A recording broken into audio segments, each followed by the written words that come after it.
said, do some work. Do some work, why? Do some work, why? Do some work, do some work, get some blood on your shirt. Do some work, get some blood on your shirt. Do some work, get some blood on your shirt. Do some work, get some blood on your shirt. Do some work, get some blood on your shirt. Take off your skirt, yeah, don't flirt. Get it in, yeah, it's time to win. Yes, it's time to get up, yes, it's time to win. Yes, free from sin, born again. Do some work, get some blood on your shirt. It's so frightening, it's exciting. When I get it, then it strikes like lightning. Electricity, do some work. Don't be afraid to get blood on your shirt. Yeah, sometimes it hurts, but I guarantee it works. Ooh, don't flirt, don't wear a skirt. Be a man, please understand. It's time to work, it's time to do additions. It's time to work, it's time to go on missions. Stay in tune with the God, fuck the squad. If you ain't in tune with us, yeah, I go solo, don't you know though? So 100 nation, that's for sure though. I do the work, I get blood on my shirt, oh my God, yes it squirts. But I let it release, I get the peace. Oh my God, I slay them devils, rest in peace. Till they lay down and deceased. And do some work, get some blood on your shirt. I don't acknowledge no shit that is fake. I can't stand police niggas, they're jakes. Yes, you cannot relate. Sometimes you do the math, it doesn't equate. Oh my God, heaven's sakes. Oh my God, what the hell, yeah. What's the smell? I don't smell shit, cause you don't know how to do nothing. You don't know how to do it. Nigga, quit, forfeit, lay it down. Shh, don't make a sound. Yes, I'm profound and I get it in. Yes, we're born to win. I said, do some work, get some blood on your shirt. It's a soldier's life, nigga, blood on your shirt. Fuck all the laughing shit, fuck all the flirts. Fuck all the play shit, fuck all the skirts. We not feminine, we not like women. We like men, we get it, then we born again. Stop that shit, please, stop that shit. Do some work and get some blood on your shirt. Don't make me shake you up, don't make me wake you up. Don't make me slam you down, lay you to the ground. Shake you up, take the bitch out of you. Lift you up, take the bitch out of you. I pursue to take the bitch out of you. I pursue to take the bitch out of you. Ladies, don't be afraid. Fuck these niggas, don't be they slave. Yes, they'll take you down to the grave. Listen bitches, don't be they slave. Fuck with a king, be a queen. Come through, move like a machine. Stay mean and stay clean. Look up in the sky, yes, have a dream. Martin Luther King, the God that flows through me. Yes, they call me T-E-E-S-I-R-E-T. Sire, oh, I'm on fire. Lightning strikes, I ain't no liar. I speak the truth. 1, 2, 3, 4, 5, 6, 7, 8, 9. Press rewind. 1, 2, 3, 4, 5, 6, 7, 8, 9. Press rewind. Yes, it strikes through the spine. It strikes through the roof. It's the truth. Mathematics, get it in. Mathematics, get it again. 1, 2, 3.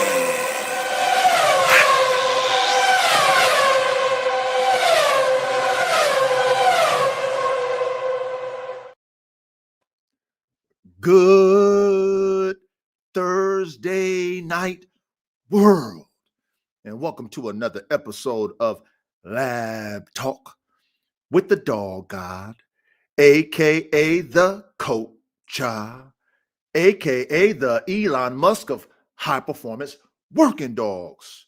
That is me, he is I, and I am him,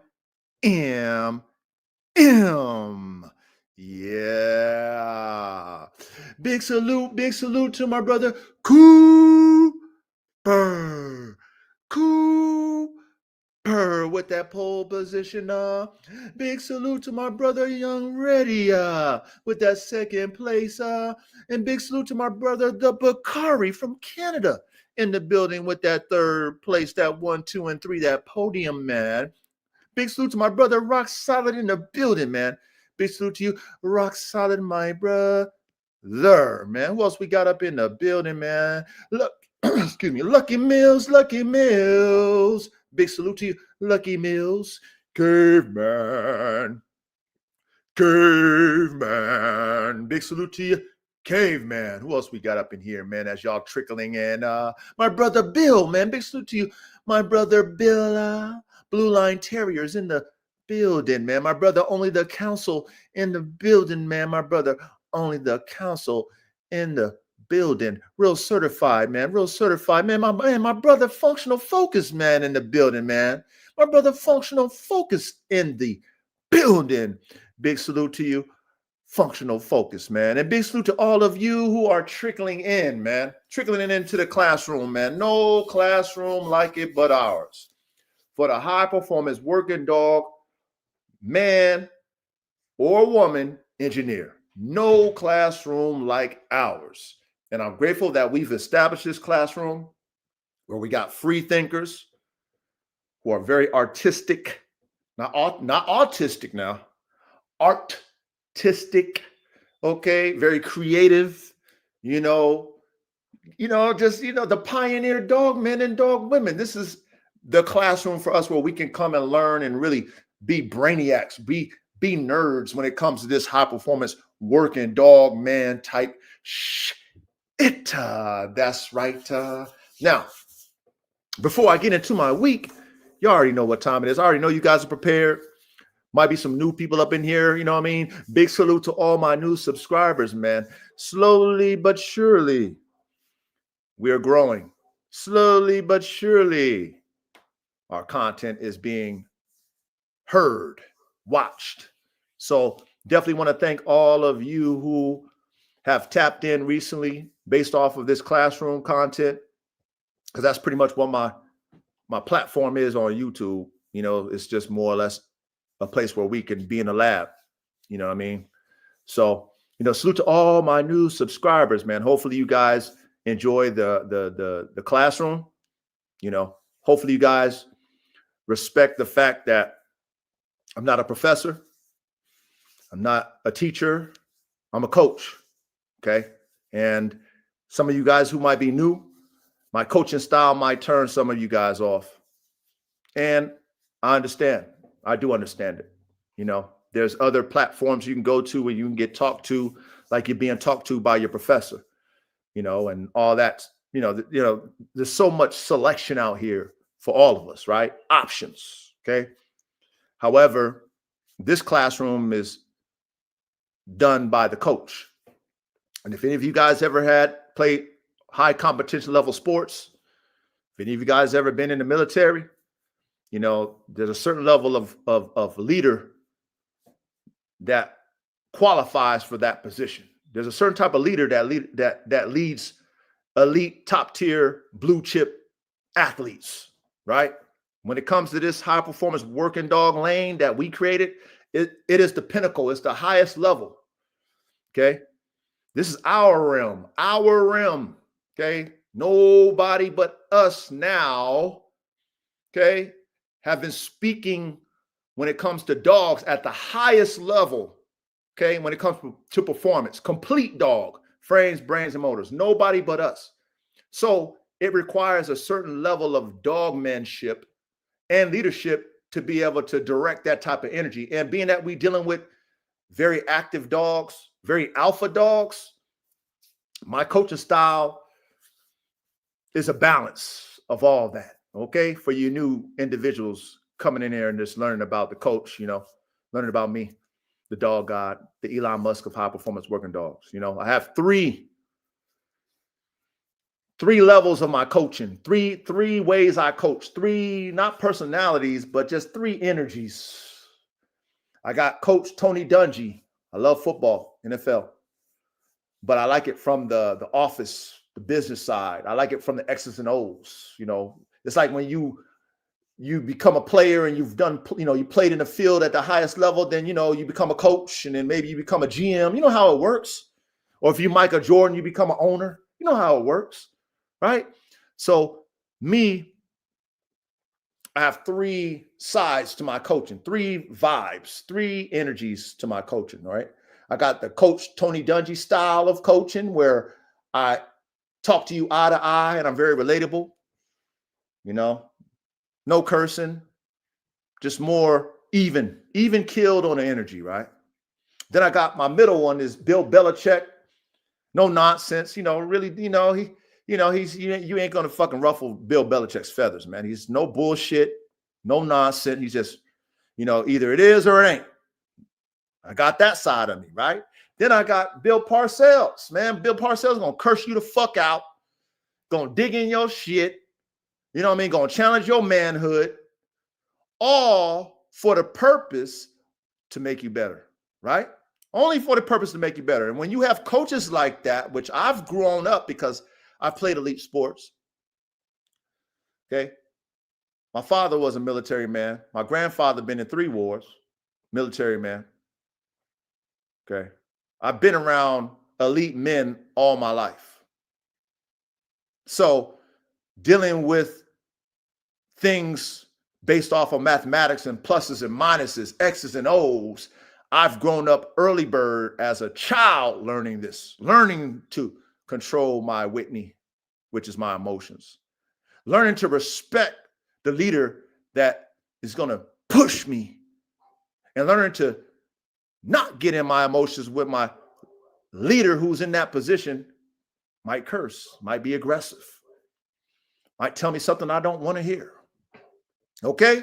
So based off of my life, and how I was raised and trained, I've encompassed all 3 of those. You already know how I feel about the number 3 now.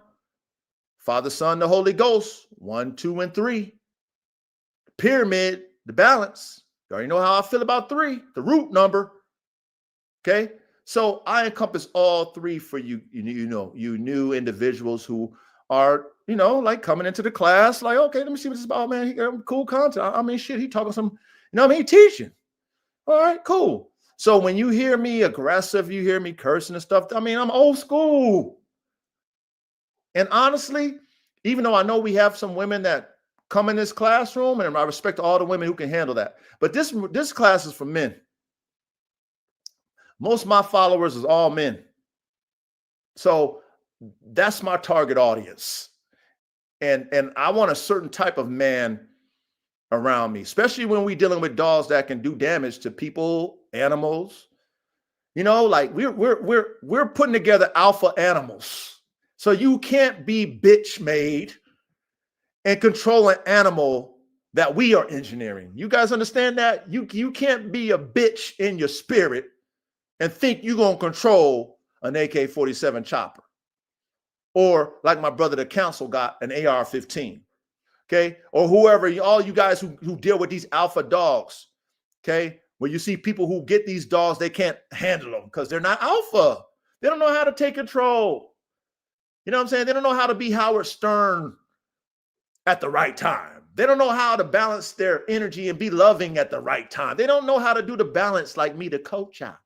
So anyway, just an introduction to you new individuals, getting introduced to me, my platform, my classroom, which is our classroom now. So to all y'all, my brothers here, consistent, I'm the coach.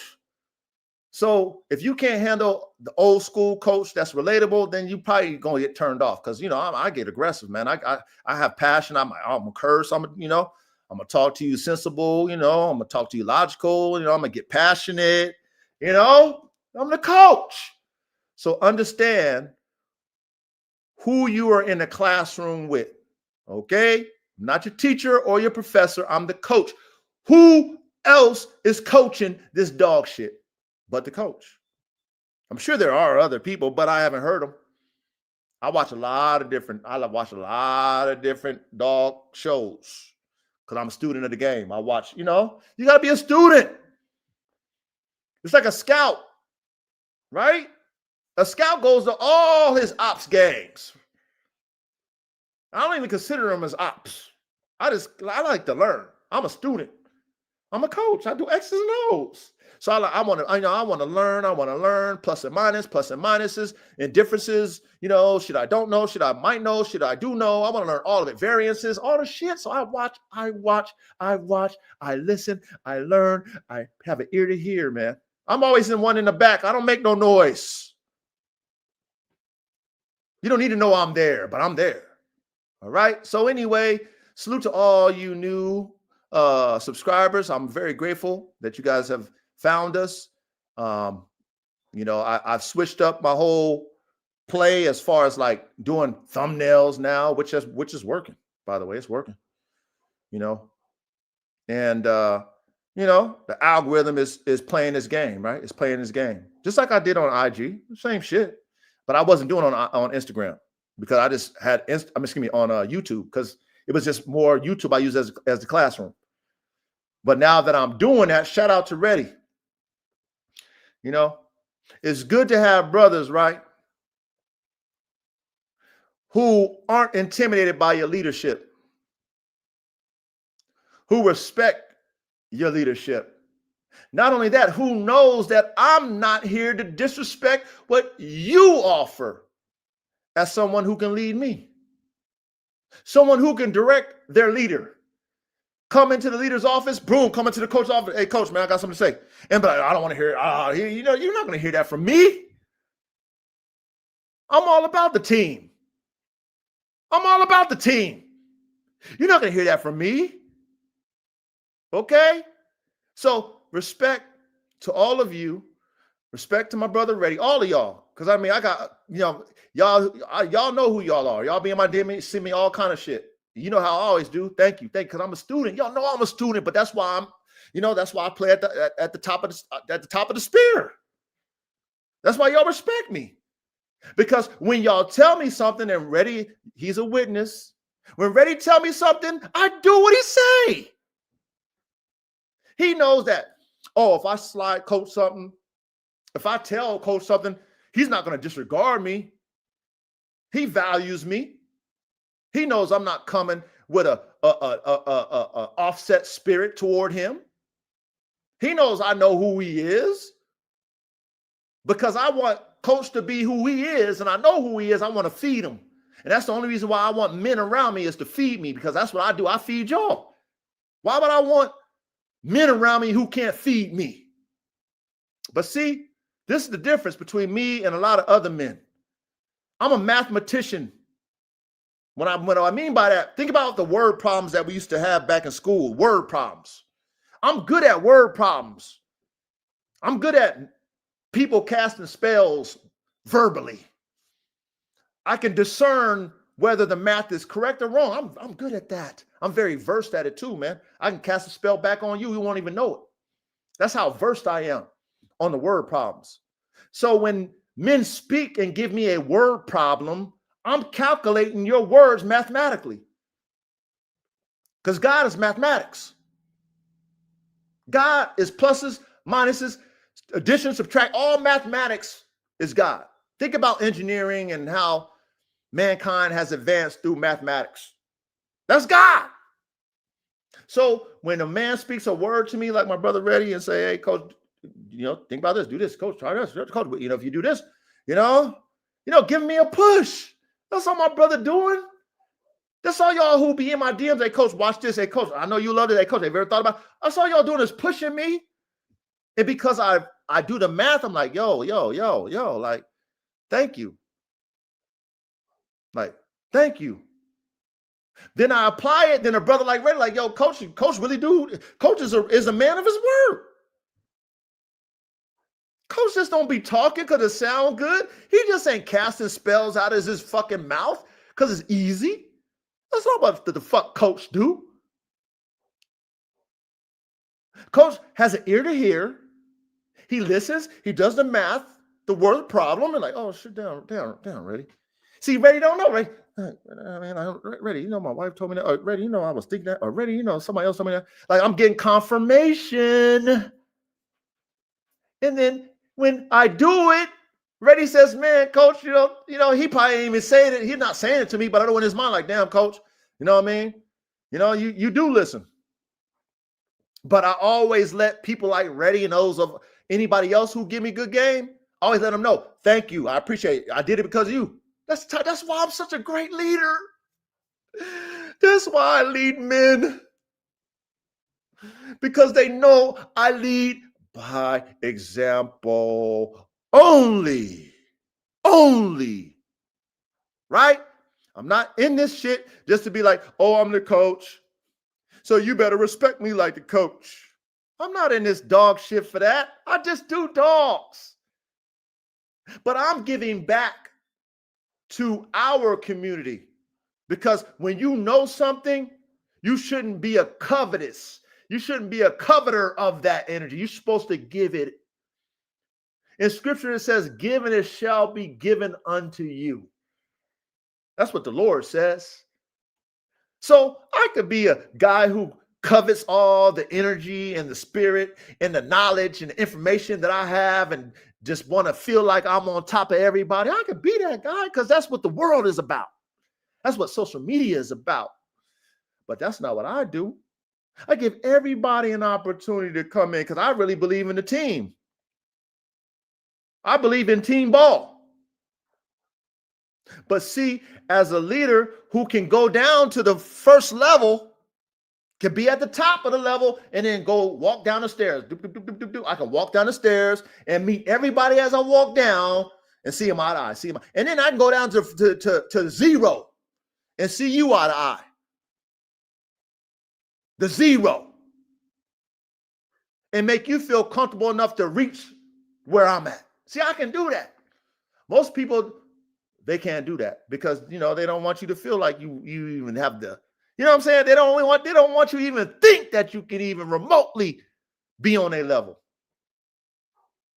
But they're not a leader like me. They're not the coach. Okay. So anyway, salute to all my new subscribers. Please, if you really in tune with this man shit, not what it sounds like as a man when you say it, but living it. You know what I mean? Just being strong, man. Being strong mentally. You know what I'm saying? Have mental strength. You know what I'm saying? Like real shit. Like don't let the world make you fucking take your life. Don't make the world fucking make you downplay your own self. Don't make the world make you feel like there's no hope. Like real man shit. Like, you know what I mean? Take the pressure on. Like take it, man. Take that like that. It's man shit. God put, I mean, come on, read the scriptures, man. Every elite man of God had to go through this shit. So why can't, I mean, come on. Of course you're going to go through it. So stay here. Enjoy this classroom. Don't be offended by the coach. You know what I mean? Handle the shit. Let's push this limit, man. I'm here to push y'all, man. I'm not here to fucking to make y'all feel comfortable. I'm here to push y'all so that you guys are making top tier dogs, not just me. Because I know what I'm going to make, but I want y'all to make them too. So I digress. Get your paper planes, your backwoods, your Swisher Sweets, your gars, your bongs, your edibles, your drinks with that herbal sensations. Get that bitch ready to go. Make sure you got your lighter on deck. Make sure you got your gummies on deck. Make sure you got whatever you have on deck filled with that herbal sensation, and make sure it's that top flight. Get that bitch ready to go. If you like that taste of hops, there's a lot of people like the taste of hops, but if you like the taste of hops, whether light or dark hops, whether it be a stronger hops called the malt liquor hops, make sure you get that bitch out the Frigidaire, out the cooler, get your mugs out the freezer, get that bitch ready to go, man. Get that bitch popped and cracked open, pour it in the mug, however you partake in the hops. If you like the dark skin liquor, the light skin liquor, you like it hard and straight liquor, get that bitch ready to go. If you like to take a shot or if you like to sip it, man, like that cognac, get that bitch ready to go. If you like to concoct it, if you like to Sir Mix-a-Lot it, if you like to have it twisted and turned with a little cut, get that bitch ready to go. Because you know what the coach got? I keep it simple, man, because life is so hard. I love to use the KISS method. Keep it simple, stupid, because life is so hard as it is. I like my vodka lemonade. Big salute to all my high performance working dog men and dog women engineers. Salute to all my high performance working dog man and dog women engineer nerds. Okay, coming here to learn, man. Coming here to learn, man. Coming here to learn from somebody who's in the field, man. Somebody who's really doing the shit, got the dogs, all the shit. Not just talking about the shit because it sound good, because it's content. Not just talking about it because it's content. No, the coach talk about it because he do it in real life. That's the value of this classroom. Okay, we don't talk about shit we don't do now. Okay, not us over here. You know what I'm saying? Like, I'm qualified to talk about what I'm talking about. So big salute to all of you. Let me get my drink.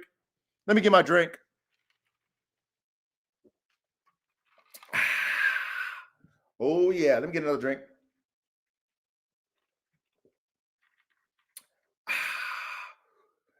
What we got? APBTKG. Big salute to you, my brother.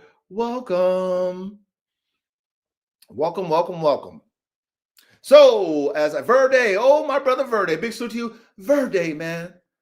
Verde in the building. So, let me talk about my week like I always do before we kick off. So, I was on the gram. Shout out to Reddy. You know, he was thinking just like me when I saw it, but K9 Matt, he posted a post where, you know, he had to take one of his bull herders back from a customer who couldn't handle it. And, you know, we all follow K9 Matt and respect K9 Matt, what he doing. You know, I know I do. You know, he inspired me to shift gears in my program and move toward, you know, doing a bull herder, because, you know, him buying a bull herder named Rowdy from a kennel that I respect highly, Bull Vision. Okay. And me having the DNA of my own bull herder right here in my lab, you know, me having even a, you know, I even have a Kango. I have another level. I even have a Kango. What Bull Vision don't even got. The Bull Vision don't have AK and they don't have a Kango, but they got a dope ass program. Okay. They've been doing the Dutch Shepherds with the pit bull. They've been doing the Malinois with the pit bull. You know, they got a dope ass program, which I respect them wholeheartedly. They're very inspirational. And then Matt, he bought him a bull herder. Okay. And Matt is breeding bull herders. Okay. So Matt having the clientele for people who want them type of dogs, you know, Matt's dealing with them window shoppers. Okay. The shit that Coach been dealing with ever since he's been on the internet showcasing his dogs. And you could tell he's getting frustrated by these window shoppers because most of the dogs that he's selling is going to his crew. So he might have few left, 3 left, 2 left, 4 left, whatever. You know, he's, you know, you could tell by his post that he's dealing with window shoppers. Us knowing this, we see it. So he, you know, he sent something back, or, you know, made a post about somebody, you know, couldn't handle the dog. He took the dog back, right? And he was showcasing the dog. Beautiful dog, by the way. Okay. So when I seen that, it gave me confirmation that what God told me this year about my bull herder program, about saying, Coach, I know you ready.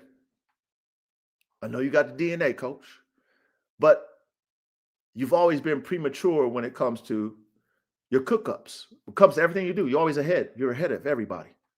Okay, whether they like it or not, which I don't give a fuck. Whether they like it or not, I don't give a fuck. Nigga, I'm me. You know what I'm saying? I got the accolades, I got the resume, I got all the shit, nigga, trophies, all the shit. So I don't give a fuck about a naysayer, a spectator, a hater, and the people who talk about real niggas in the field, commentators. I don't give a fuck about none of you. Because I'm really a player in the game, EA Sports, man. I've been that, done that. You can't take that away. You can't take away my dog. You can't take away what I've done. You can't take away what I sold. You can't take away none of that. None. I digress. So when K9 Matt, who has a platform and has people who follow him that do what he do, and he's dealing with these type of people, it just gave me peace of mind that I was able to receive what God told me, even though I was ready to do what I had to do, even though I got people on the list ready to go. Right? Because in reality, just like my brother Stevie told me before, when I thought about the idea of cooking these type dogs up, these hybrids up, my brother Stevie told me, Coach, You can't sell those to just anybody. I love the men that's around me. Top tier men around me. They care about me. They're not sheep. They're not cheerleaders. They men who can see themselves in me.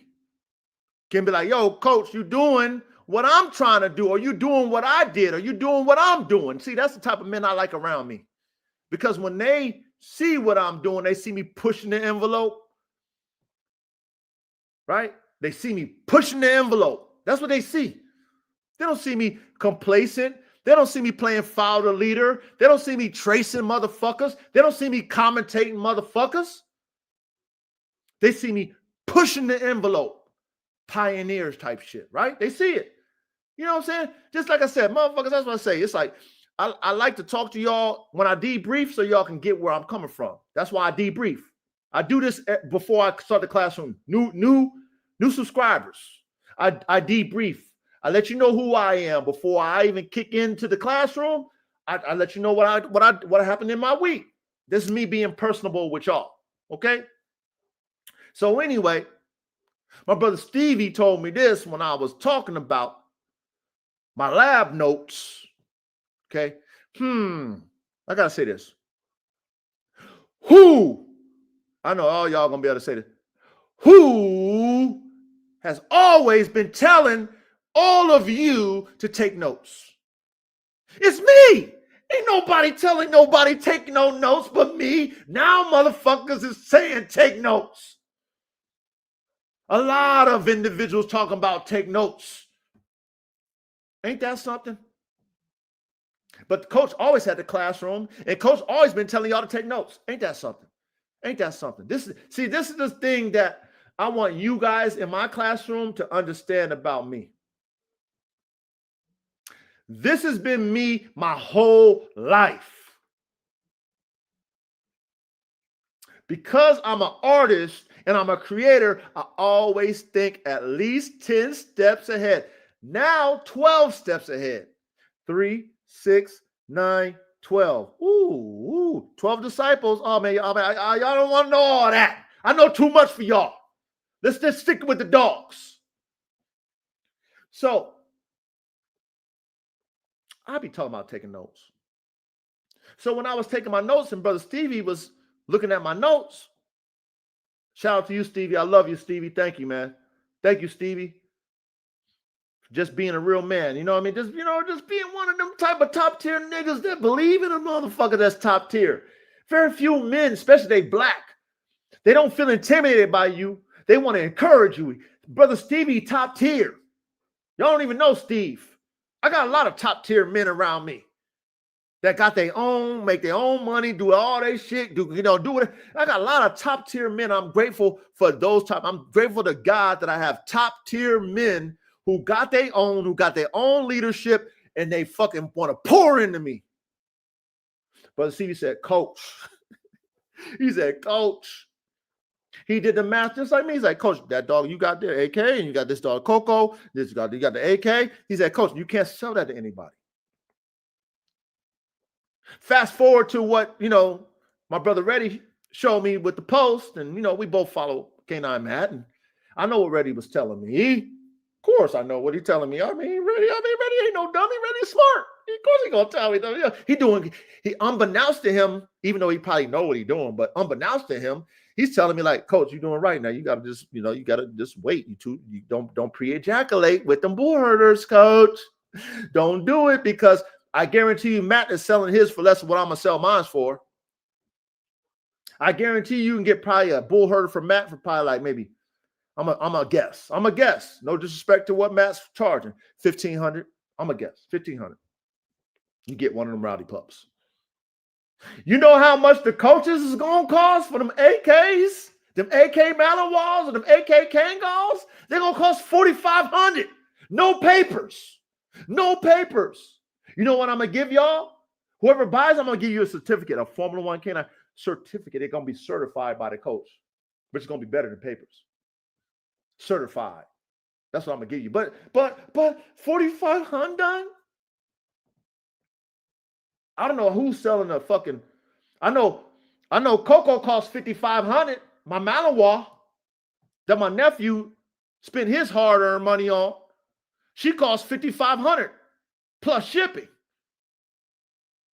I'm doing a hybrid for $4,500, and I got people waiting for me to fucking cook it, begging me to give me their $1,000 deposit.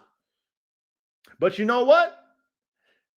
I know at the end of the day, I'm not a rookie to the game, and I done heard it. Hey, what's that? I think Blue Cantrell or somebody got that song. Heard it all before. I don't know if it's Blue Cantrell. I don't know, one of them females. Come on, I ain't a rookie at this shit. Sounds good. I need $1,000 deposit. $4,500. All right, coach, let me know. Sounds good. And I'm not going against none of y'all on my list.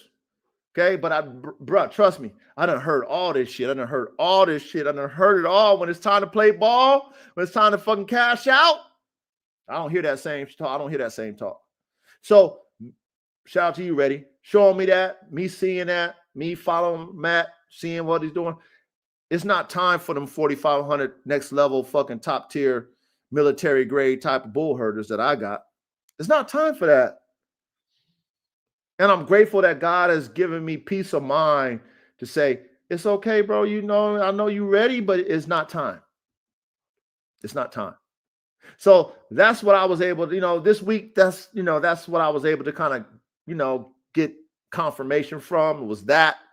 And I was grateful that I'm seeing somebody in that lane who has a huge following, who's dealing with window shoppers. You know what I mean? What did 50 say? Nigga, use a window shopper at a dealership looking at shit you can't buy. Oh, it's so many of them acting like they got some money and shit. They ain't got shit. Nigga, use a window shopper. Mad as fuck when you see me drive by. Y'all heard that? Shout out to 50 Cent. Shout out to 50 Cent. So God, through my experience, he is talking to me in the spirit of my reality, of my realm. And he's saying, son, don't be premature right now. They're not ready for them AK Malinois. They're not ready for that shit. Okay? They're not. So I'm okay with that. So that's pretty much it. That's my week. I just wanted to go over my week with y'all before I do what I do. Okay. But big salute to all of you.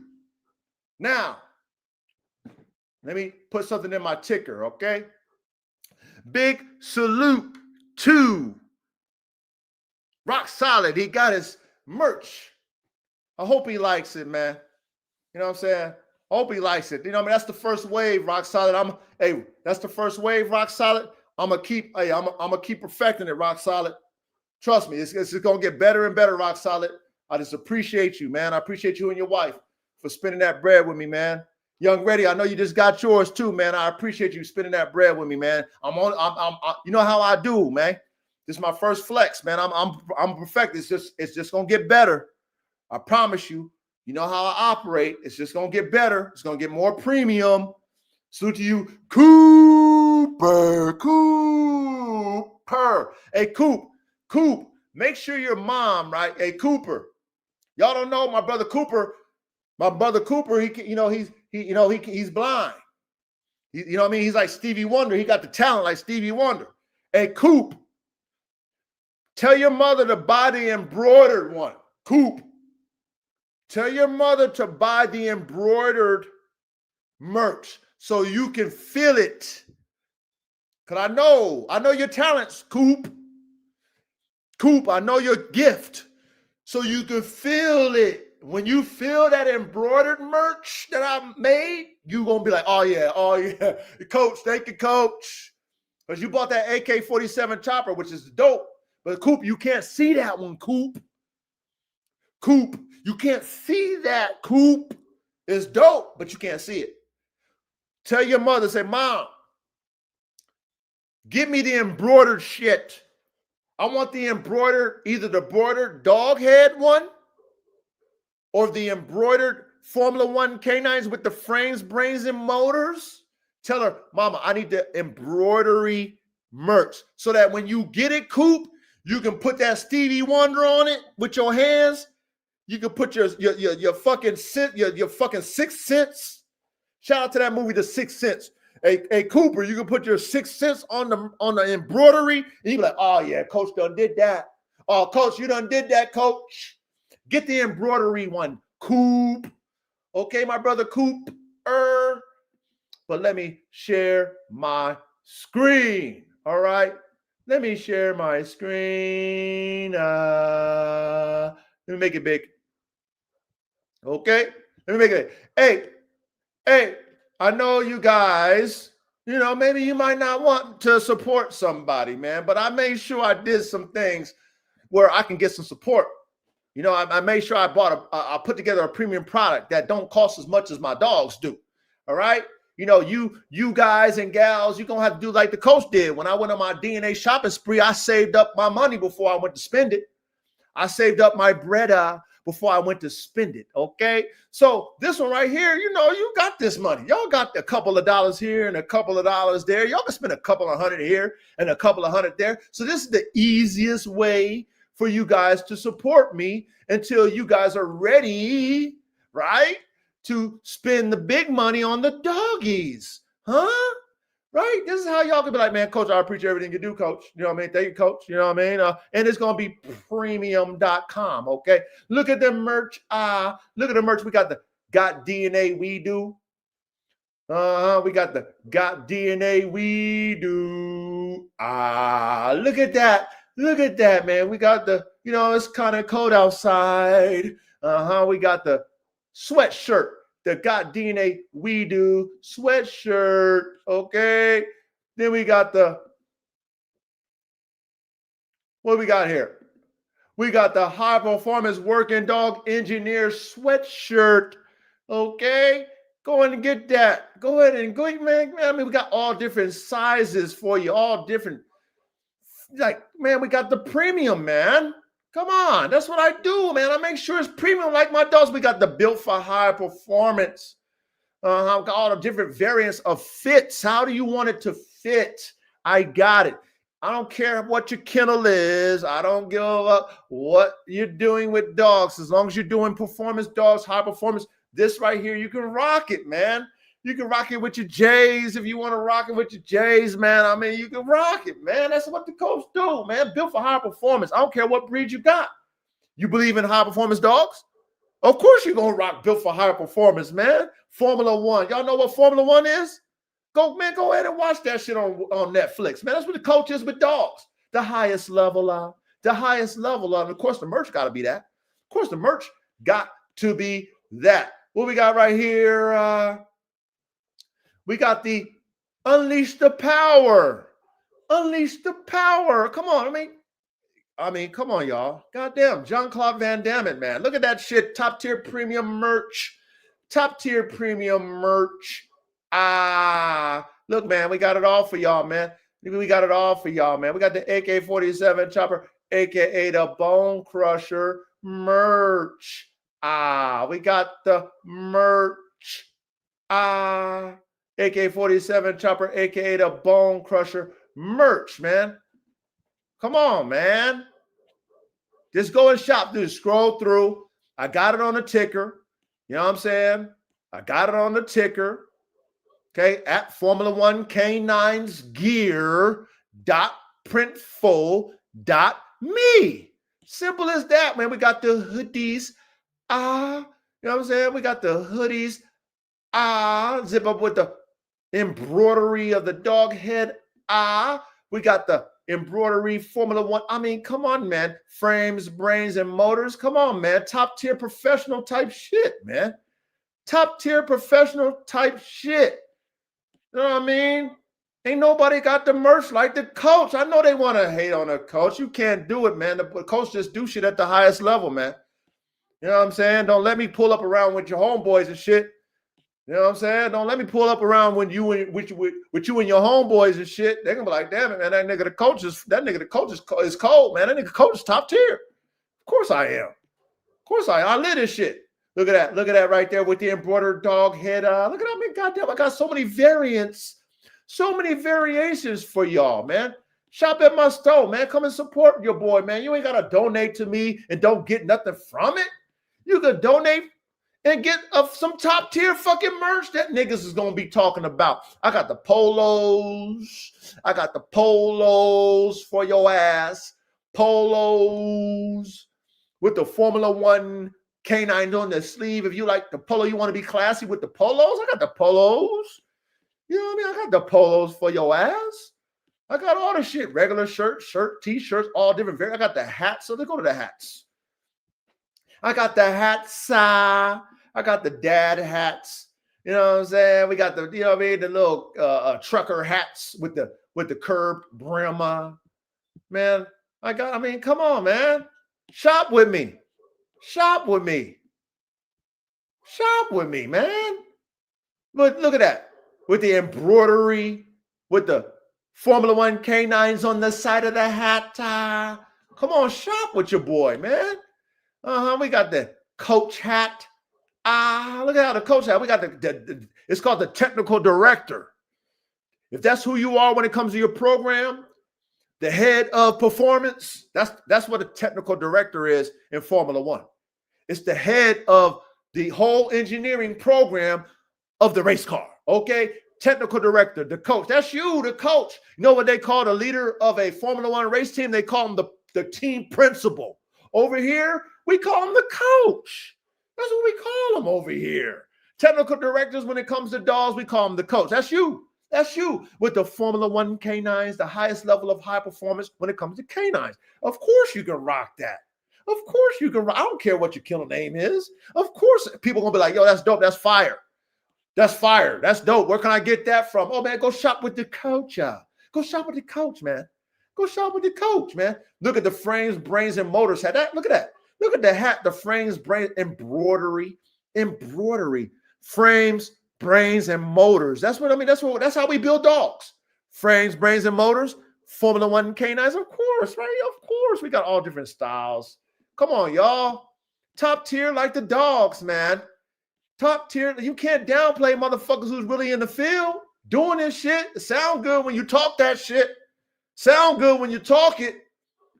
But when you do this shit, you gotta show it. I'll be showing you. Look at this shit. The dog head. Look at that. Like the Corvette emblem, because you know I used to own Corvettes. I had Corvettes. I got the CTSV. I like Corvettes, V8s. We out here in the West Coast, man. We like muscle cars out here in the West Coast. We like muscle cars. That's what we like out here in the West Coast. When you got a muscle car, you got a Corvette. You got a Cadillac CTSV. That's like you driving a Lamborghini out here in California. My boys out here in the West Coast know what time it is, man. When I pull up in the CTSV, niggas know what the fuck time it is. I ain't no regular nigga. Niggas, man, I can't believe these motherfuckers. I can't believe these internet niggas talking about me, man. Talking on me, man. You these little small time internet niggas talking about me, nigga. I'm top tier, nigga. Check my pedigree, nigga. Check it. Check it. Look at that. Formula One. Look, I give you top tier shit, man. I give y'all top tier shit, man. I give y'all top tier shit, man.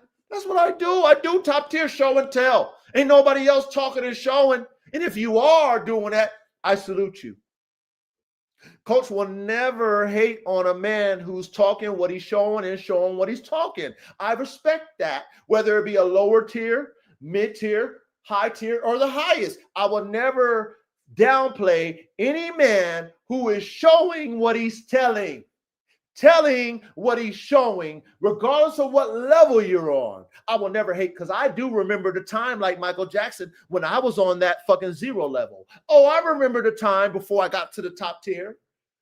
Okay, then I got to the top tier, then I got fucking pegged down, and then you got to work your way back up. Come on, man. It's a fucking, it's up and down. It's like the stock market, baby. You got to respect it. Check out the merch. Look at the merch, man. Come on, coach. Come on, coach. Come on, coach. We got the Formula One canines, the mid, man. Come on, man. Come on, y'all. I mean, top tier merch. Support your boy, man. I got it all for y'all, man.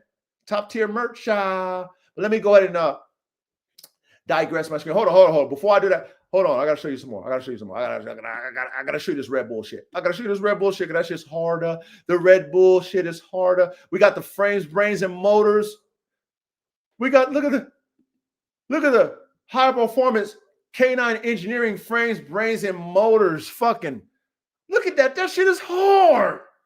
This shit is hard. Ain't nobody's merch like this. You know what I mean? Like, you know what I mean? Like, you can wear that shit with pride. And motherfuckers will be like, yo, where you get that? Yo, where you get that? Yo, that shit dope. Friends, what's that mean? Oh, you build dogs? Oh, shit, you got, oh, shit. That's what they're going to say. They're not going to downplay you with the merch. They're going to be like, oh, you rocking some bullshit? No, I got the embroidery. That's why I said, Cooper. Say, mama, Coach said, buy me some shit with the embroidery on it. Buy me some shit with the embroidery. Say, mama, Coach said, buy me some stuff with the embroidery so I can feel it with my 6 senses. So I can know exactly that the coach, even though I know you believe it, Coop, you wouldn't be this consistent if you didn't believe it, Coop. But I want you to see it for yourself. And I know how you guys who lose certain senses, you guys and gals who lose certain senses, right? You don't have all your 5 senses there, but you lose it. You get the extra 6th sense. You get that 6th sense, right? Say, Mom, I want to use my 6th sense so I can see what Coach is talking about. Big salute to you, Cooper. We got the embroidery shit, man. We got the embroidery shit, y'all. That's embroidered. Look at that. Look at how fucking professional that shit is. Reddy got his embroidered shit. Look how professional that shit is, top tier. We got the embroidery dog head on the fucking sleeve. We got the Formula 1 canines tag on the motherfucking back eye. Come on, man. Come on, Coach. You know, I got to show y'all this shit, man. I got to show y'all before we get into the class, you know? Can I show y'all this shit? You know what I'm saying? I know y'all be like, some of y'all might be like, oh, man, he showed his merch. I mean, damn, I can't show you the merch. You can't support somebody who teaching? Huh? Who giving y'all real motherfucking game? You can't support nobody that do that? Huh? Why? Why can't I do that? Huh? I don't ask for nothing. I'm giving you something for your support, huh? Top tier, huh? Oh, look at look at all the variants. Huh? Look at all the variations that y'all can go and get at my store where you come 2, 3, 4, 5, 6, 7, 8 times to get some shit, because I got so many different variances. I got the shirts, you know what I mean? Summertime, springtime coming. I got the shirts for your ass. You know what I mean? Shout out to my brother Reddy, because my brother Reddy was like, you know, man, Coach, you know, I got this, you know, I might want to match it with this. I already told Reddy, like, Reddy, man, you know, I'm ready, man. I'm already thinking I'm gonna have the different color variations too, like Michael Jordan be having. You know what I'm saying? I'm gonna have the different color variations for y'all. So if you want to match it, this and that and the third, I'm gonna have it to where you can match it. Okay, I got all kind of different designs. Keep the clothing line, keep that bitch going. Look at all the hoodies. Shop at my store. Shop at my store. Look at the Red Bull. Look at the Red Bull shirt. Look at the Red Bull shirt. That shit is hard. Look at the Red Bull shirt. Formula 1 cannot with the Red Bull shirt. That shit is hard. Come on, man. I got something for everybody, y'all. Okay, let me digress this, okay? Let me go ahead and digress this screen. And let me go ahead and share my link. Because we're going to cook tonight. All right? Thank you guys for your patience. You know, but you know, shit. I mean, can I show my merch? Can I promote my merch to y'all? You know, I don't ask for nothing. You know what I mean? Can y'all support me? I'm giving y'all a product where y'all can be proud of. If you spend your motherfucking money with me, I'm not telling y'all to buy them $4,500 dogs. I know the world ain't ready for that. You know what I'm saying? I know the world right now. We try to figure out how to survive. I respect that. I'm trying to figure out how to survive too. You know what I mean? Caveman. Hey. Caveman, how you doing, brother? Pretty good. How are you? Hanging in there, Caveman. Hanging in there, trying to survive, stay alive, man. That's all. Yeah, I feel you. Still waiting for it to thaw out. Fellas. Salute, ready? Yeah, man. Salute, Coach. Salute, Caveman. Hey, Ready, you said that you received your package today, huh? Yeah, it came earlier than I thought. I thought it Okay. was gonna come at this time. You know what I'm saying? Well, we were experiencing all the winter storms, so I appreciate all of you who are patient with the shipping. But we've been dealing with a lot of winter storms, and it was snowing today out here on the hill, so we were dealing with the same thing out here in Northern California. We actually had an avalanche where some people are lost in the avalanche and shit out here where I'm from. So Oh it's been, wow. it's been kind of crazy out here in California because I'm up north in the mountains. I live in the mountains, so it snows up here. It's like, damn. Where can you really live without the disasters? It's like, Well, California, if you live in the valley, you can kind of get away with that. But back in the day, they experienced floods in the valley, but they got them levees and shit. So that's what you experience in the valley of California. But mm, you're in California, so you're gonna have the fault. The fault is in California, so you're gonna get all that shit. You know what I'm saying? mm. You live up north, you're gonna get the snow and the storms and all that shit up north. Yeah, that's what's going on now. Yeah, you live in the south, Snow. desert, you know what I mean? All that shit in the desert out there. So, I mean, it's, California is like everything out here. The only thing that sucks about California is the government. Right. They suck. You know what I mean? They suck because they just rape us, and it is what it is. That's what if you want to live in California, you got to accept being raped. It is what it is. Man. But hey, did you like what you saw? I know Oh you hell told me, yeah. Oh why yeah. It's don't you tell me authentic. what you got? Hey, Reddy, I why don't got you tell me what you purchased, man? Oh man.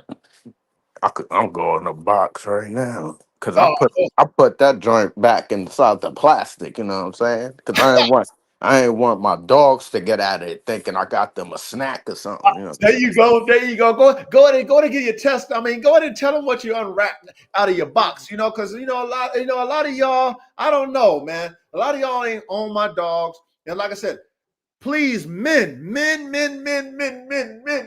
let Coach talk to y'all. Please Right, don't right. take what I'm saying personal when I talk to y'all. Okay? Please, y'all. I love you guys, but at the same time, I'm the fucking coach. Respect me.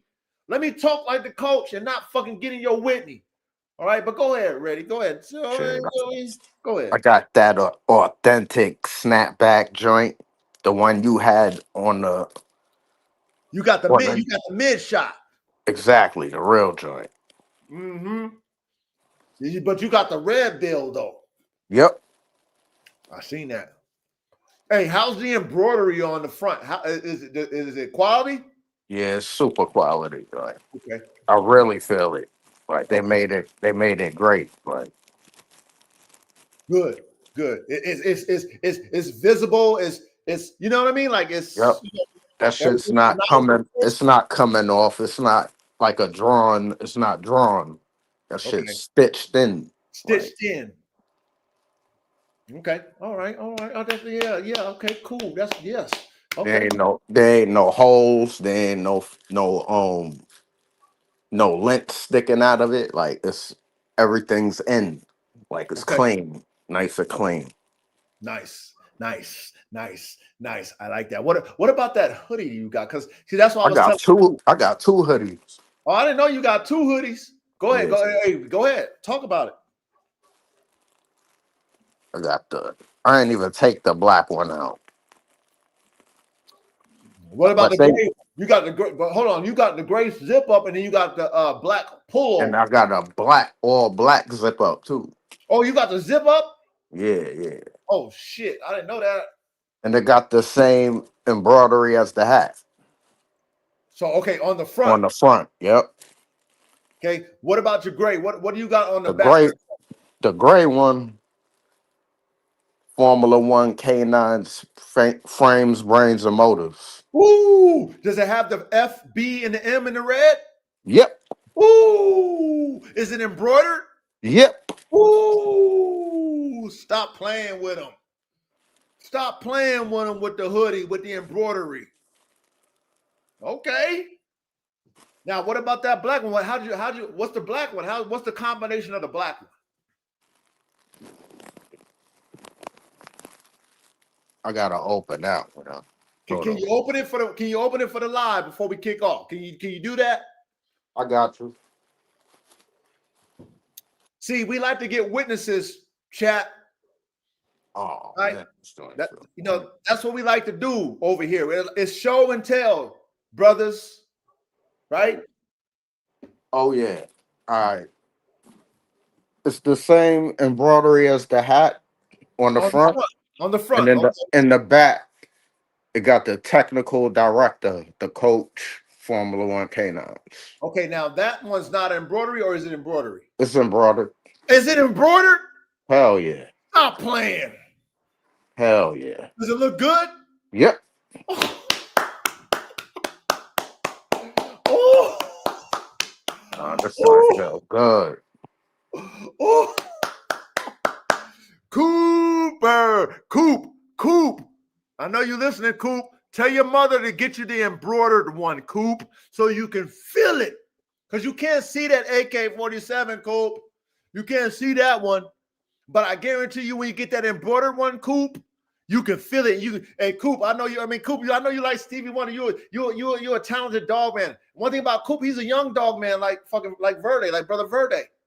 I got a lot of young dog men that follow me. I love you, young men. Because like Reddy said, it's about you young men. Okay? Because y'all the future.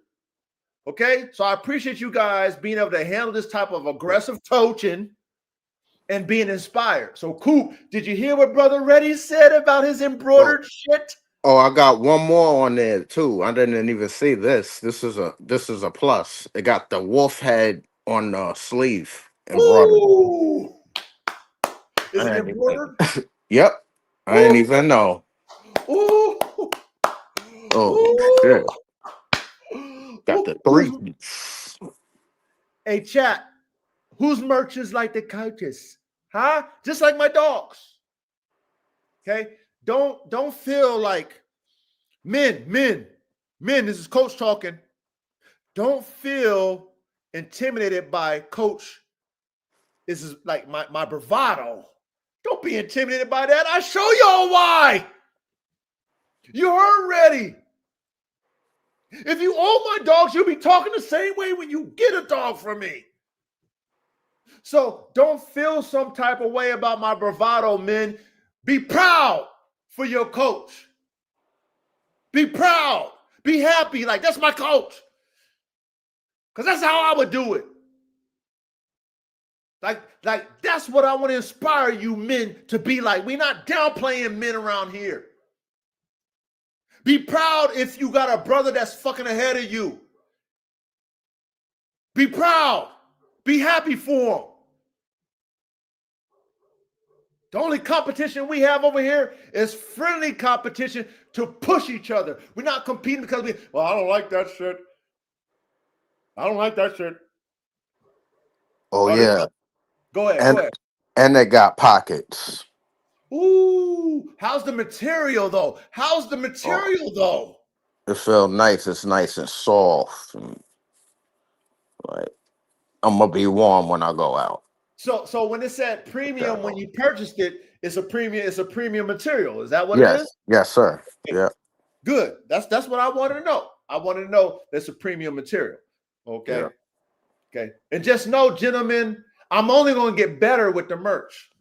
I'm only going to get better. So for all of you who have supported me now, it's only going to get better, just like the dogs. Okay? Just like the dogs. So this is a way for us as men to support each other, for you all to support me for being the coach. Okay? Being there for y'all. Okay? So thank you, Reddy. Thank you, Coach. I appreciate it. Thank you, Rock Solid. Thank you, Cooper. And anybody else who's going to, I already know, only the council. Thank you, only the council. All y'all. Because I appreciate all your support. Because guess what? We're going to keep taking this to higher and higher and higher and higher and higher and higher. Now, Verde, I would love for you to speak, because before we get started, I want you to speak, because I know you've, as a young man, you're noticing something about how the landscape of the dog world is kind of getting the energy from what I'm doing, what we're doing. And you seen it as a young man. Do you know what I'm talking about, Verde? I believe so. Yes, sir. Okay, so I want you to elaborate on what I'm saying. Like, I kind of heard you know how to coach. I'm so busy. I still pay attention, y'all.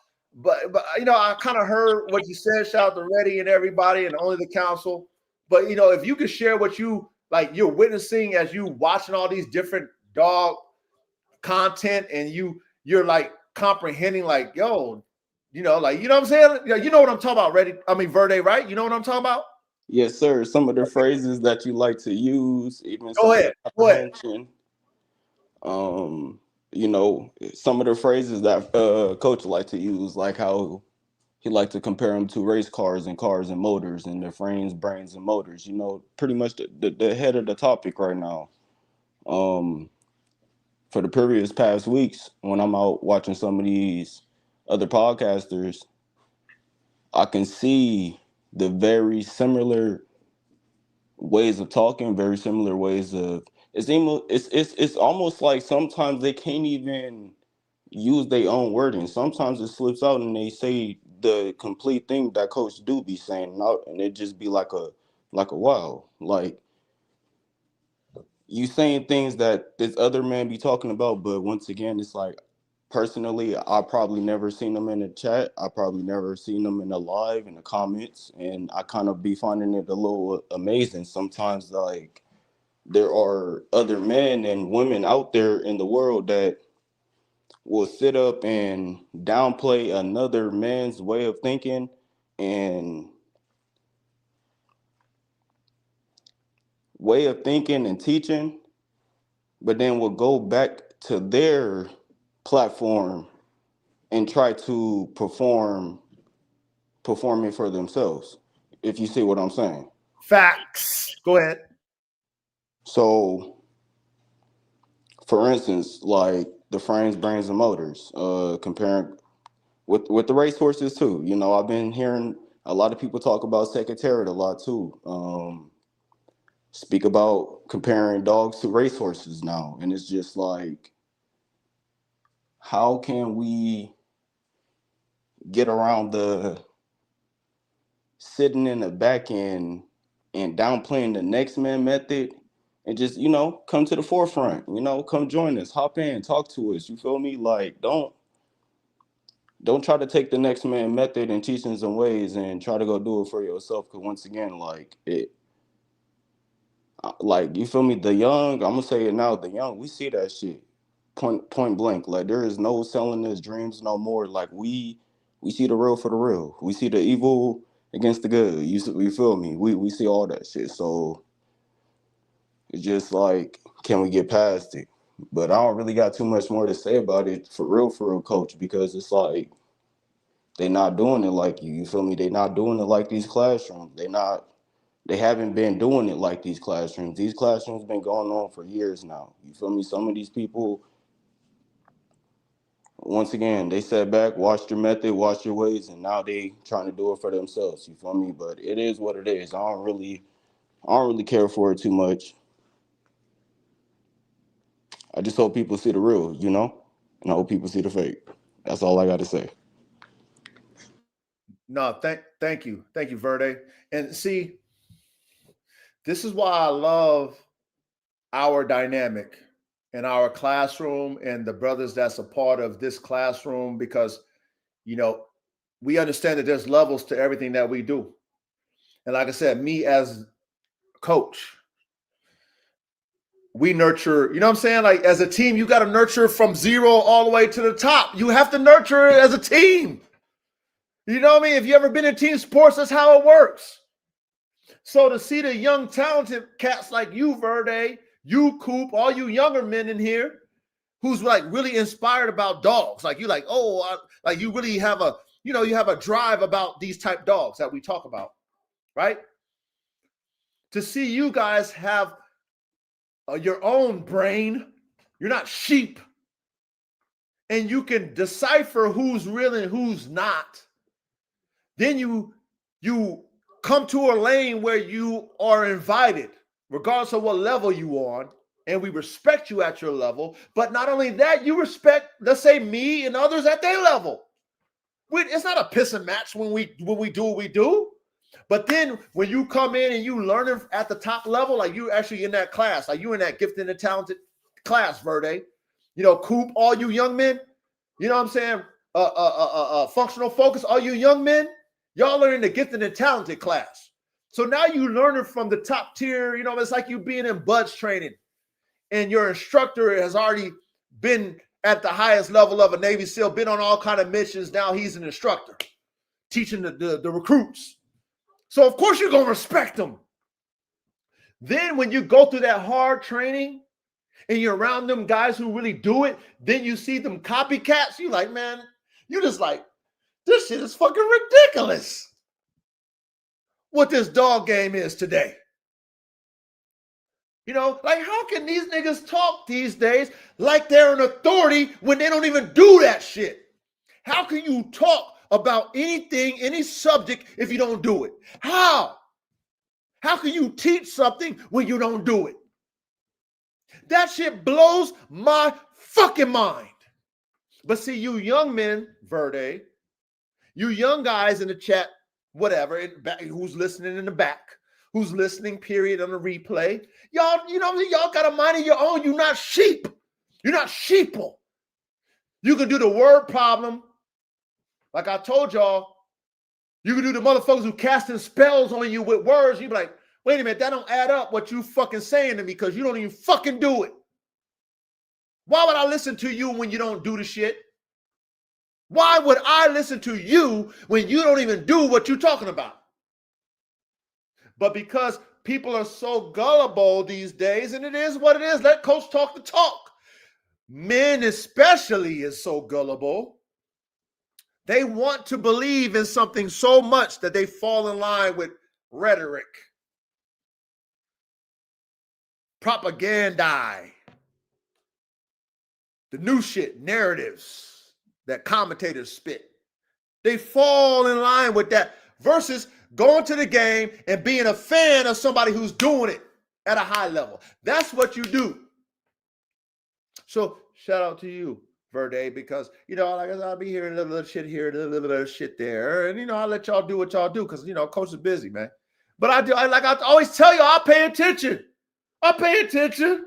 Just because I'm not chiming in don't mean I'm not paying attention, y'all. So big salute to you, Verde. That's right. Salute to you, coach, and salute to the chat. There's, you know, real ones here. You feel me? A lot of more real ones gonna gravitate sooner. Watch. I know. Like I said, they're catching on to us like we predicted, and it's fine. That's what we want.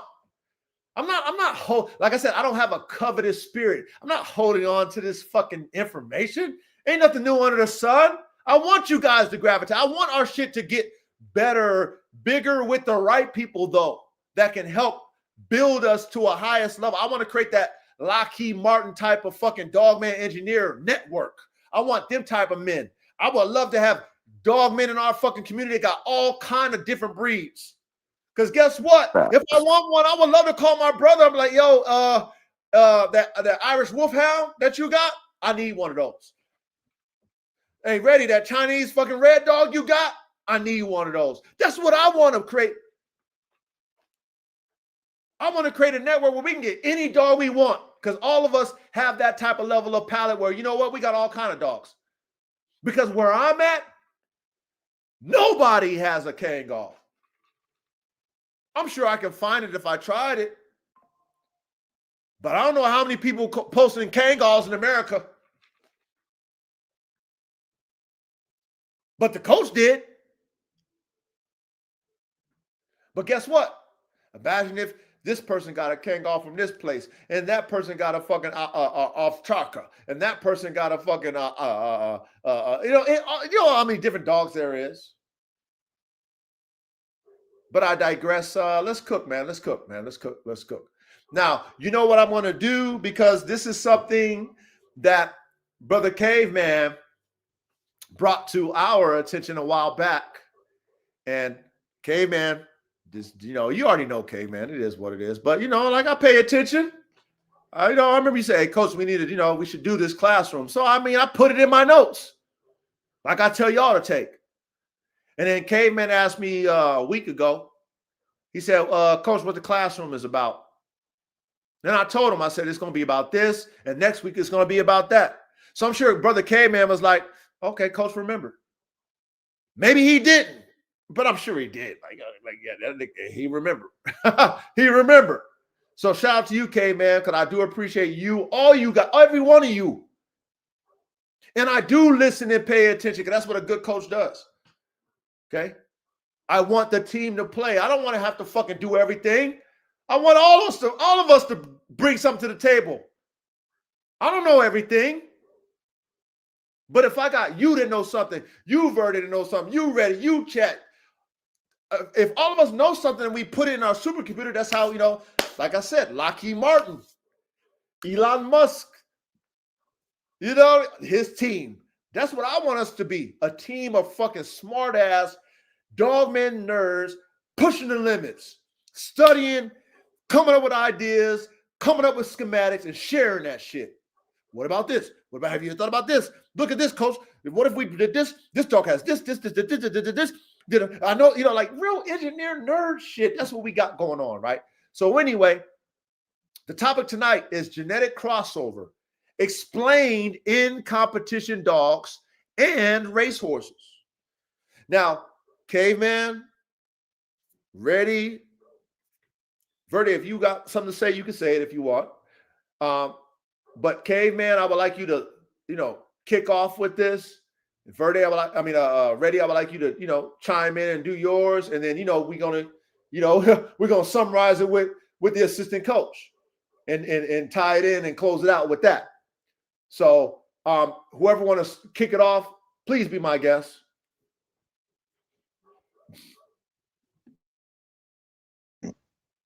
Yeah.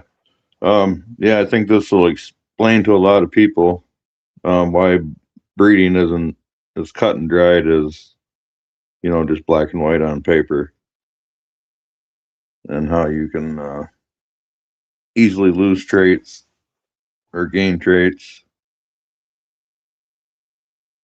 But yeah, I'll kind of wait for ChatGPT to do the scientific breakdown of what it actually is. And try not to get too complicated. No, hey, Caveman, do you. We want you to come up here and do what you do best, Caveman. So don't worry about conflict. We can handle anything you push out here verbally. We're smart. We want to hear you and break it. You know what I'm saying? Like, we want to hear you. So don't hold back on us. Right. Okay. Well, basically, to make the sex cells, the parent cell, it doubles itself inside the nucleus. You have a sac with fluid in it, and then inside that you have another sac that's the nucleus. It's the powerhouse of the cell. It's, that's where your chromosomes are. Well, when that duplicates and tries to make two cells, it creates another nucleus that smashes the chromosomes together, and they get tangled up, and the parts that touch and cross over, there's a enzyme in there that splits them and glues them to the opposite chromosome. So when you think you're giving half of these genes from this dog to the pups, you're not, because parts of those chromosomes swapped with another chromosome.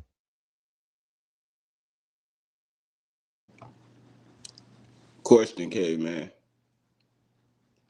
Yeah.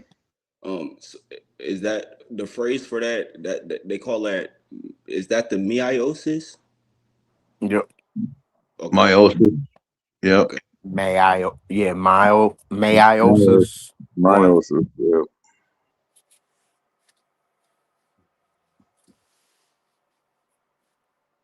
Yeah, there's different stages to it. Basically, you start out with one cell, and it has a pair of chromosomes in it, and it creates another pair of chromosomes to make another cell. So now you have 4 sets of chromosomes inside of one cell. And then it creates another nucleus and splits up and makes 2 cells. And then those cells divide in half. So you get half of the set of chromosomes go one way and half go the other. You end up with 4 different, they call them haploids, but you end up with 4 different half sets of DNA that match up with the haploids from the other parent. Yeah, I got some of that in my notes.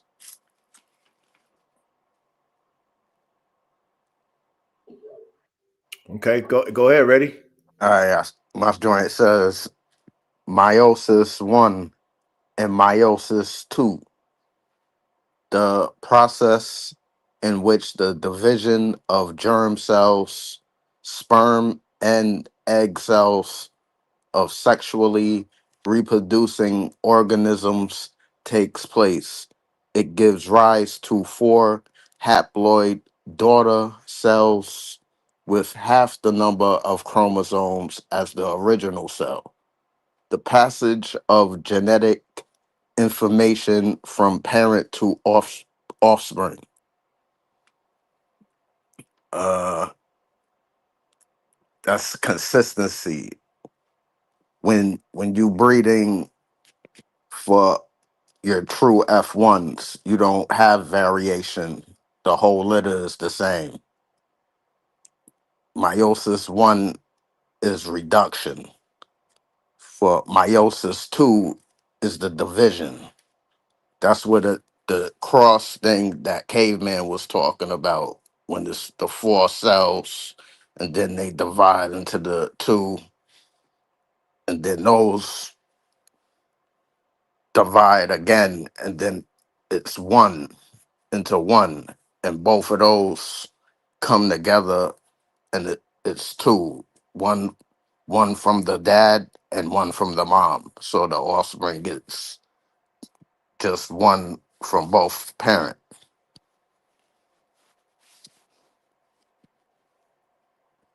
I'm correct, right, Caveman? Yep, that's right. And also in the crossover starts at the very first phase of this process. There's 8 steps of the process, but in the crossover, you can lose traits from your one of the parents. Like parts of their DNA does not get given to their pups, or some of the pups. They actually get switched over to the DNA of the mom, or the mother side of their DNA. Instead of the pups getting a certain set of chromosomes from the grandfather, they don't, because those are swapped out with another dog. Right, that makes sense.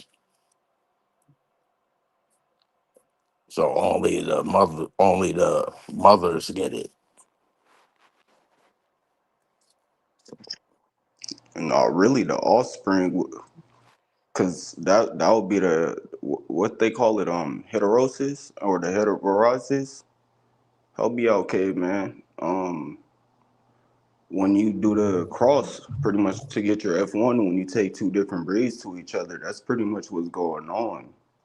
You're partially losing traits and genetics from the dogs, but in the mix of it, you're combining traits and genetics to achieve a new dog.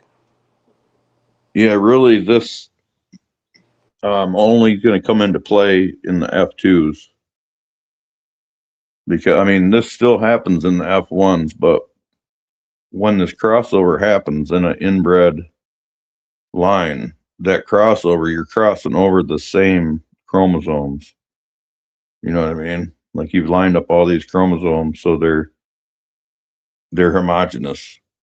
They're the same on both sides. So when they cross over with themselves, they're not doing any swapping. So the true F1 hybrid will only get 2 copies of each gene, and the dominant gene will take over. So the F1s will express the dominant genes from both parents. All of them will. But then when you recombine them in the F2, you get the crossover happening again. Well, then you're switching up unalike traits. You know what I mean? And plus, you're bringing out all the recessive traits that got masked by the dominant traits in the hybrid.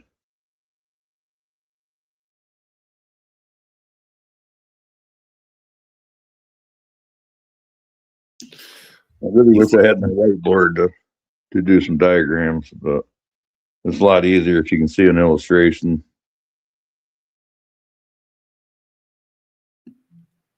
Did Caveman answer your question, Verde?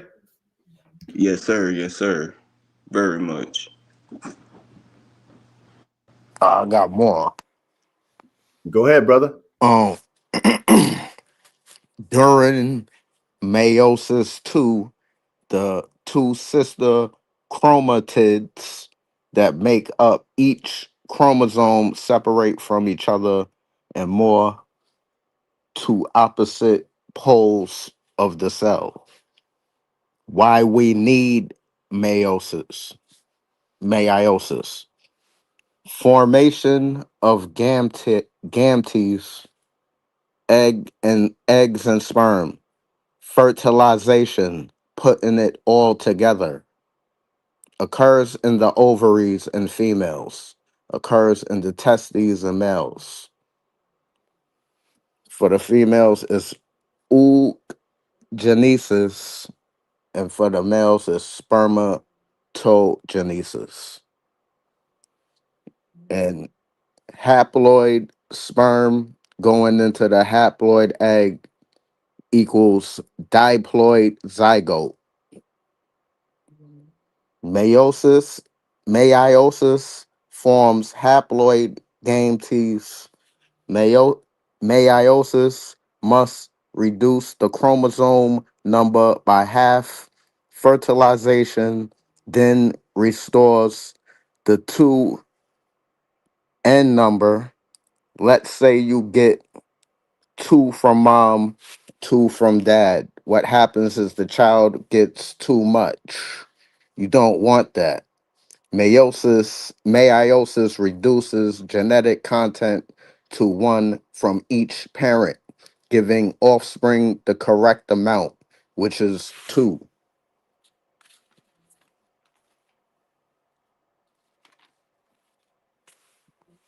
What you got? Is he on point, Caveman? 100%.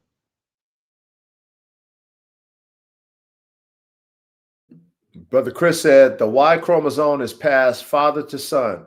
The X chromosome can come from the mother or the grandmother. That's on both sides. Does that resonate with you guys? What Chris said? Yeah, and the male's also passing an X chromosome from his mother to his daughters.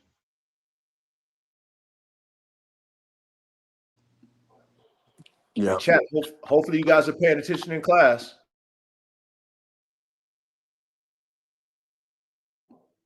You gonna say something, ready? No, I agreed with what Caveman said.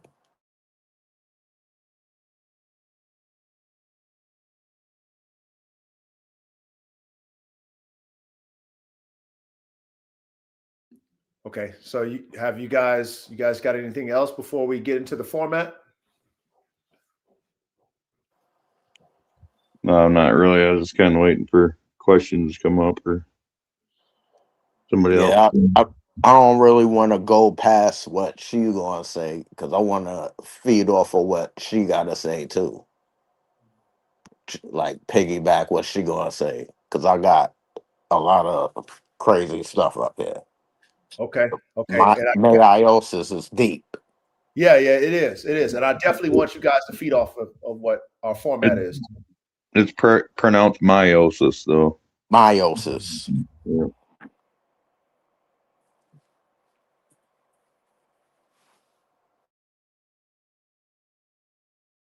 Yeah, I was trying to really stay out of all the different terms and everything, and stay more like the application side. You know how you use it in breeding. But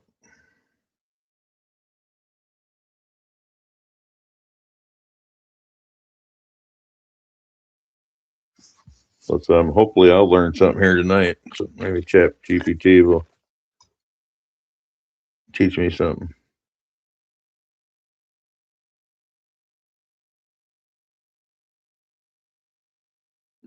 Okay, so give the disclaimer. Remember who I am. You new subscribers. I am the coach. I do X's and O's. I'm not your history teacher. I'm not your English teacher. I'm not your professor. I'm none of the above. I'm the coach. Okay, I coach what I do. So I'm going to narrate what our assistant coach, Miss ChatGPT, blesses us with, which is a format. Now, those of you guys who don't know how to use AI, over the time that we've used her, she learns. It's an algorithm. AI is an algorithm. And AI learns whatever you input in it. And depending on how good you are as inputting the information is how good the response is. So all she does for us, it gives us a format for us to follow and elaborate on. Okay. And everything that we've ever talked about, she remembers. Okay. So she adds that into our conversation. Okay. So I want you guys all to, if you guys are able to watch the screen, read along. If you're not and you're just listen to it. I do a pretty good narrations. Every now and then I might have to have my brother Reddy come through and help me with a word, but you guys get it. However, on the screen, if you come back and watch the replay in the class and you want to take notes, you can read everything that I'm reading to you, right? Because this is a classroom setting and I want you guys to take notes. And being that we do have AI at our disposal, it is a plus, not a minus. Okay. It's a plus for us who already think this because it allows us to kind of focus our thinking, right?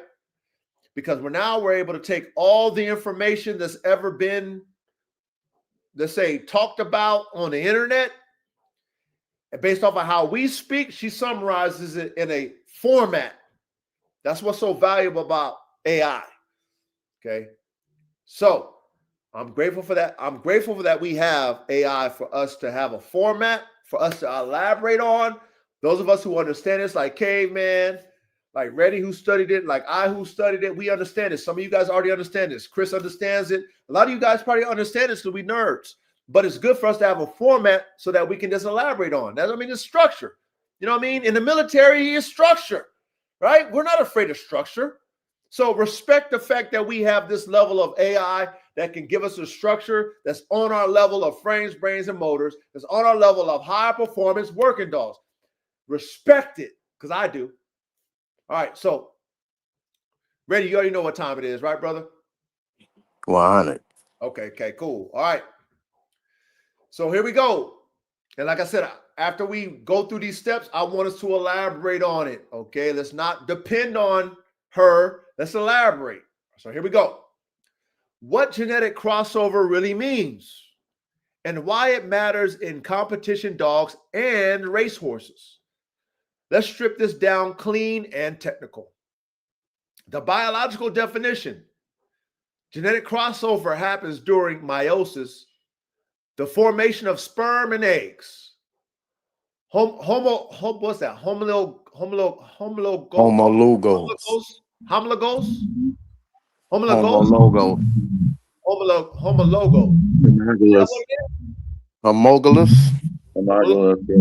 They're homologs. Homologous. Okay. Homologous. Chromosomes exchange pieces of DNA that swap, creates new combinations of genes in the offspring. In simple terms, it's nature reshuffling the deck before every generation. That reshuffling is why full siblings can be dramatically different, even from elite parents. Okay, now I'm going to repeat that. That reshuffling is why full siblings can be dramatically different, even from elite parents. This is why we say we play the genetic lottery every time we breed elite parents who are prepotent producers. Because she just says it. It's always a reshuffling of genes that we have no control over. You gonna say something, K-Man? Yeah, if I see you got a diagram up there, you're probably going to notice that when crossover happens, there is one strand of the mothers and one strand of the fathers that doesn't get shuffled. See, I don't know how to read the charts, but you know what I'm saying? K-Man, if you can see it, I can click on it. Maybe you can read it. I don't know. You want to do that? I can't really see it, but I see it's color coded in red and blue, which is pretty common.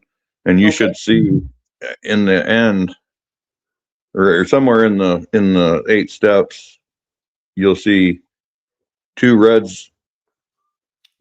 strips and 2 blue strips mashed together, and the outside blue and the outside red won't change, but the middle 2 will, where they crossed over. Right, and that's what it's showing. You'll have a blue one with red tips and a red one with blue tips. Yep.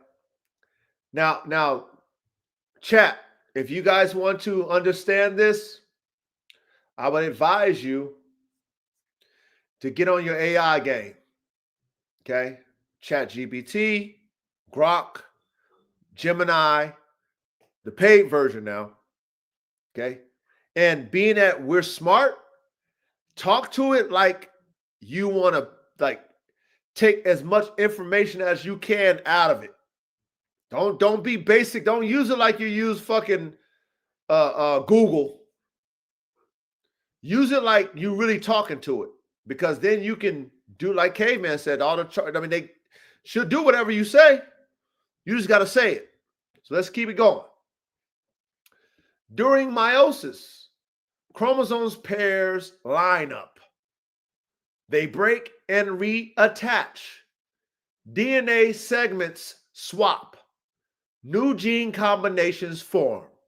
This creates genetic recombination, the foundation of variation in all performance animals. Let me read that one more time. During meiosis, chromosomes pairs line up.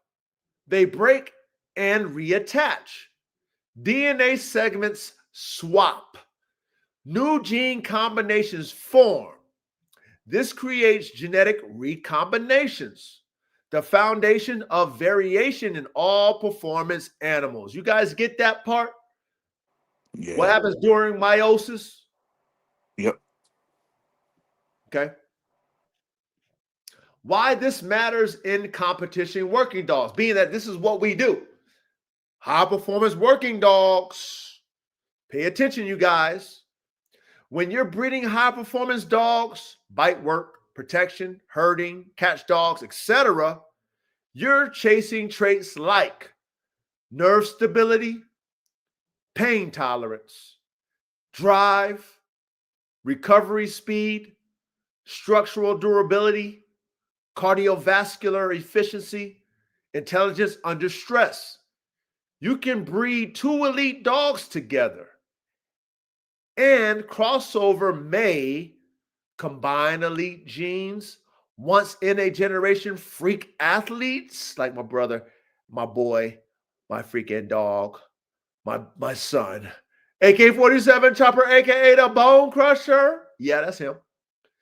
Break apart elite gene combinations, average dog from great pedigrees, randomly reshuffle traits into something unpredictable.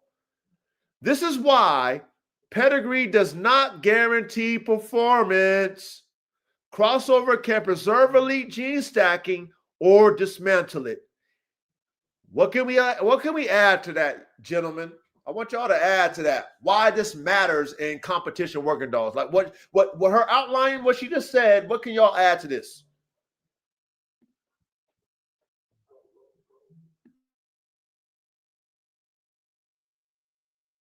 I mean, basically, if you're breeding in undesirable traits, I guess, you know, when it crosses over is where it's going to affect you. And definitely, if you're mixing in what you know, like polyhybrids, that's where your selection is going to be critical, you know, because of the recombination. You're going to have to select the pups that carry the genes that you want, and you might have to select 2 of them, or more than likely you will have to select 2 of them, you know, because they only carry half of the DNA that you're trying to pass on. Okay. You guys heard Caveman? Nah, he's telling the right thing. He's saying the right thing. You guys pay attention in class. Pay attention in class.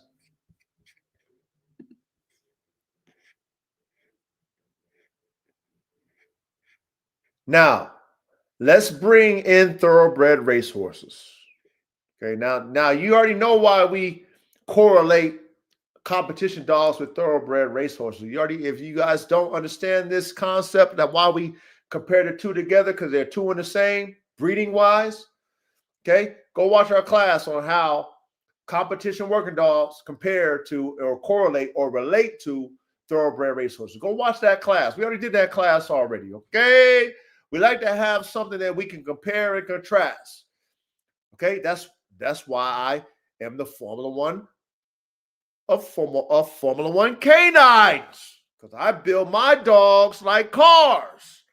But if you guys want to go animal to animal, we show you how, if you want to have an elite high performance type competition animal, competition dog, you should be doing it like them boys over there with thoroughbreds. Now, we don't got the money that they have, but, you know, we can understand the concept. That's why we got this here. Okay, so here we go.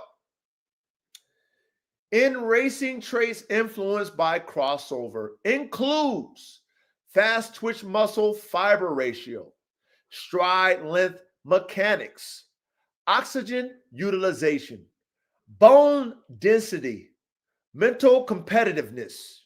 You can breed 2 grade 1 winners and still get a slow horse, a fragile horse, a mentally soft horse. Why? Because crossover reshuffle the gene deck. Do you guys understand that? Elaborate on that, fellas. Elaborate on this. That you're trying to breed 2 great animals together, and they're on paper it seems like they're compatible, but what you're doing is you're complicating the genes, and you're disintegrating this disintegrating the dog. You gotta bring in the animal that doesn't have what you have and breed that animal to bring what you want to your animal and your future and offspring, to make that your animals better, because you can't do it from 2 great animals. Only there's individuals like AK-47, but that's once in a lifetime shit. Right. Right. You're And not, watch this, Ready. What you saying is correct, right? Okay. But to simplify what you're saying, right, is it's always a reshuffling. That's what K-Man was trying. I don't know, K-Man. I'm just assuming. I think that's why you want us to cook on this, man. That reshuffle game is what a lot of people don't understand. I mean, K-Man, elaborate, man. You know what I mean? Ready? You get on it, ready? Elaborate. Yeah, you got it 100%. It's just like if you keep mixing different colored cards into the deck, you know, and you're trying to get an all red deck, and you know you got all this reshuffling going on. You got all these different colors coming in.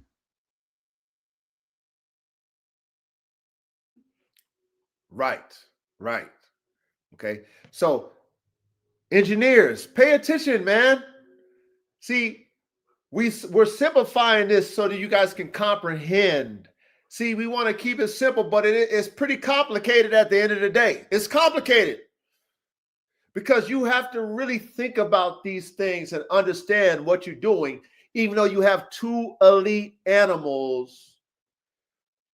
You might even have two elite super producers. And because of that genetic crossover, every time you bring them together, it's a reshuffle of the deck. Every time. So me coming into my lab notes and knowing that I got a super producer named AK, I have to be real with myself and understand that, you know what, if I really want to assess what that reshuffling is, I have to keep the whole litter every time I produce dogs. Because that's what they do with racehorses. They might only have one. They might have a twin, but normally they only have one horse.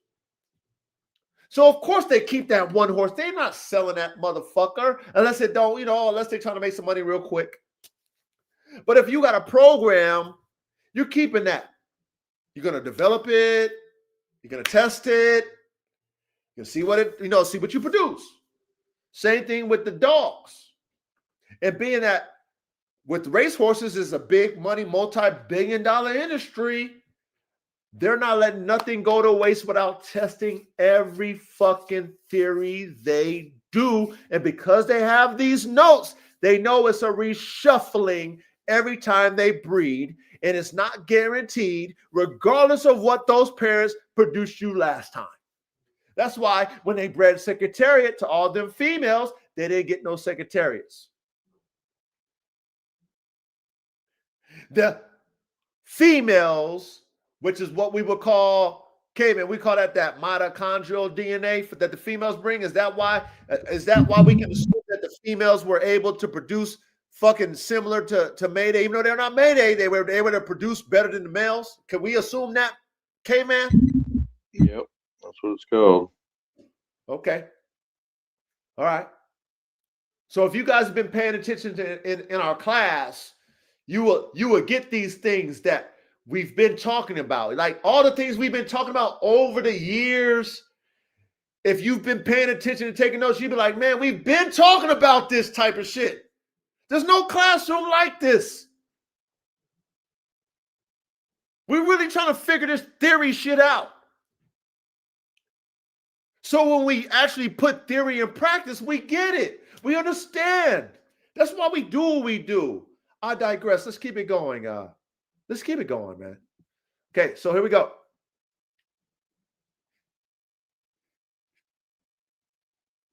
The Secretariat example. Secretariat was a genetic outlier. He didn't just inherit speed, he inherited an extreme stacking of favorable gene combinations. Most offspring of elite sires don't reproduce the same magic because crossover doesn't guarantee same stacking repeats. That applies directly to elite competition dogs. Do you guys get the Secretariat example? Yep. That's why you need breeders. We need not breeders. Hey, K-Man, I have to correct you. Not breeders. You need fucking high performance working dog engineers. Okay, not breeders. There's a lot of breeders out there. Everybody want to say they're breeders, but how many people say they're high performance working dog engineers? Yeah, right. That's what I call a breeder. These other people that are just reproducing other people's work or no work at all. I don't call them breeders. Correct. And that's why I wanted us to, that's why, hey man, I want us in chat, I want us to clarify who we are. We're not breeders. We're high performance working dog engineers. We're artists. We're different than you. You don't see it like we do. You don't see it. You don't study like we do. You don't even do it, get along study. How the fuck these motherfucking commentators talking about breeding shit when they don't even fucking do it? Why would you listen to them? Why would you engineers listen to them individuals? I don't listen to them motherfuckers. That shit don't make no sense to me. Let's carry on. The performance equation in both competition dogs and racehorses. Elite performance equals rare gene combination surviving crossover intact. If crossover preserves synergy, you get a monster. Break synergy, you get diluted performance. Let me read that one more time. The performance equation in both competition dogs and racehorses. Elite performance equals rare gene combinations surviving crossover intact. If crossover preserves synergy, you get a monster. If crossover breaks synergy, you get a diluted performance. You get that? Yep. Anything you want to add to the equation? That makes sense. Crossover could actually create that synergy. You know, if you're, let's say you're looking for alleles that all equal 10, and you got a dog that has all 10s, you know, except for chromosomes 1 through 4, and then you cross that, meiosis happens, and that crosses over with a chromosome that has 10 on those alleles, then you'll end up, you know what I mean, with all 10s on that strand of DNA.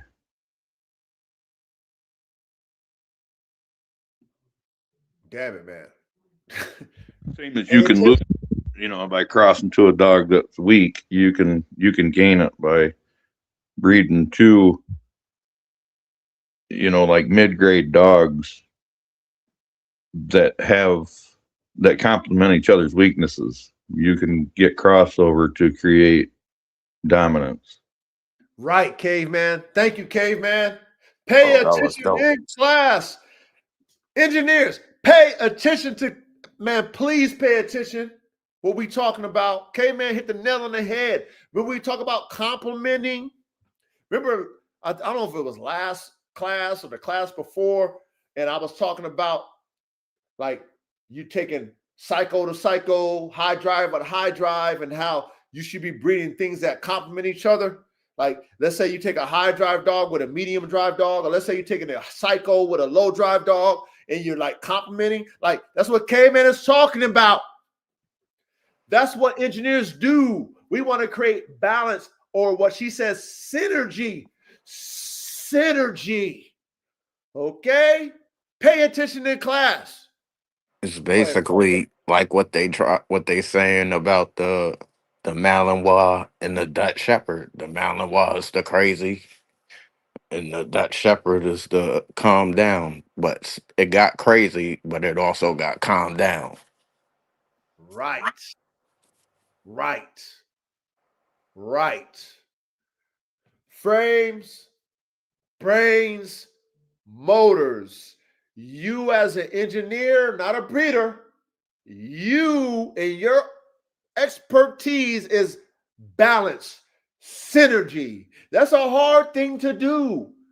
This is why you don't throw dogs that don't show you certain things in the trash when you're breeding them, because you want to take a dog that might be mild in their drive, might be more manageable in their drive, and then you got that motherfucking hard dog, what they call that gangster dog.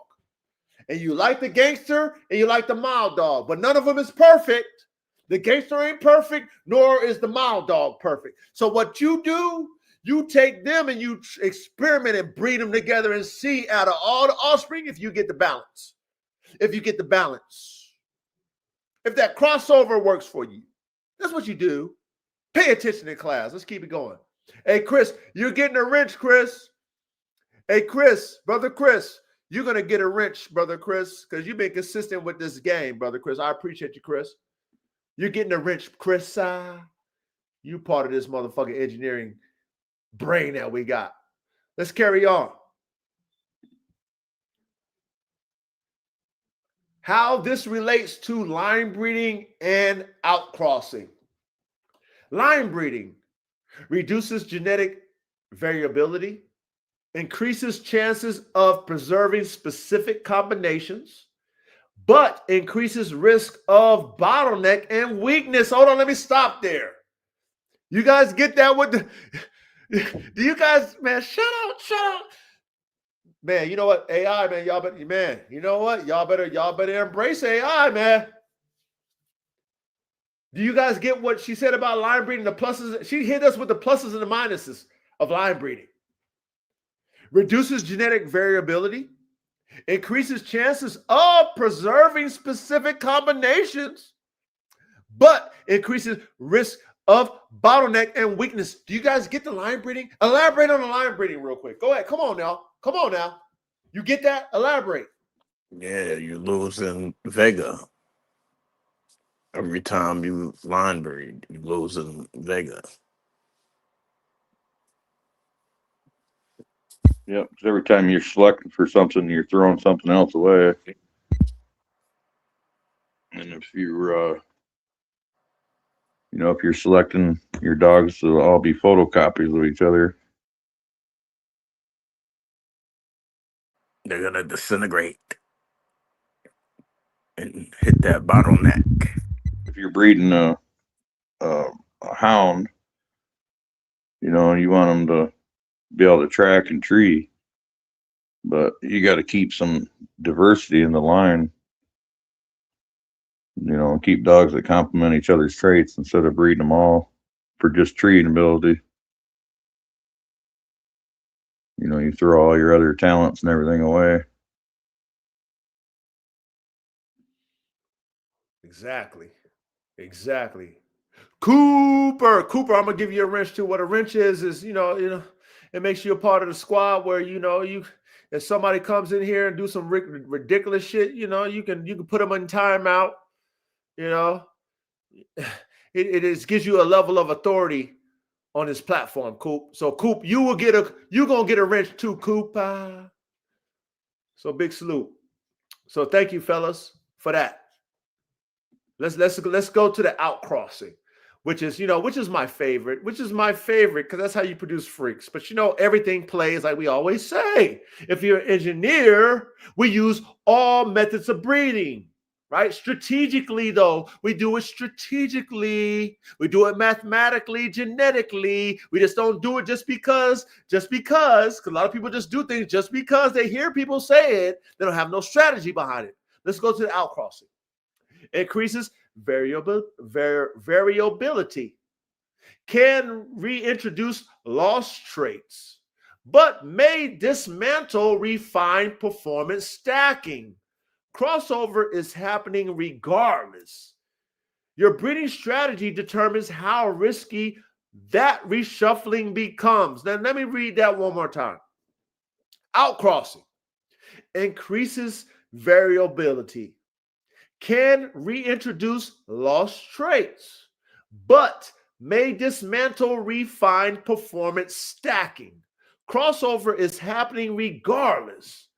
Your breeding strategy determines how risky that reshuffling becomes. Do you guys get the outcrossing too, plus and minus? Elaborate. Well, if you understand meiosis, this is where you can just pull one trait or just a couple of traits from a breed into your breed and throw away all the rest. Yep.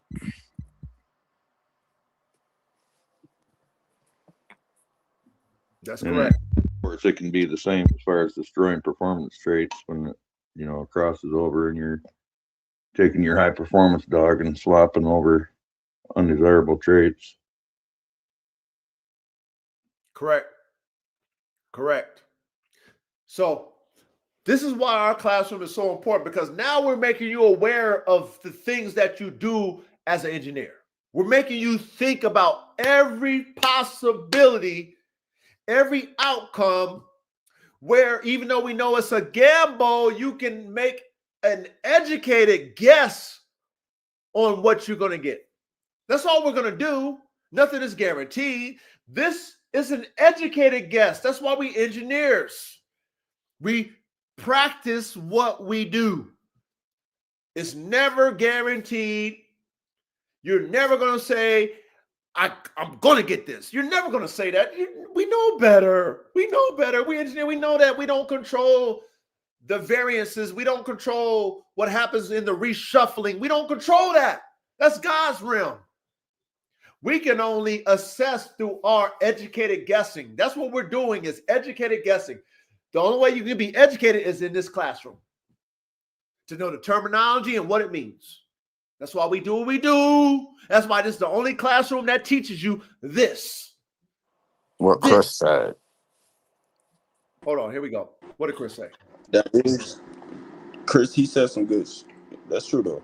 It is. He says outcross can be very dangerous. You're bringing unknown genetics into a known genetic. Correct. Okay. Now, Chris, this is what I always love to do with you, Chris, because you're smart. I always tell you engineers, you smart guys like me, everything plays. Line breeding is very dangerous. Inbreeding is very dangerous. Everything is very dangerous. That's why we the scientists. That's why we the engineers. We try shit. So, what I challenge all of you to do is try it all. But it needs to be a reason why you're outcrossing. It needs to be a reason why you're line breeding. It needs to be a reason why you're inbreeding. Does that make sense, y'all?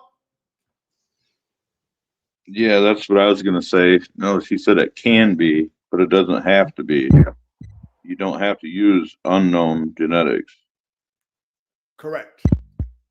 Facts. You shouldn't just be taking any dog to any dog. Like, you can know that you're using is. Yeah, you can know that the dog you're using is, line bred and has these certain traits. It doesn't have to be a guess on what you cross with, or it doesn't. If you're educated, you make the right choice on the outcross. Right, caveman. Educated guess. It's all a risk. And the reason why it's a risk, because we don't know the genetic shuffling. I always use this analogy with me in what I do as a dog god, right? I'm only assisting God. I'm not the creator of everything that is everything. God is. There's a realm that we can't touch. Creation, we can't touch. We can manipulate creation, but we can't touch creation. You can't create a soul. You can manipulate DNA, but you can't create a soul. You can't create what was already created. You can only manipulate it. That's why it's a risk at everything that we do, because we're only manipulating what was already established. That's not our realm. That's not our control. Our theories can give us an idea, but the reality is still a possibility. That's what I always want. And that's why I say, with you, Brother Chris, because you're so smart, I want you to keep that in your mind. That, you know what? We still rolling dice. I don't care how smart you are, Chris, how smart you are, Caveman, how smart you are, Reddy, how smart you are, Chat, how smart I am. It's still we taking some dice and we roll them. Every breeding. Every time we do a schematic and we draw it out mathematically and we had our fucking stats and all the shit, that genetic reshuffle is always something new. Always something new, right? But keep feeding us, Chris. Keep feeding us, Chat. Okay? We need you smart motherfuckers in this classroom. I love you smart guys, okay? Keep feeding us, Chris. Come on, man. Keep feeding us, Chat. Keep feeding us, Caveman. Let's carry on. Let's keep it going. Why some bloodlines water down? When elite gene combinations get repeatedly broken apart by crossover without strong selection pressure, drive declines, durability drops, mental edge fades, structural position softens. You're not losing the pedigree name, you're losing the gene stacking. Big difference. You guys get that? Why some bloodlines water down? Yep. Because they chasing that paper. They're not Ooh, chasing the traits and the ooh, genetics. ooh. That's true. That's true.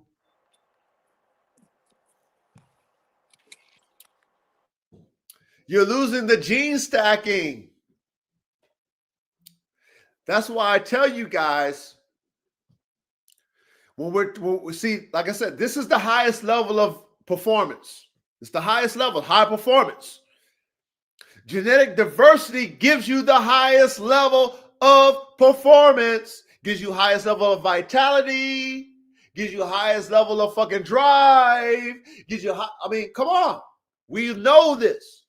Now, it's pluses and minuses, y'all. It's a give and take when we're playing around with these genetics. Yeah, the dogs aren't going to look the same. Yeah, we might get smaller dogs. Yeah, we might get bigger dogs. Yeah, I mean, but like I said, what's our purpose as engineers? To That's get why, better. right. And that's why I classify us as like the Lockheed Martin, Skunk Works of high performance, because your job, my job, is not to make the same airplane, not to make the same tank, not to make the same fucking missile. I got to make better missiles, better tanks, faster missiles, smarter ships. Do you get what I'm saying? Y'all get what I'm saying? Hell yeah. So I can't water down my fucking genetics if I want to make bigger, stronger, faster, better every time. I can't water them down, because the only way we get better is with genetic diversity. The only way you keep shit is you go ahead and solidify them. Right? You finally got it. You want okay. Look, we pushed it to the limit already. Okay, we went so far out. Let's keep what we got. We're so ahead in our program. Let's tighten it up. But guess what happens when you tighten it up? You start losing shit when you tighten genes up. You start getting to that bottleneck. Did we learn about bottlenecking, fellas, last classroom? Yep. Yes, sir.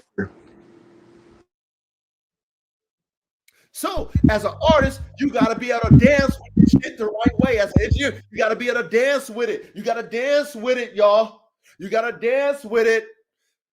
Okay? If you're able to get that explosion of genetics and it push you way in, like I said, push you in a freaking nature zone, then you can start line breeding that shit, tighten it up, because you're way ahead.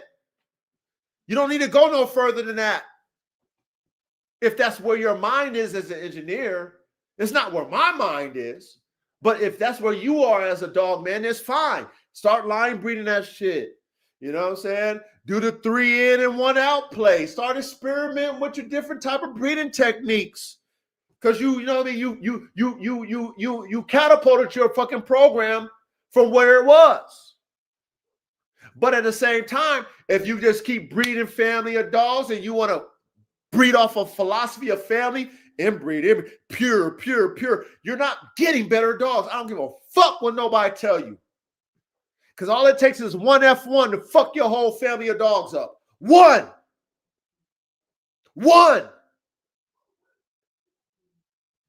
I digress. Let's keep it going, man. Frames, brains, motors, application.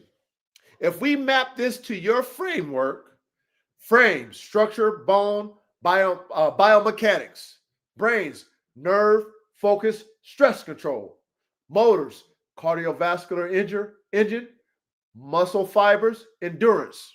Crossover can keep all three aligned, okay, or separate them into different pups. Okay, we get that. You might get great motor, weak brain. That makes sense with the shuffling.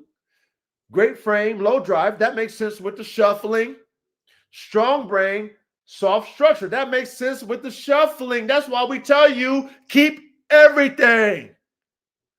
Now, most people can't do that now, but that's why we tell you that, because she's telling you might get all these things with the shuffle. Elite animals are when crossover accidentally preserves all three at once. Let me repeat that. This is why God is in control and we not. This is why I say to myself, I'm playing God, I'm assisting God, I'm not God. Because what does she tell us? Elite animals are when crossover accidentally preserves all three at once. Can you all elaborate on this? That's freaks.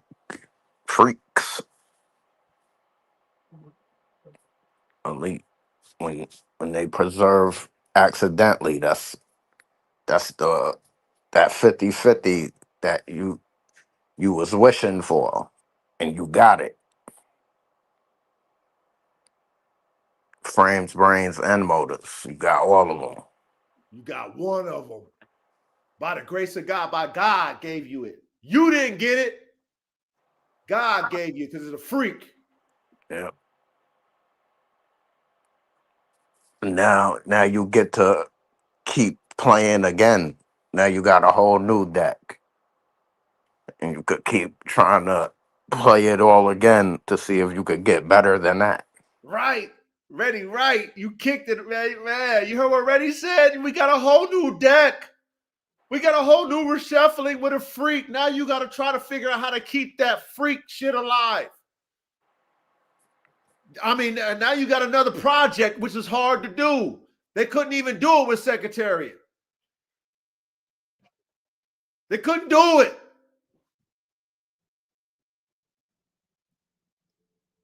Slew, ready on that. Slew, you just got a whole new deck. What did Ready tell y'all?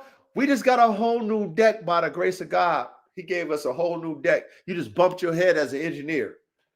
You know what I'm saying? You made that stealth bomber and shit. You know what I'm saying? You got that military contract. You know what I mean? You got that $100 billion military contract because you got all these new planes and shit that they, you know what I'm saying? You bumped your head on the technology. You know what I'm saying? You done found that motherfucking alien aircraft and you reverse engineered it. Then you fucking use your brain and you figured out how to put that shit in real life in the third dimension. That's what you did. Then you got the fucking new technology and now you the man. That's the same thing with the dogs. Same thing with the dogs. Pay attention in class, man. You know, I know this above a lot of you guys' head, but you know, for those smart men, we get it. We get it.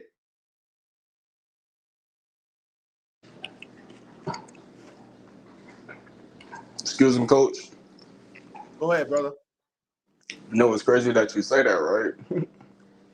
That's exactly what they do, even overseas. Look, we might have the F-35 go down. We might have the F-22 go down. It's our mission to go retrieve them aircrafts, because if they goes in the wrong people's hands, they can reverse engineer and possibly overthrow with better technology that they can add to their own technology. The shit plays. Facts. That's a fact, word. Oh shit. Facts. You hear the young dog man talking that facts? Everything plays like we've been teaching y'all. Everything plays. I know this shit is over a lot of you guys' heads, but if you hear, it's not over your head. You guys, you guys are smart. Y'all want to learn.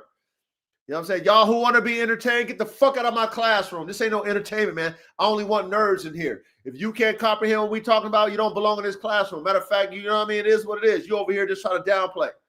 But if you really in tune with this type of dog man type of mentality, you try to make high performance dogs, you got to think like this, man. Reverse engineer. We got a modern dog marvels. We call it modern dog marvels, where we reverse engineer, we break down breeds and we build them back up. I mean, come on, y'all. Come on. There ain't nothing new under the sun. Nothing. Let's keep going. Salute Verde. Salute Verde. That's what I'm talking about. Here we go. Hard truth. You cannot control crossover. You can only select ruthlessly, cold, weak performance. Avoid breeding on reputation alone. Breed the individual, not just the pedigree. That applies equally to high-level competition dogs, elite racehorses. Well, yeah, that makes sense. You guys get that hard truth, how you cannot control crossover? Yes, Yeah. sir.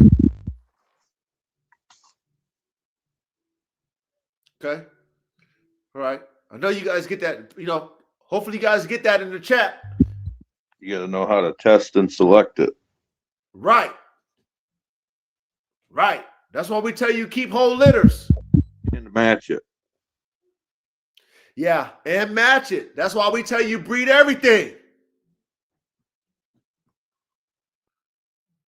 Because listen, when she say Cole, that's why I say everything is up to interpretation. That's why I want us to elaborate on the structure.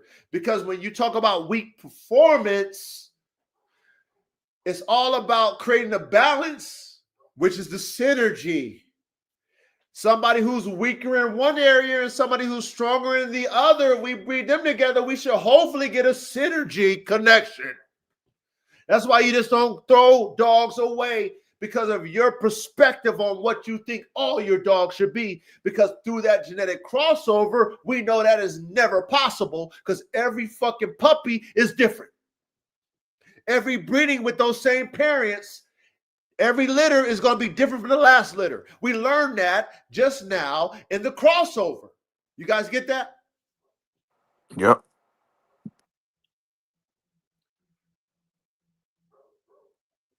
Please pay attention in class, y'all. Please pay. I know it's a lot. I know it. I know it's the top tier of the class. I know, what I mean? I know it is, man. Gifted and talented. There's only a few of us that's going to be in this class. But guess what? How many people got freaks and natures of dogs in the world? Ponder that. Ponder how many originators of breeds. Think about how many breeds are on the planet versus how many people who own those breeds. Think about that. How many breeds that were created versus how many people that own the breeds. That should tell you why this classroom is what it is. Because there's few people that create breeds, that create dogs. Few. And it's okay. That's how God designed it. Let's keep going. Bottom line, genetic crossover is the biological lottery system that determines whether elite performance survives into the next generation. Breeders who understand this respect randomness, select based on actual performance. Don't worship names. Don't assume greatness produces itself. And that's the difference between a breeder and a genetic engineer of performance. I love her. I love her. Do you get the bottom line, y'all? Yeah. Yes, yes. Let me read that one more time. Bottom line, for you in the back, that want to commentate when you don't do what the fuck we do. But I know you in the back, huh? I know you watching. Huh? I know you taking notes so you can remix our shit. Huh? So you can be that P. Diddy and remix our shit. Pay attention. Because you don't do this shit. And what I'm saying with the bottom line, you can't even comprehend it because you can't even do it. Your mind don't comprehend it. You can copy us, but you don't comprehend what the fuck we do. Watch this. Bottom line, genetic crossover is the biological lottery system that determines whether elite performance survives into the next generation. Who taught y'all about the genetic lottery? It's the coach that taught y'all that shit. It's the coach that taught you about the genetic lottery. It's the coach that taught you that nothing is guaranteed in this shit. I taught you that shit. Breeders who understand this respect randomness. Ooh, we respect that it's a lottery. Us artists, fuck breeders. Us engineers, we know it's random. We know it's a genetic shuffle. You don't know this dumb shit because you dumb. Okay, it's dumb to you. But we know this because we smart. Respect randomness. Select based on actual performance. Don't worship names. You individuals who worship pedigrees and names on paper. This talking to you. This is talking to you. The bottom line. Don't assume greatness reproduces itself. You who think you can just fucking breed great performer to great performer and think it's going to reproduce itself. She's talking to you. Don't assume greatness reproduces itself. Oh, wow. Shit. And that's the difference between a breeder, which we are not, caveman. That's what I was telling you, caveman. We are not them, caveman. I know you understand that, but I have to make sure we understand that as a whole, caveman. I know you're not them, but I have to make sure that the class know that we not them, caveman. You know what I'm talking about. And a genetic engineer of performance. You get that? Yep. Yep, I got you. Okay. Chat, you get that, chat? You in the back watching us acting like you not. You get that? Talking about you can't learn from somebody who teaching you the fucking highest level of this shit? Because I do this shit and I got dogs to show you that shit? Fucking dog game. This dog game is fake as fuck. All these commentators talking like they real dog man. Y'all ain't no real dog man. Y'all ain't even got no fucking dogs. Your dogs is basic. Basic ass dog, but you talking like you an elite motherfucking dog man. You can't do what the fuck that the coach do. And if you could, then you'd be in this classroom participating. Like all of you who's in this classroom, I believe that you can do what I do. And I believe that hopefully you can do better so you can push me to do better. Because that's what I'm pushing you to do. I'm not pushing you to be mediocre. I'm not pushing you to say, okay, I'm okay with my dog. Okay, I couldn't do it. Okay, that's fine. That's the best I can do. No, I'm pushing you to fucking figure this shit out. That's why we have this classroom. Let's carry on. You cannot control genetic crossover, but you can absolutely influence the probability that elite gene stacking survives it. Let me repeat that. You cannot control genetic crossover, but you can absolutely influence the probability that elite gene stacking survives it. You guys get that? You guys get that part? Yeah. Two different ways to do that. Go ahead, K-Man, elaborate a little bit if you want to. Go ahead and elaborate, ready if y'all want to elaborate. You know what I mean? Before we kick in. Well, like if you make sure that it's crossing over with a like trait, then it's preserved. And if you're not, then you have to select the ones that preserve that trait. Right. You want to add to that already before we cook? Nah, he said the right thing. Okay. All right. All right. Let's cook. Let's cook. Let's cook, y'all. No classroom like it. No classroom like it. Pay attention to class. Take your fucking notes. Okay. Don't listen to the motherfuckers who's they steal from us. They fans. They fans. They steal from us. They fans. You know what I mean? But they're imposters. They don't do what we do. They're not us. Let's keep it going. First, what is elite gene stacking? Question mark, okay? What is elite gene stacking? It's when multiple performance critical traits align at the same time. Structural efficiency, high motor, cardio plus muscular fiber, extreme nerve stability, pain tolerance, competitive intensity. When all three of your frames, brains, motors hit together, that's stacking. That's rare. Crossover can either preserve the alignment or scatter it. Your job is to increase the odds it stays intact. Do you guys get the first level? What is elite gene stacking? You guys get that? Yep. Elaborate. What can you add? What can you? What I mean, come on. That's the freak. That's when you gotta keep him in the front all the time to keep that, to preserve that hybrid, that level of hybrid vigor. That level of stacking. Yeah, the stacking to keep that intensity of hybrid vigor. Right. Right. Right. Ready. What about you, K man? What can you add to this?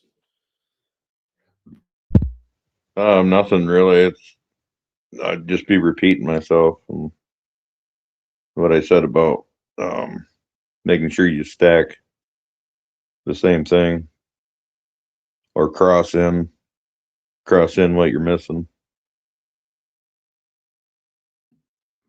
Okay. Okay.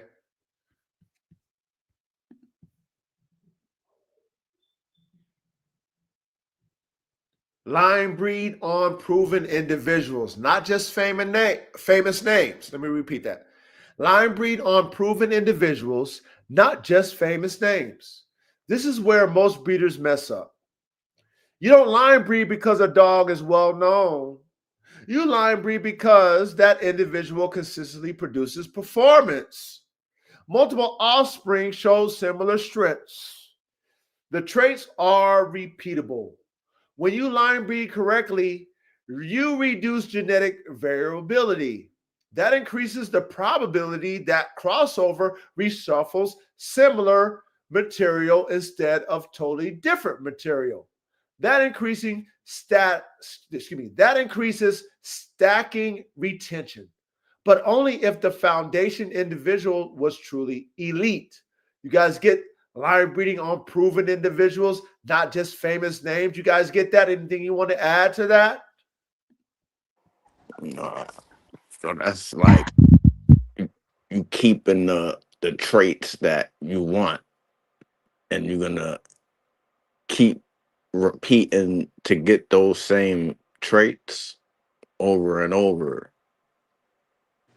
without watering it down. Right. They can't pass on what they don't have. Right. Yep. Exactly right. That's that prepotent.com that we talk about, knowing the probability of dogs who that can pass on these particular traits that won't get blended all the way up, even though they will get blended, but it won't get washed out in the genetic crossover. All right. Okay, that's the line breeding on proven individuals, not just the names. That's why we don't follow pedigrees over here. Okay, we're not breeding show dogs. We're breeding high performance dogs. Okay, pedigree don't fucking matter over here. It's individualdogs.com. If those individual dogs can't reproduce, we don't bet on what's behind them. Period. Let's go to number 2. Select for performance, not pedigree paper. But goddamn, coach, you ahead. I know. I'm the coach. Of course I'm ahead. Okay. Crossover doesn't care about titles. It cares about DNA combinations. If you breed a titled but average dog or a famous but genetically diluted line, you are amplifying randomness. Top racehorse breeders learn this the hard way. Well, of course they learn it the hard way because they got the money to play the game. These people who talk about it ain't got no fucking dogs, no motherfucking money. They just talk about shit because it sounds good. Okay, that's why we compare competition dogs to thoroughbred racing, because at the end of the day, if you compare your program to a thoroughbred racehorse fucking program, they spend the money even though you might not have it. So if you don't have it, but you still compare your program to the people who got the money, you know what? You're better off. You're better off because you know what you have. Your program is hard stricken. It's hard. It ain't no fucking talking about it. Because those people with those thoroughbreds, they got hundreds of millions and billions of dollars in it. They're testing everything. They're not talking about shit. They're doing it. They're testing it. They're breeding it. They're testing it. They're paying for it. All the shit. This internet shit, these people talk about it. They're not about it. They run their mouth. They ain't shit. They talk about it. Just run their mouth. They ain't got no dogs. Their dogs ain't shit. Come on, y'all. Y'all know better. Y'all know better. That's why I teach the way I teach. Because I know better. I want y'all to know better. I want y'all to do better and know better. Watch this. Let's go. Top racehorse breeders learn this the hard way. Look at the rarity of horses like Secretariat. Let me repeat that. Look at the rarity of horses like Secretariat. He wasn't just fast. He was biomechanically freakish. Massive heart, capacity, efficient stride, competitive drive. That stacking didn't magically reproduce in every offspring. Let me repeat that. That stacking didn't magically reproduce in every offspring because crossover reshuffled the deck. Selection pressure is what keeps stacking alive. Do you guys get that? Let me repeat that one more time, okay? Select for performance, not pedigree paper. Crossover doesn't care about titles. It cares about DNA combination. If you breed a title but average dog or a famous but genetically diluted line, you're amplifying randomness. Top racehorse breeders learn this the hard way because they got money and most of you talking ass niggas don't. Look at the rarity of horses like Secretariat or dogs like AK-47. He wasn't just fast. He was biomechanically freakish, massive heart capacity, efficient stride, competitive drive. That stacking didn't magically reproduce in every offspring because crossover reshuffle the deck like Reddy said. Okay, selection pressure is what keeps stacking alive. Anything you guys want to add to that? He wasn't prepotent. That's correct. He was a freak. He wasn't prepotent. Facts. Facts. Facts. What about you, caveman? No, I would like to say that these are all traits that you can't see. Elaborate, caveman. We need you to break it down for us. Well, I mean, it's all about selection pressure. Things like I can't think of the name of it right now, but there's little things in your DNA like how efficient your blood processes oxygen. You know, that totally affects your performance. You could have a dog that's superior physically in every other way, except his body doesn't work as efficiently as at processing oxygen. You know, so he's not going to be elite. Pay attention in class, you guys. I know you guys are paying attention. I just got to remind you. That's what coach do. Coach, that's what coaches do. Go ahead, Verde. You got something to say, Verde? Yes, I was wondering, like, would that be a motor? So that would be something wrong with the motor, right? If it was listed on the frame motor. Yeah, that would go along with your intake and exhaust. Pulling, you know, your breathing, your oxygen, your motor's got to have a fuel air mixture. You can dump all the fuel in your engine you want, but if you have a little 2-barrel carburetor on it and you're dumping in gallons of gas, it's not going to burn it. You're actually going to flood your engine out. You're going to get less performance. You just taught me something. I did not know that. Hey, Chris says something that's interesting. He said the only way to retain heterosis is to breed back to his parents. Secretariat should have bred back to his mother. Now watch this.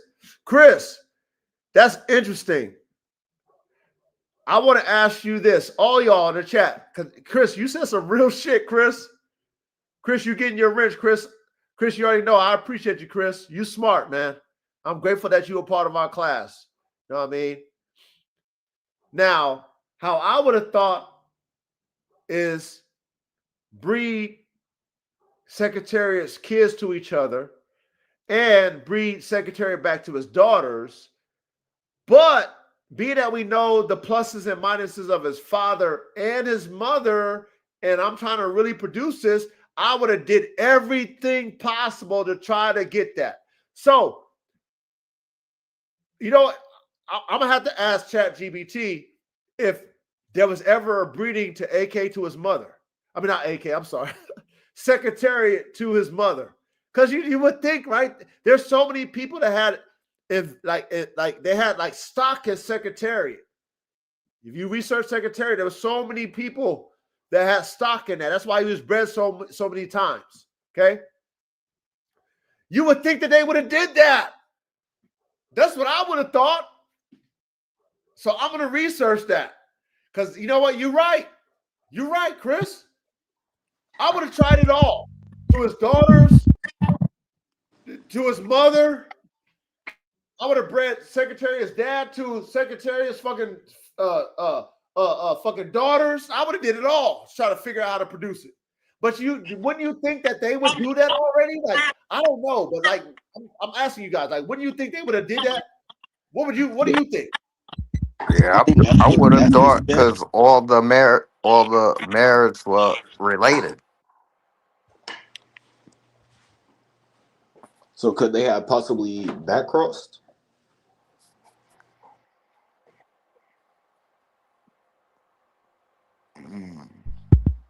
Okay, well, I'm going to say that I think you're actually going away from heterosis and more homogenous when you're breeding back to the mother. But I'm going to agree that they should have bred back to a female on the mother's side. And if that didn't work, my next step would have been to breed to two females on his mother's side and breed their offspring together.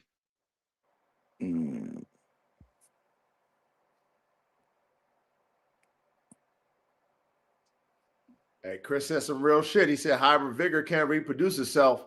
You lose on the F2, which is true. Okay, so listen, Chris, so when you breed back the son to the mom, you're not getting hybrid vigor. So you're doing a back cross. So you're trying to you're trying to retain whatever that mother. So let's say, did the heart gene come from the mom? I don't remember if the heart gene came from the mom or the dad. I don't remember. But if you knew that, then if you try to capitalize on that big ass heart, I'm gonna back cross back to the mother. But like I said, if we have a billion, like, okay, back in those days it was like millions, right? You know, now it's billions, right? Now it's billions. But let's say today it's a $1 billion. We're trying everything, Chris. Like caveman, like chat, we're trying it all. We're trying everything. I'm bringing him to anything. I'm doing every cross to try to figure out how to produce this freak. Come on, y'all. If we got the money, aren't we trying everything? That's why I would say, don't you think they would have tried it? Like everything we talking about, when you got money like that, of course you would have did it. They don't allow cloning. You can't clone. You can't artificially inseminate with thoroughbred racehorses because it's too much money. They don't play that shit. You're not conning nobody that's spending $250,000 on some semen, right? Then we want to see that dick going that fucking horse pussy and nut. Period. Right? No cloning because we don't want nobody cheating. We want everybody to make great horses. No cloning shit allowed.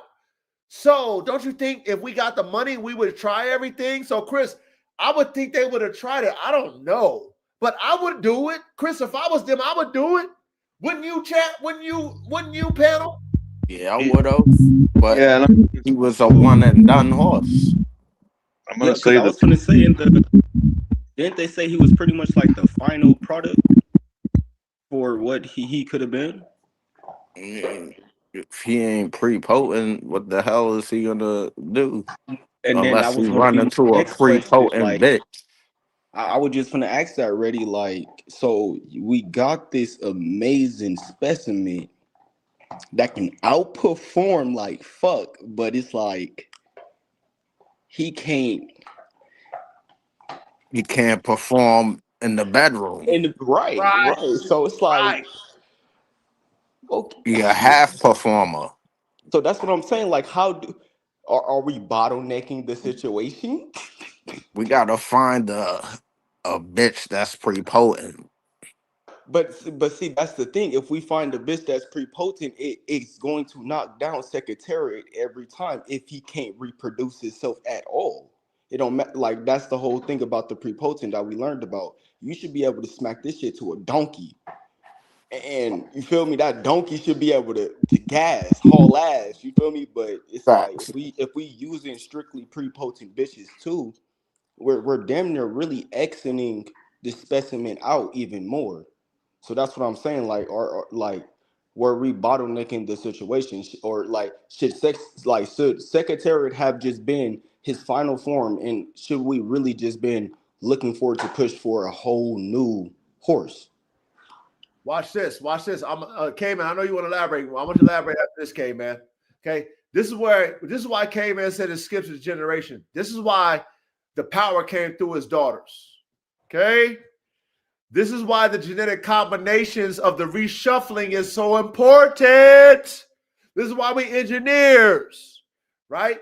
His females hold the most genetic fucking prepotency of Secretariat. The females hold more of the DNA than the males. Do we agree or not? I Yes, sir. agree. Yep. Okay. Now, his sons couldn't carry it because Secretary is a freak and he couldn't produce his freakishness. He is a once in a lifetime bumphead. That's who he is. God didn't allow him to fucking reproduce himself. He's not an AK. Now, his daughters hold more of his DNA prowess, his DNA genetic profile than his sons. Now you mix his daughters with a fucking prepotent sire of another fucking line, you get what we call heterosis. Y'all get that? Yes, sir. And at Yeah. that point, that will be a new horse, though, right? That's why his daughters was the ones who carried on his fucking genetic prowess. Because they carry more of the freakish gene than his sons did.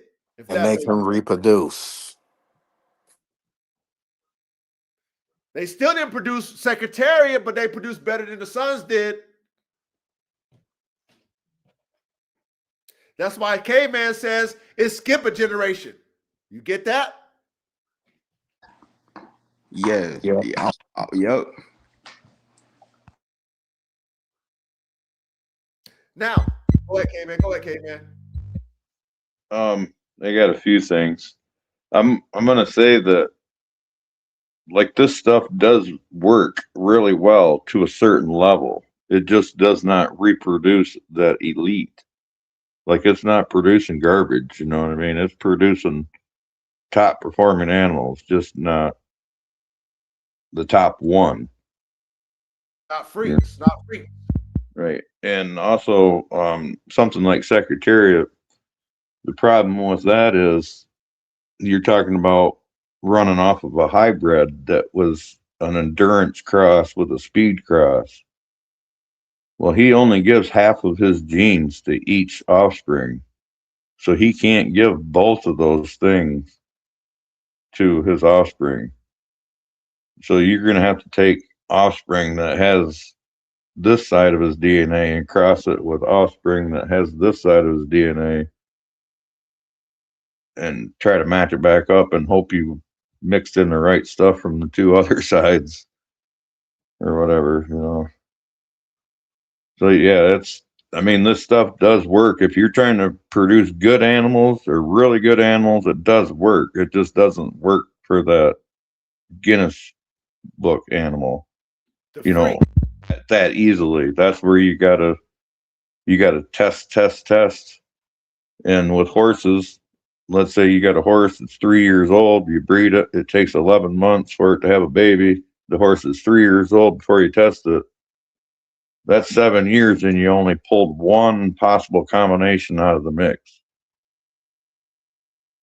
You know, so you got to have a lot of testing going on to pull out those anomalies. Right. And that's why Secretariat was bred so many times, because they were playing the genetic lottery with the DNA. But like you said, Caveman, like we understand, Secretariat is a true freak, okay, who was produced by a cross, who is not prepotent. So it's going to take time for those genetics to shuffle to somewhat similar to the freak, even though they're not the freak. That's what we understand as engineers. When you get a freak in your life, we know at the end of the day, let's accept that as a freak athlete. Because as we see with human beings, we see the Michael Jordans and the LeBron James and all these, the Deion Sanders and all these, you know, we could go on and on about these freak athletes, but their kids ain't on their level. But then watch this. You get an average elite athlete, and then they produce the fucking freaks. You see how that shit works? It's kind of crazy how that shit works, but if you study it, you understand it. Real talk. Go ahead, I'm not sure the numbers on dogs or horses, but in humans, there is 8 million different possibilities on the zygotes that you can make. We were just talking about meiosis making the sex cells. There's 8 million possibilities in a human on what genetic combination can come out for each parent. Now imagine that deck being shuffled, 8 million. Imagine that being shuffled. And as humans, we understand that the outcross is how we breed, right? You know, other countries and tribes, you know, they do a lot of inbreeding and live breeding. That's why they all look the same. That's why, you know, it is what it is with those, right? But in America, we do outcrossing.com, okay? Inbreeding, cousins, nephews, nieces, sisters, brothers, mother, fathers, mothers, kids, daughters, sons. We don't do that. So, you know, we do outcrossing here because we want to create longevity, but at the same time, you know, when you fall in love with somebody, you're not doing genetic testing, okay? All right, you don't know what's behind the line. You know, you see your wife, your husband, and you marry them, but you don't know what kind of fucking genetic defects they got in their bloodline, okay? But we know, hey, you better off outcrossing than inbreeding. Now, when it comes to competition dogs, we know the power of the cross is going to get us the possibility of freaks and what I like to call the podium dogs, like what K-Man was talking about, which is the good horses or the good or the great horses or the great dogs. Okay, the freaks are an anomaly. But when you get one, you want to figure out how to genetically reverse engineer it so that you can put it in the offspring. All right? So I know it's complicated for a lot of you. Pay attention in class. If you watch all our class, you will get what we're talking about. Okay? You will get it. But you got to go back in time and watch all the classrooms. Catch up. Because everything we doing now, every class we do, we're going to keep elevating. It's going to get harder. But if you follow along, you're going to get it. You're going to get it. Like, damn, we talked about that fucking 10 episodes ago. We talked about that fucking 3 episodes ago. That's what you guys gonna do. Because this is what it takes to elevate our dog program. Let's carry on.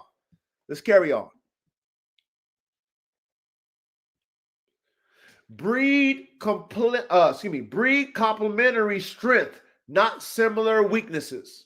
And both parents lack nerve depth. Crossover can't magically create it. But if one parent is elite in brains and the other is elite in motors and both are solid in frames, you increase the probability of stacking all three. Strategic pairing matters. Random pairing is gambling. Do you guys get number 3? Yeah. Absolutely. Frames, brains, and motors. Frames, brains, motors. Synergy, balance, not same the same, but complementary. Strategic pairing matters.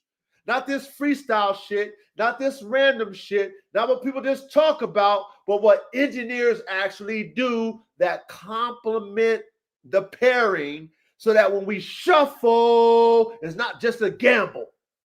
That's why number 3 makes sense.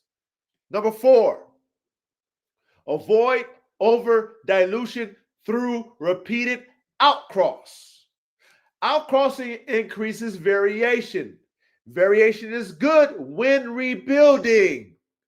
But if you outcross repeatedly without reconsolidating, crossover keeps breaking apart elite combinations faster than you can stabilize them. That's how bloodlines water down.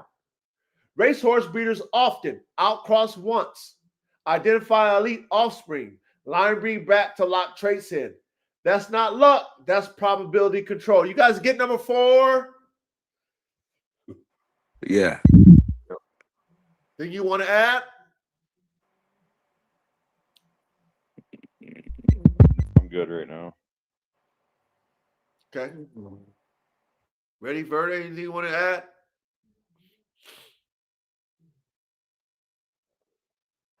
No, I'm all right. Okay. Ruthless early selection.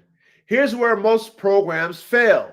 If you keep average nerves, slight structural inefficiencies, dogs that almost have it, you allow broken gene stacks to reproduce. The more selective you are, the more you bias crossover outcomes in the future generations. Nurture reshuffles. You decide what survives. Okay? Let me repeat that. Ruthless early selection. Here's where most programs fail. If you keep average nerves, slight structural inefficiencies, dogs that almost have it, you allow broken gene stacks to reproduce. The more selective you are, the more you bias crossover outcomes in the future generations. Nature reshuffles. You decide what survives. You get the ruthless early selection. You get that?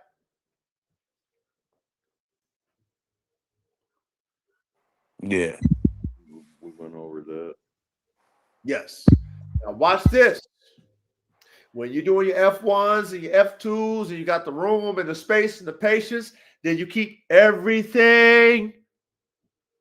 You're going to see average nerve. You can see above average nerve. You're going to see slight structural inefficiencies. You're going to see premium. You're going to see all that. And then what you do is you take the ones that lack and you take the ones that add and you breed those together. That's what you do. That's what you do. That's what you do. Gotta get that, find that balance. Find that balance. Shout out to my brother Reddy, paying attention in class, real engineer. Hopefully you guys are paying attention in class, the balance, the synergy. Hopefully that's why we don't just call everything when we fucking really cooking up dogs. We're engineering. We're not breeding the same with the same. We want balance. We want balance. Not the same with the same. Pay attention in class. Number 6. Maintain structural integrity. Frame first. Structural flaws amplifies across generations faster than performance gains. In both high drive dogs and racehorses, weak pasterns, poor hip angles, soft backs, inefficient stride mechanics, these destroy stacking over time. If frames collapse, motors and brains don't matter. Elite stacking requires biomechanical efficiencies first. You guys get number 6, maintain structural integrity. Frames first. You guys get number 6? Yep. Anything you want to add?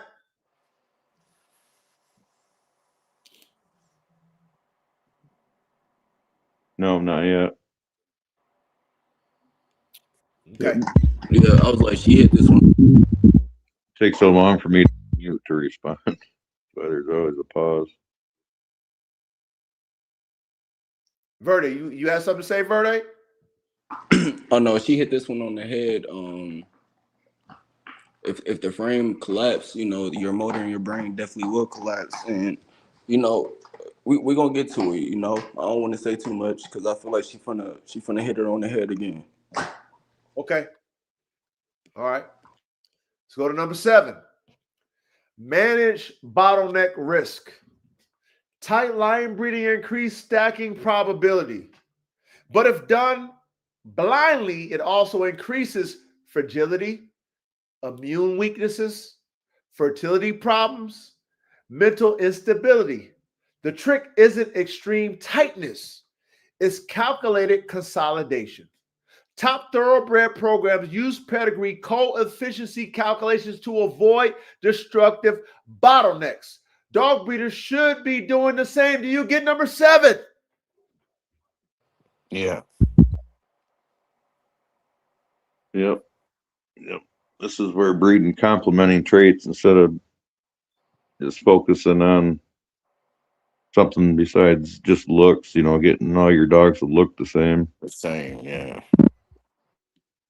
And I was gonna say that's a real simple way.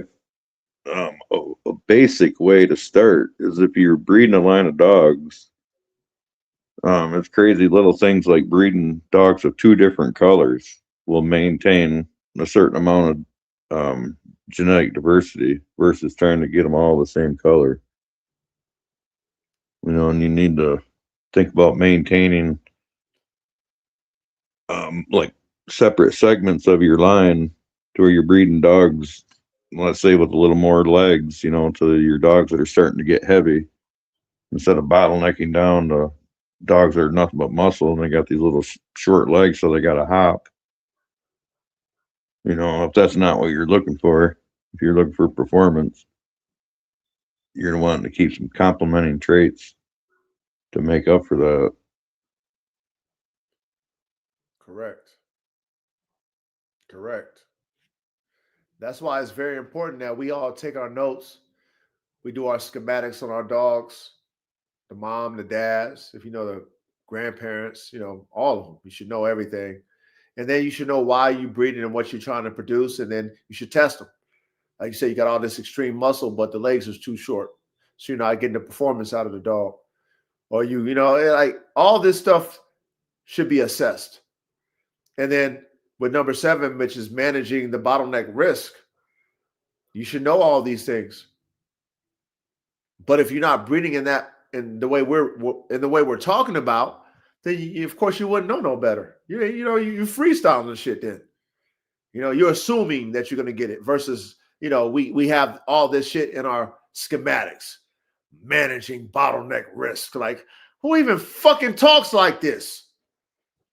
Shout out to you, Brother K, man, for this topic, man. But she ties in everything, like everything that we've ever talked about, she ties it into every topic. That's why I love it. Because everything we've ever talked about in our class, she ties everything in, whether we add something new or not. Shout out to Miss ChatGPT. Number 8, track prepotency, not popularity. Let me repeat that. Track prepotency, not popularity. Some individuals reproduce themselves reliably. That's prepotency. Those are the animals that survive crossover reshuffling without traits intact. Breed towards the dog that stamps themselves, the horse that consistently produces similar athletes, not the ones that have one good win. You guys get that with number 8? Yep. Okay, these individuals who's talking about prepotency now, they never even knew about nothing about prepotency. I'm not talking about you guys who've already known about prepotency. I'm talking about the ones who talk about what prepotency is, reproducers that don't even fucking have a clue. But they over there in our classroom acting. They're acting like they know what the fuck they talking about. They don't even have a dog. They don't even breed like us. They don't know what a prepotent dog is. They don't even, what I'm saying? They don't even know what a not prepotent dog is. They're not even breeders. How the fuck would they know what prepotency is unless they heard it from us? Right? This is to y'all. But this is for us, okay? The hard truth. Even if you do everything right, crossover still introduces randomness. They don't know that. These people that don't breed dogs, that talk like they do, they don't know the hard truth. Okay? You guys who listen to them motherfuckers who don't do the shit, beware. Beware. Only listen to the people who do the shit. Okay? Because it sounds good when you don't do shit and you plagiarize. It sounds good. But those of us who do this shit, you listen to us. You listen to us because we have the fucking testimony because it's real. We're going to tell you the hard truth like Miss ChatGPT is telling us right now, okay? Even if you do everything right, you got the prepotent dogs. You had a fucking top tier breeding, last breeding, right? You got statistics on all the fucking ancestors 3 generations back. Crossover still introduced randomness. Do you guys get that? Yes, sir. Chat, you guys get that? Please, chat, pay attention to class because these people who fucking spectating and commentating don't know nothing about this shit. Be careful who you fucking follow in this world today, especially this internet shit. There's a whole bunch of talkers out here and not no motherfucking doers. Tell them motherfuckers to show you their program and show you their dogs. They can't show you their program and they can't show you their dogs. They talking about shit they ain't never did. Tell them about that shit they did in the past, but they can't show you no fucking, they can't show you. Don't listen to them. Don't be naive. We too smart for that, y'all. We too smart for that. I ain't following nobody that can't show me nothing. If you can't show me the yellow brick road, I ain't following you. You can't show me the Underground Railroad, Harriet Tubman, I ain't following you. Why y'all following these motherfucking dogmen who talking about shit they ain't showing you nothing? Why the fuck would you follow them? Not in my class. You gonna follow them motherfuckers. I won't allow you to. Okay? Y'all know better. We men over here. We follow motherfuckers who do this shit. Only. We respect people who do this shit. Only.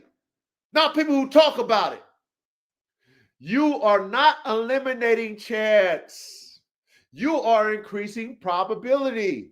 Breeding elite performance is a statistical war, not a guarantee. Do we understand the hard truth, fellas? Yes, sir. 50-50.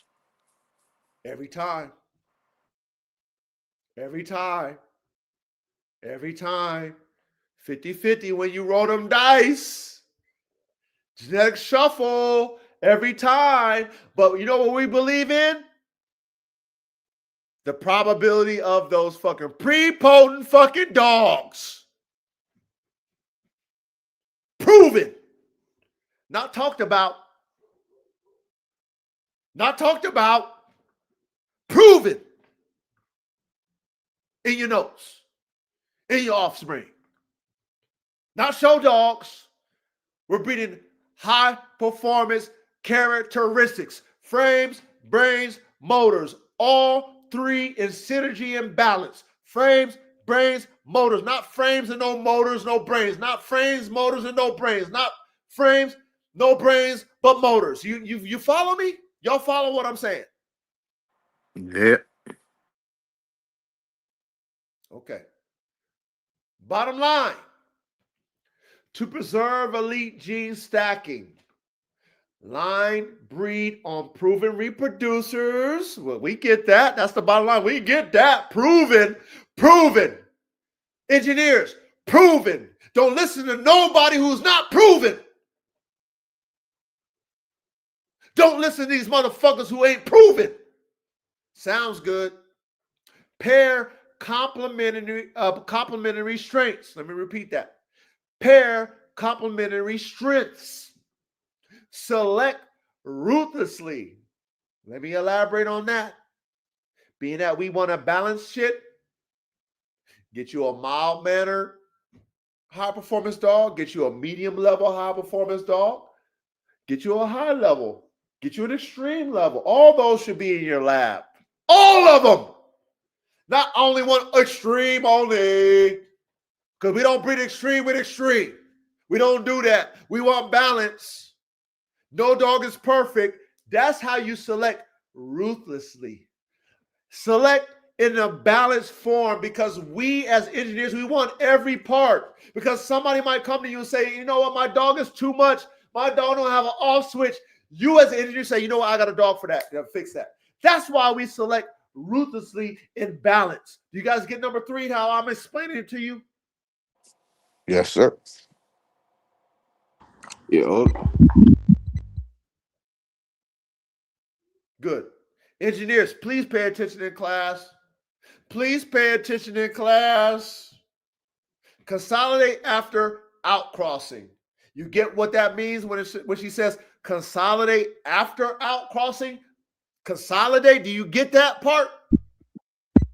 Yep. Yep. Got to collect them desirable traits. That's right. That's right.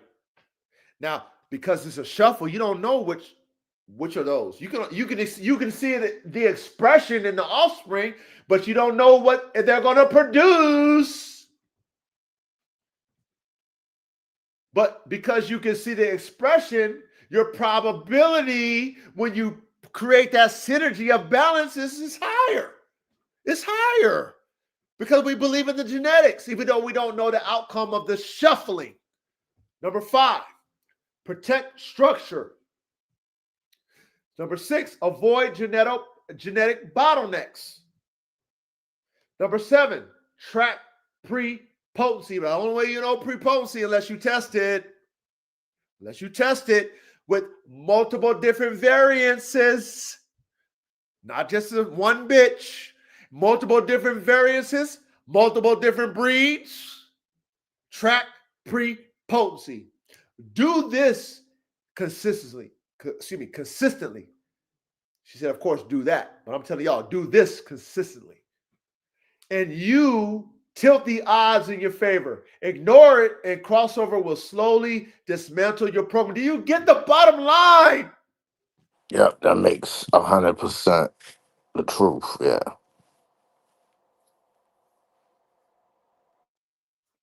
I mean, shit, we done hit the nail on the head. Let me repeat that one more time before I close out.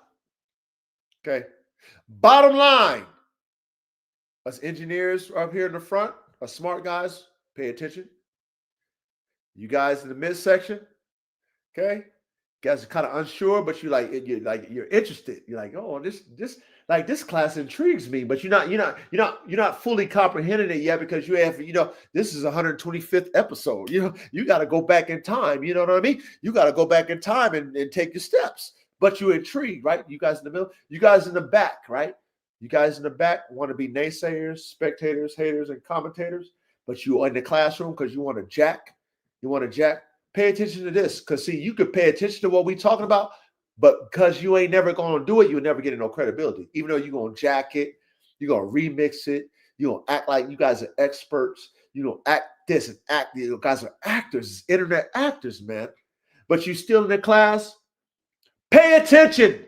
Take notes so you can learn how to better your not program. You ain't even got a fucking program. And if you got a program and you in the back, you better pay attention.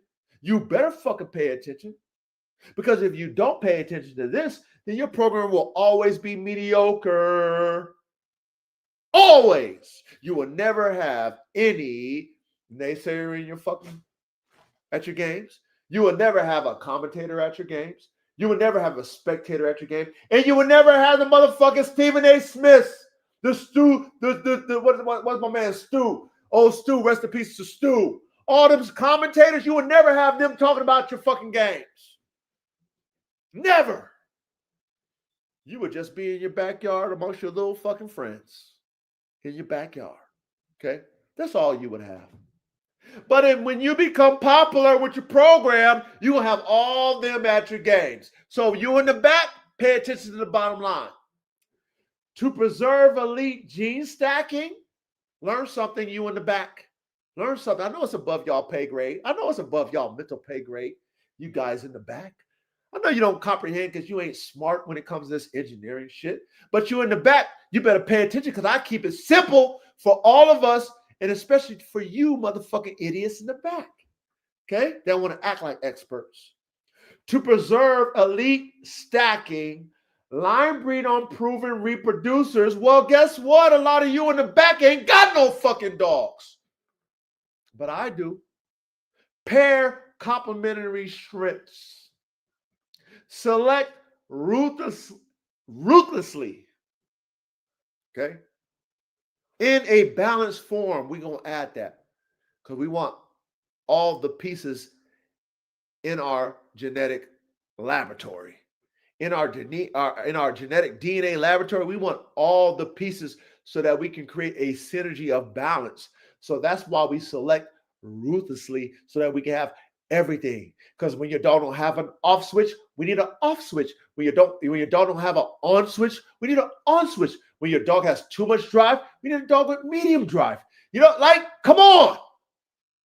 Consolidate after outcrossing. Well, of course, we use outcrossing because that's our power. That's our power. That's our infusion, right? That's our explosion of genetic diversity.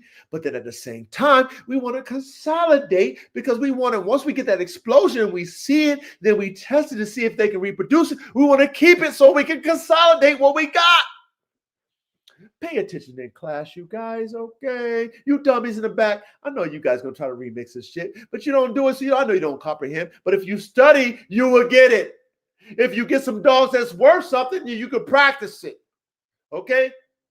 Protect structure. All right, frames, brains, motors. Okay, well, we got to have the structure, right, to encompass the engine that we put in the dog. And, you know, if we got a supercomputer in that dog, that brain is telling that fucking body to fucking overdo itself, over pursue, overdrive. You're right. If that brain is telling the body to do more, how does it like it? The frame got to be able to fucking handle it. Right? Because we're not breeding show dogs. We're not breeding show dogs over here. Avoid genetic bottlenecks. So, of course, we're not going to line breed and inbreed just because we want a so-called family of dogs. Engineers, we're not doing that just because it sounds good because you say you got a family of dogs. We know that that's going to cause us a genetic bottleneck. If you guys don't know what that is, go watch the class we did on it last week. Track pre-potency. How do we track pre-potency? We test if the dog is pre-potent amongst other multiple bitches or multiple males. Even if you got a varied dog program with different breeds, you will even test that amongst different breeds, not just the same breed, to see if your dog is truly a pre-potent dog and not just you just saying it because you only bred it to one bitch. And that synergy happens to show itself in one bitch. But if you got an extensive program like me, and you got multiple different breeds, you done did all kind of different breeds, multiple different sisters, multiple different breeds, one sire, all this shit, you done tested all the theories that you can track pre-potency. Now, if we do this consistently, engineers, okay, and you tilt the odds in your favor, ignore it. And crossover will slowly dismantle your program. All right? We're not going to ignore this, gentlemen. You guys agree with me on this? Yep. 100%. Great. Let me digress the screen, man.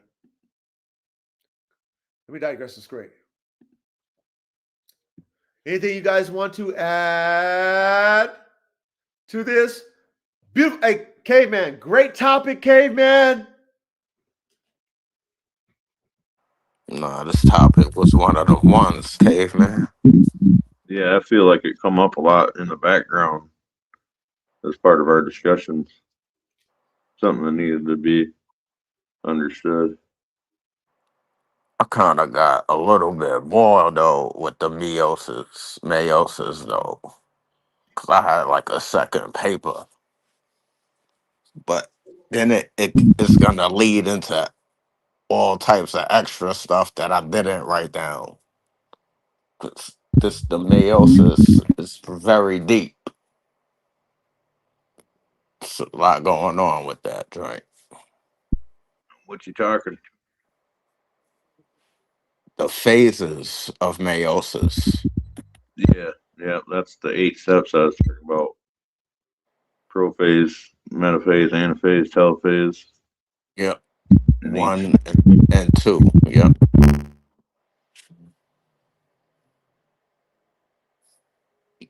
And I had that similar the X that X joint with the picture. I had drew that up on my page on my paper too with the homologous. What you said? How you say that? Homologous, logos, Homologous. homologous chromosomes Homologous. and the sister chromatids. Same length, same gene location. Right, that's what the homologous means. It means that they both in the pair, the one from each parent, both control the same function. Mm. Then I had, all right, it's a single chromosome duplicated during during S phase. The two chromatids are identical to each other and are joined at the centromere.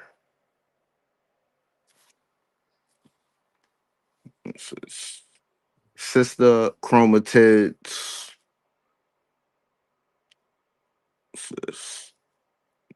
Hold up. Until a eukaryotic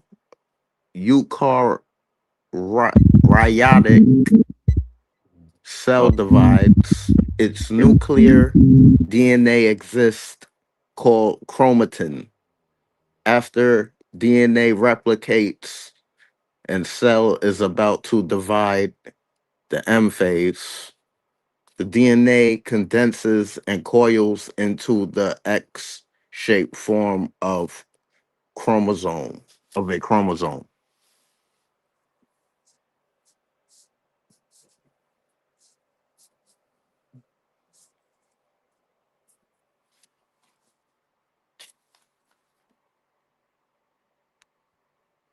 Then I got like this other thing that I had drew up with the DNA strand of the chromatin and showing how it takes the deconstant decondensation from it and the condensation off the chromosome.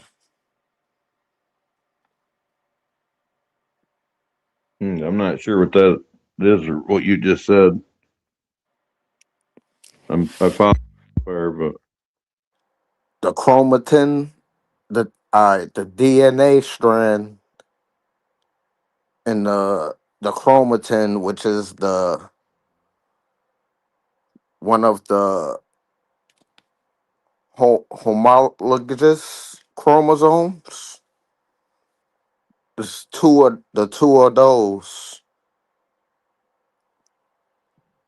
It it decondensates and turn. It goes from f- fat to like a skinny squiggly line. Because the chromatin had condensation in it. I see. So it's like dehydrating it. Yeah.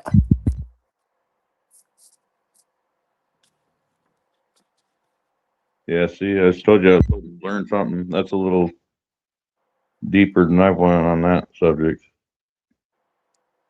in that process. I've more studied on the gene transfer part more than the actual cell process, because there's other stuff in there that doesn't really apply to breeding, but it has to do with the biological process of how it happens after that, Yeah. like the cytokinesis and all that.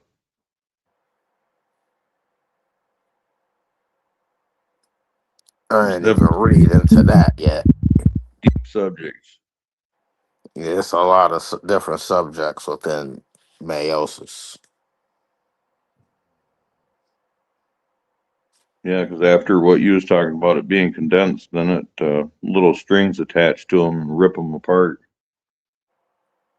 and make two cells out of them.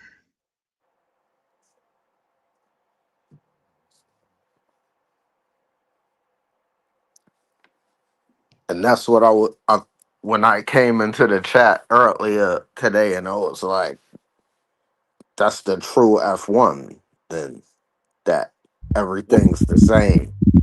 Well, yeah, I was going to say, this is kind of different. I mean, this applies to all breeding. It's not really F1 or anything like that. But when you get into the talking about breeding F1s, F2s, that's where you got to understand this recombination and selection.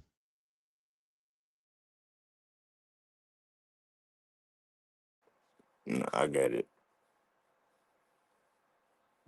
But I mean, this cell process happens in everything that has DNA. It doesn't matter what the lineage is, Right.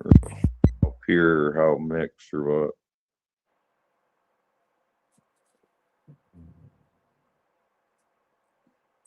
Exactly. And so that's why I'm grateful that all of you, especially you guys on the panel, and you guys in the chat as well, like we all put our perspective on this topic,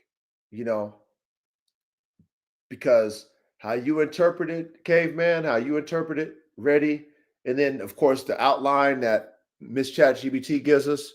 Of course, you guys in the chat interpret it. This is why we create this, what we call a supercomputer, right? And remember, that's why I say this is Caveman, remember this. Caveman, he was on Joe's. See, Caveman, this is why you fuck with me real shit, Caveman.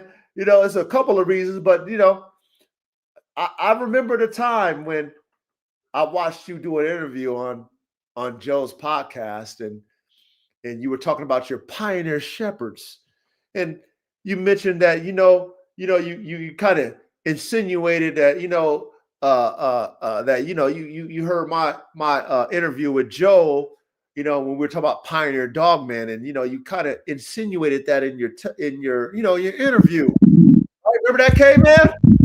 Yeah, I remember that, but that was from your channel, not his. That I remember you.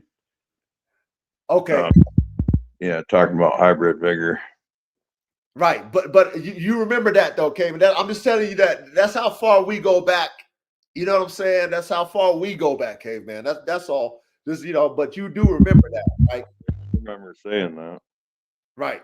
Okay. So then, of course, God aligned all of us together, and then here we are in this classroom form, which we've been able to grow over time. This pioneer mentality, right? So then.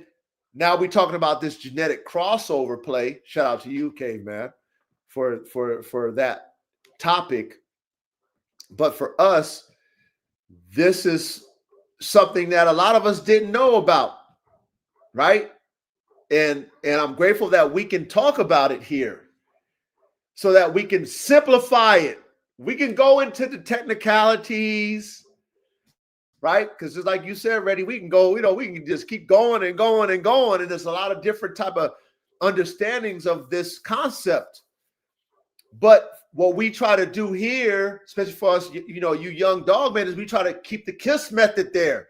Shout out to ChatGPT, because she gives us the format of everything we've ever talked about and relate it to the topic at hand, and it gives us an outline for us to elaborate on, which gives us food for thought. It gives us talking points to where you, Chris, and you, Only the Council, and you, 416, and you, K-Man, and you, Ready, you, Verdi, all you guys in the chat, all of you can add your 3 cents, 4 cents, 10 cents, 20 cents into the conversation to where now we create what we call the supercomputer. And now we're getting food from everybody because we simplify the subject matter, but it gives us food for thought to elaborate. Does that make sense? Yeah. Yeah, 100%. And that's why this is valuable that we have every Thursday night, is because we're going to keep pushing ourselves, but I want to keep it simplified for us to use our minds and our creativity to have educated questions and educated responses to where it's nothing is outlandish. You know, we can put everything into perspective because all we're trying to do is create better at the end, right? The end result is to make everything that we know in theory make sense in practice, to make a complete high performance working dog, period. That's the whole objective. And again, no matter about the imposters, the commentators who talk like they us, they not us. All right? This is where this type of conversation comes from first. It's ours. And it's okay if they copy us, but understand this. This is where this classroom format comes from. This is where the supercomputer, this is where the nerds come to set the trends. Think about technology and the way it is today and how those nerds shape the world. We are shaping the high performance working dog world. That's what we're going to do over here. Okay. You can copy us, but you didn't originate it. We originated the shit. Because most people, when they come to this classroom that we have, they sit in here for 3 hours, 4 hours. They want to be entertained. They're not nerds. They can't stay and they don't want to learn. They don't want to take notes. They don't want to hear Caveman's perspective, Reddy's perspective, Chris's perspective, Only the Council's perspective, 416 perspective. You know what I mean? Who else we got? We got all y'all up in here, man.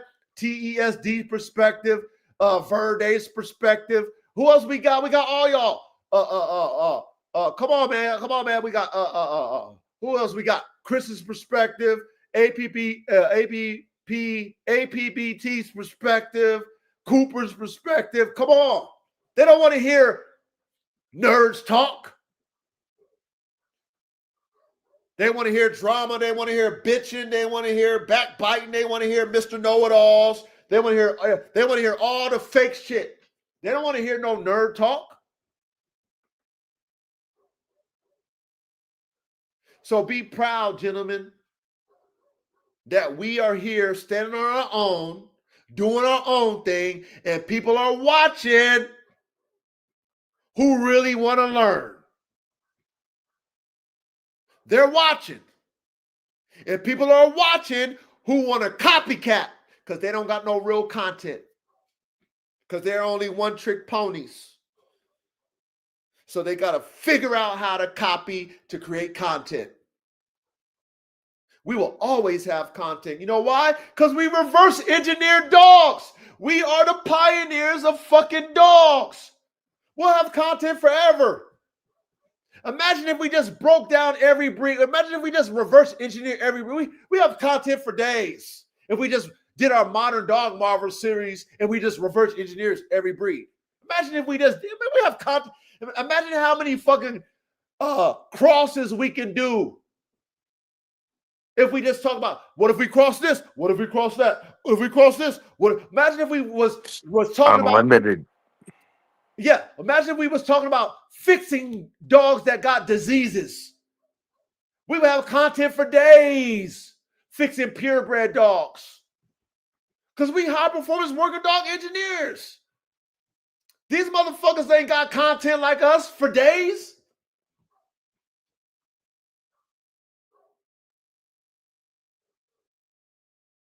So be proud of this, fellas. Any ladies who trickle in and like our content, be proud of this shit, man, because we're going to keep getting smarter and smarter. Make better dogs, make better dogs. You know what I'm saying? Like I said, I just hope and pray over the years that everybody, I hope that we have a fucking community that got all type of, like our fucking dog palette. Anybody in our community, I can go buy a dog from anybody in this community because we got all kind of dogs. Any dog I want, I can buy from our community. Because that's who we attract. All over the world, all different type of dogs, all different breeding patterns, all different crosses, all different purebreds, everybody. And I can be like, hey, I want this dog. Hey, I got it, coach.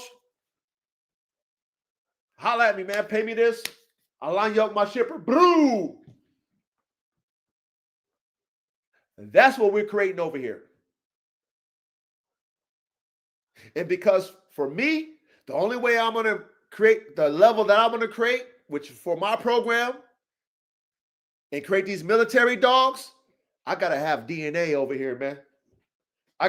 My lab got to keep getting refreshed. My sperm lab, my straws, God willing, I get my money up, I should have all kind of straws, all kind of dogs. That's what I want to have. I want to have so many different straws off of so many different breeds of top-tier dogs that I can just go in my cabinet, like, what do I want to cook up tonight? What do I want to cook up next year? What do I want to add to my dog that I'm lacking? Ooh, look what I got. Look what I got here on ice. This dog was dead fucking 30 years ago, but guess what I got on ice? I'm gonna do the Return of the Living Dead and put him in my new shit. That's what I want to do. Me. You got some top tier shit? I want to pay you for some semen so I can put it in my lab. So when I go in my dog parts department, there's nothing that I can't create. Does that make sense, y'all? Sounds like fun. Oh man, as an artist, there's no limit. There's no limit. Yes, sir. What? Anything that we talk about as engineers, I got that part of my lab. You be like, Coach, how much you want for it, Coach? Coach, I need that. Coach, please, how much you want for it, Coach? I know you got it. Like, that's how we should be talking. Coach, I know you got that part. Coach, I'm lacking this shit. I've been breeding this way. I've been breeding that way. I've been paying attention to class. I studied. I done did this. I done did that. I've been missing though. That, that genetic crossover, that genetic shuffle I ain't been hitting the lottery. Coach, but I know you got a pre-potent over there. Coach, already. I know you got that pre-potent over there. Ready? Can I get that? That's what I'm trying to produce over here with us. What's wrong with that? Fellas, nothing. So I close out with this. Do not be discouraged about being who we are, nerds, engineers. Okay? Do not try to convince these people who don't qualify to be in our fucking stratosphere, to be in our classroom. Don't convince them. They will never get it like In Vogue. Never gonna get it, never gonna get it, never gonna get it, never gonna get it, never. Come on, man. They'll never get it. Don't try to convince them. Don't argue with them. They don't qualify for us. They're what? They would never, the exam you get to qualify for the school, they wouldn't pass it. Why would you why? You know what? Please get out of here. You would never pass Navy SEAL buzz training to become a Navy SEAL. You would never get in Harvard. You idiot. Get the fuck out of here. You should understand that, fellas. Be okay with it only being a few of us to get it. When you talk what you talk and people fucking downplay it, don't argue with them motherfuckers. You just, in your mind, you guys are fucking dummies. I'm not arguing with dummies. The fuck out of my face. Real talk. Get the fuck out of my face. In your mind. You ain't got to say it to them. Just ignore them. Just turn the other cheek. Peace. Deuces. And I'm going to say this and I'm going to close. Do not follow motherfuckers who don't do what the fuck you do. Do not be a sheep on the internet. Too many frauds out here talking. Do not follow frauds. If they can't show you what they're talking about, do not follow them. Since this is about the dogs, you tell them, show me the fucking dogs.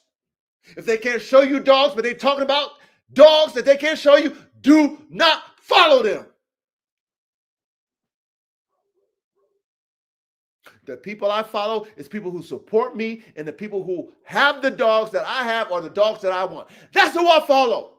If you support me, I'll support you. I don't care what level you're on. I don't care, because I used to be you before. So I respect the fact that, you know what, you want to level up. I'll follow you. But the people that I follow is people that do what I do and people that do what I want to do. People I listen to is people who is trying to be like me, people who are like me, and people who are ahead of me. That's the only people I follow and listen to. Anybody else, I don't fucking pay attention to. I only watch them to play defense. What do they say? You keep your friends close, keep your enemies even closer. Isn't that what they say? Ready? That's right. They say. Art of War. Read the book. Sun Tzu. 48 Laws of Power by Robert Greene. Read that shit too. A lot of motherfuckers don't read. Read 33 Strategies of War by Robert Greene. Read the book. Get the book. Read that motherfucker. You'll pay attention to class. You understand why you watch them motherfuckers that fucking act. Them actors. You watch them. You know all they plays. You know everything. You know more about them than they know about themselves. You just let them just do what they do. Talk. You just let them. Judas. Read the Bible about Judas. When Jesus told Judas, one of you will betray me, and Judas was like, no, not me. And when Jesus told Peter, one of you motherfuckers are going to deny me 3 times when the motherfucking rooster crows, and Peter was like, oh, no, not me. But then when the enemy said, you know Jesus, when he knew he was getting his head cracked, he was like, no, I don't know Jesus 3 times. And then Judas sold him for some fucking silver. These motherfuckers really exist right now. The people that's closest to you, they the ones you got to worry about. You better pay attention to them. You better watch their games. Don't be game goofy out here in this dog game. Yeah, and what happened to Judas? Well, Judas committed suicide because he couldn't live with himself. There you go. Peter repented because he remembered when Jesus told him about himself, showed him the mirror. Then he repented afterwards. Friends close, enemies even closer. Friends close, enemies even closer. When you are moving in a forward direction and you try to do the right thing, people don't like that shit that do the wrong thing, but they wish they was right. They don't like that shit, y'all. Then you got the sheep that follow them. The sheep, I call them sheeple. They're not leaders. They just follow. They don't know how to fucking translate mentally what's real and what's not on their own. They get influenced, okay, by lost so-called shepherds. They get influenced by lost so-called shepherds. They're not real shepherds. What they leading? The blind to the blind? The lost to the lost?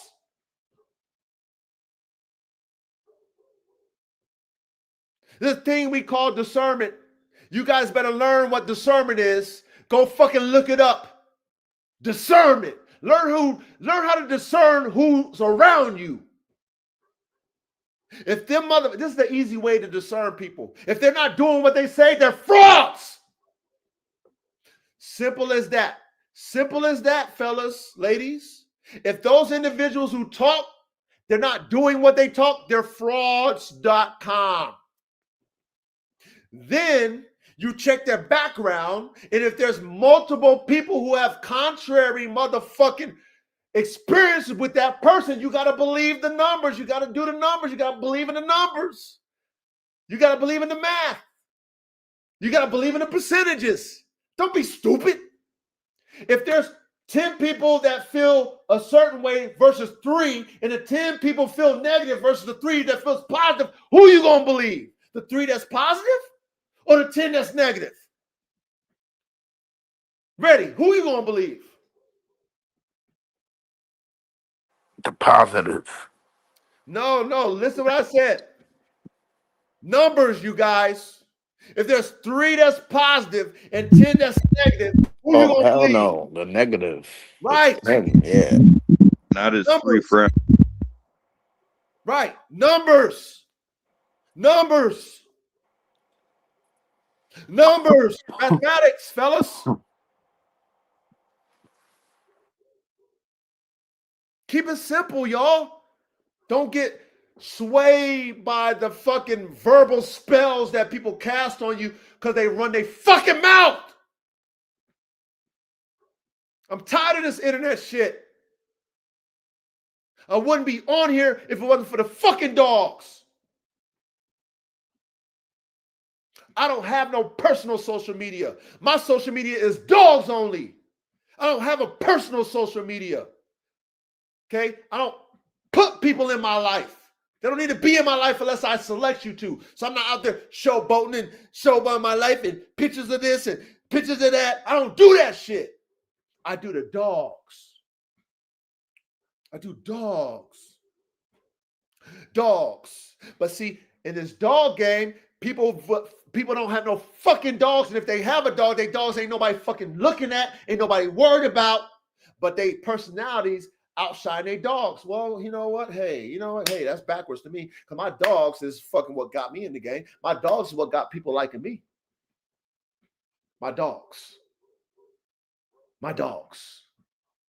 But think about social media nowadays. YouTube, Facebook, Instagram, personalities. Less dogs.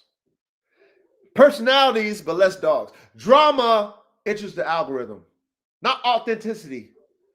If you're authentic, the algorithm, it don't get the engagement. Drama, push to the algorithm. Current events, you talk about Epstein, you talk about current events, you push to the algorithm. You talk about real, organic, real shit, smart man shit, barely get pushed to the algorithm. Barely. Barely, fellas. So I just want to keep us intact here, fellas. Okay? I want to keep us intact. All right? I had a show a couple weeks back that I exposed some family business. And with that, which I didn't want to do, but it opened up the reality to us, but it didn't resonate with the other. The other is still on some other shit. The other who was shown, that person who was shown the mirror is still on some fucking, like, he's still on some shit that don't make no sense. Like, what? What? And it's not just him, it's the dog game in general, but it's like, what? So I don't want us over here to be influenced by anything other than the real. If it's real, high performance, working dog type of fucking dogs, dogmen who's really doing this, who's really studying this shit, who really like live it, that's who we want to be in tune with. That's the only ones I want in this classroom. If you're on that bullshit, if you're on that fraud shit, don't come to my class. Don't come to this class. You don't comprehend because you will never do it. Why are you coming to jack? You want to jack swag? Huh? You want to talk like me? Huh? You want to talk about man shit? You want to talk about emotions now? Huh? When I've been talking about that, and I've been teaching all of us that, I've been teaching you that. Now you want to talk like you on some man shit? Emotional shit? Now you want to talk like that? You want to talk breeding and all type of shit when you don't do the shit? Come on, man. Now, speaking to you guys, because at the end of the day, I don't want you guys to be fucking persuaded by that bullshit. I'm sick of it. I'm tired of it.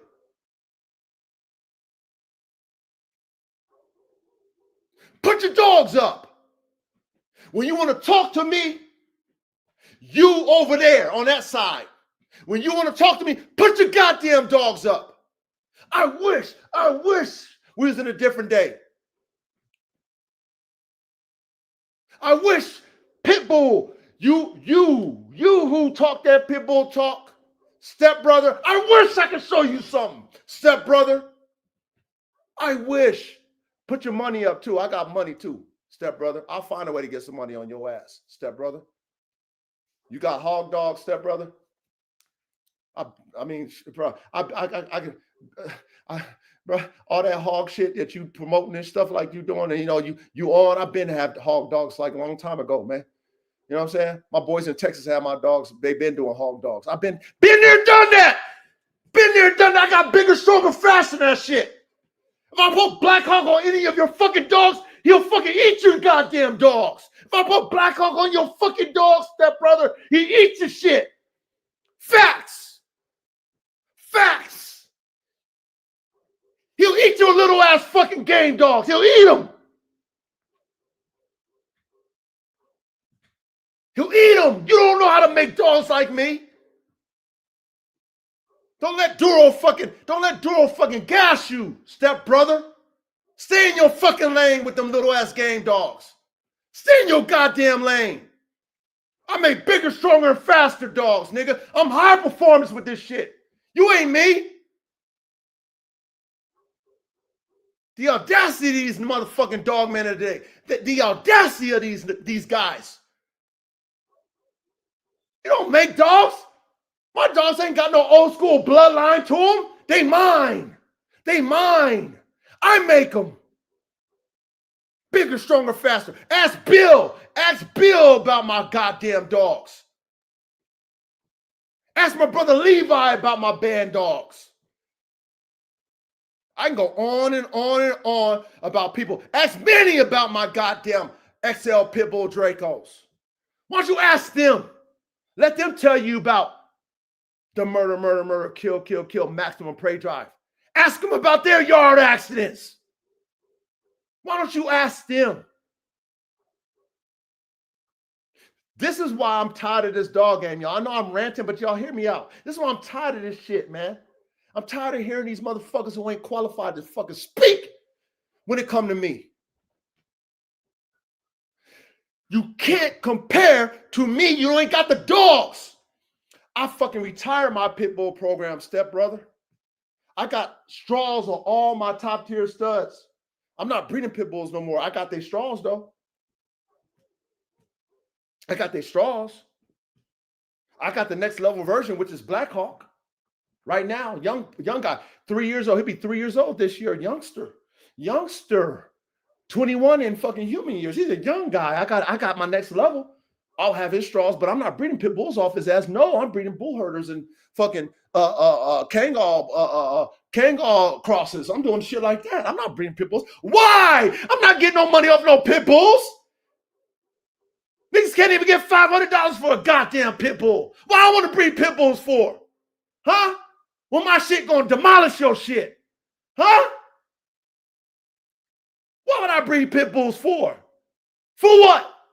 You niggas can't afford no $6,000 double XL pit bull. You guys can't even get $500 for your goddamn dogs. You think I want to sell you a goddamn $6,000 fucking machine? You crazy. I'll collect the semen and put it in my lab. It'll be frozen in time where I can just play with it however I want to. However I want to, I'll play with it. Huh? Huh? How many straws you motherfuckers got? I bet you ain't got not one straw on your dog. I bet you don't. And if you do, show me. Show me the fucking receipts that you got straws on your dog. I bet you don't even got a program like that. How y'all gonna talk about me? How? The audacity of these motherfuckers nowadays. Y'all feel me? Y'all feel the passion of the coach? The audacity of these individuals. Audacity.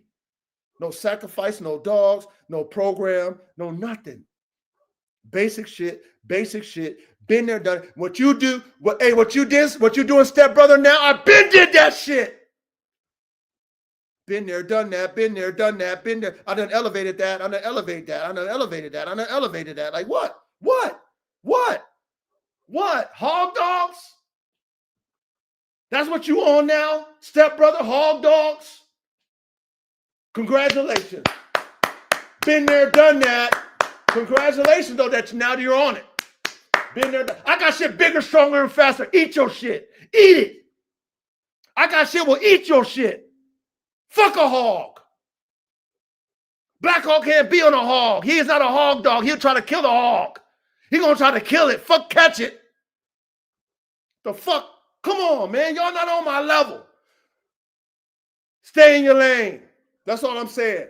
Stay in your motherfucking lane. Do not speak on me. I showed you the mirror, Duro. I showed you the motherfucking mirror. You can't run from that shit. You a fucking fan. Don't you dare talk down on me. The audacity of these fucking niggers. The audacity of these guys with no goddamn dogs, with no motion. Speaking on a real dog, man, with real top tier dogs, real pedigree, real shit, real dogs all over the United States, all over in different continents. What do you got?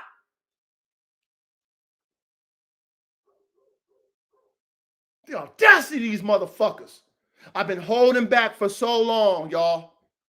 My brothers know this. I've been holding back for so long, but enough is enough. Show me your fucking dogs. Show me how many different variances of dogs that you've created. Show me your own lines. Show me your own lines. Show me your own lines. Show me the people who got your dogs that's top tier. Show me.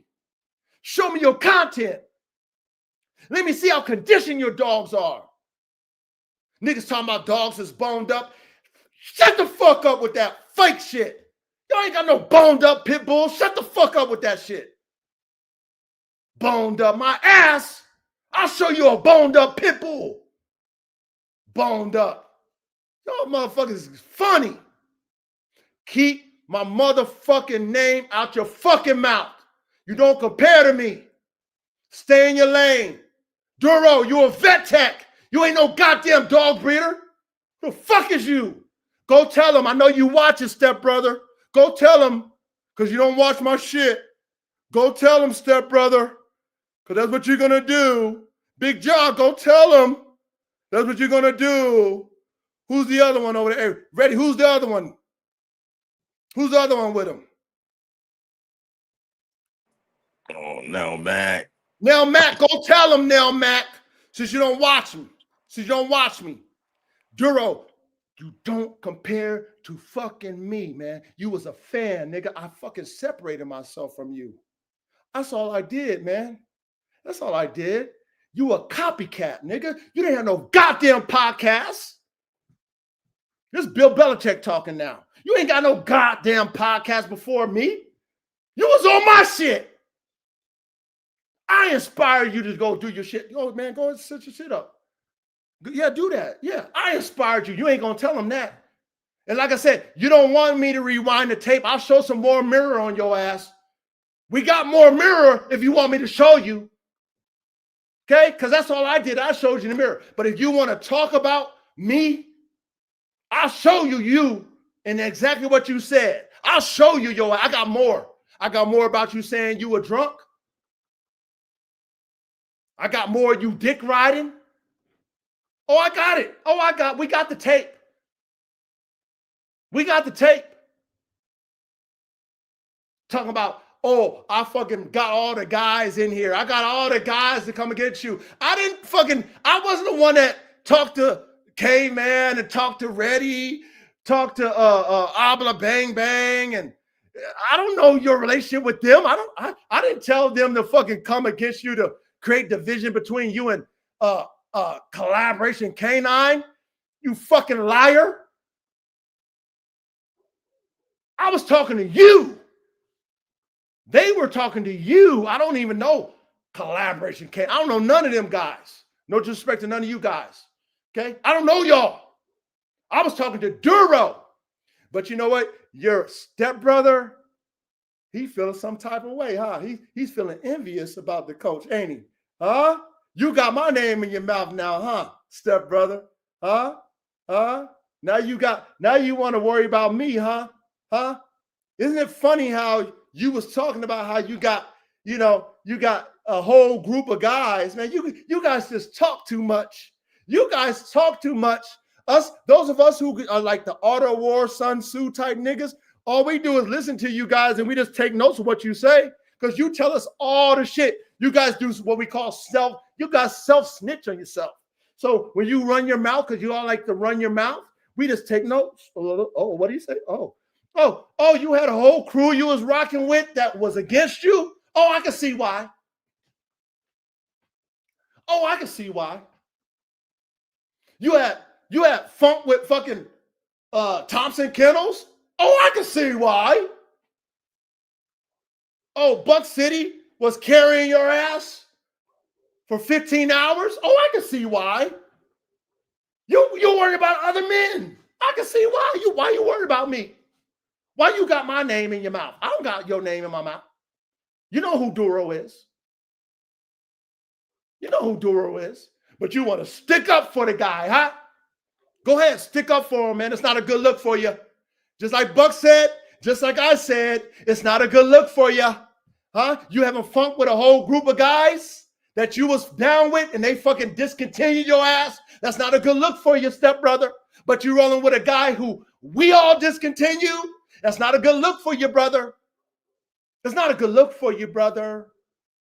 Understand this, stepbrother. You can't compare to me, no regardless of what the fuck you say. You talking about you want to learn some shit, but you can't come to our classroom, stepbrother? You can't learn from our class? That's interesting. Okay, I get why. You're not smart enough. That's why. You can't comprehend this type of classroom. I get it. Right? You want it simplified even simpler than this. Well, this is for the engineers. So we get that you can't comprehend how to make high performance, high level dogs that are yours. We know you can't create nothing. You riding old bloodlines, right?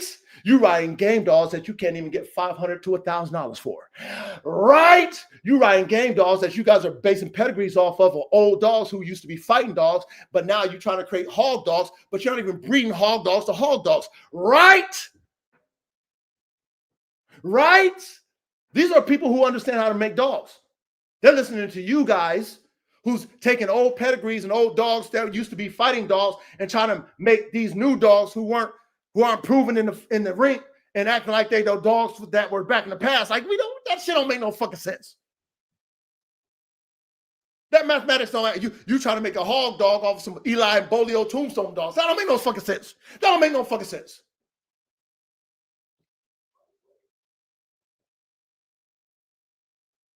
That don't make no fucking sense. So please,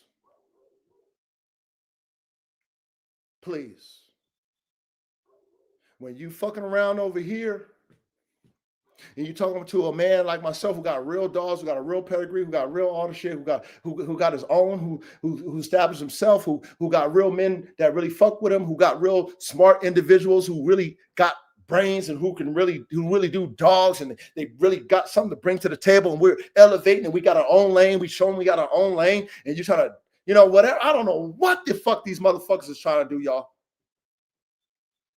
I don't know, but I'm sick and tired of it. And I'm going to stand on it right now. I'm standing on it right now that this line that we are on, you will never cross it. Regardless of what you say, you can never cross it because you cannot show me a fucking dog. And stepbrother, I've been at hog dogs. You want to see dog? You want to see my dogs killing hogs? I got people that can show you that, stepbrother. Killing them, not catching them, killing them. I can show you that, stepbrother. You want to go toe for toe? Killing them. There's not a dog on your fucking yard that will fuck with Black Hawk. Not a goddamn dog on your fucking yard. They're too fucking small to fuck with Black Hawk. Black Hawk will eat them. Black Hawk will eat your goddamn dogs. You're not on my fucking level. You never will be on my level. Don't talk at me like that. I already told you I ain't got no problem with you. You want to still speak about me?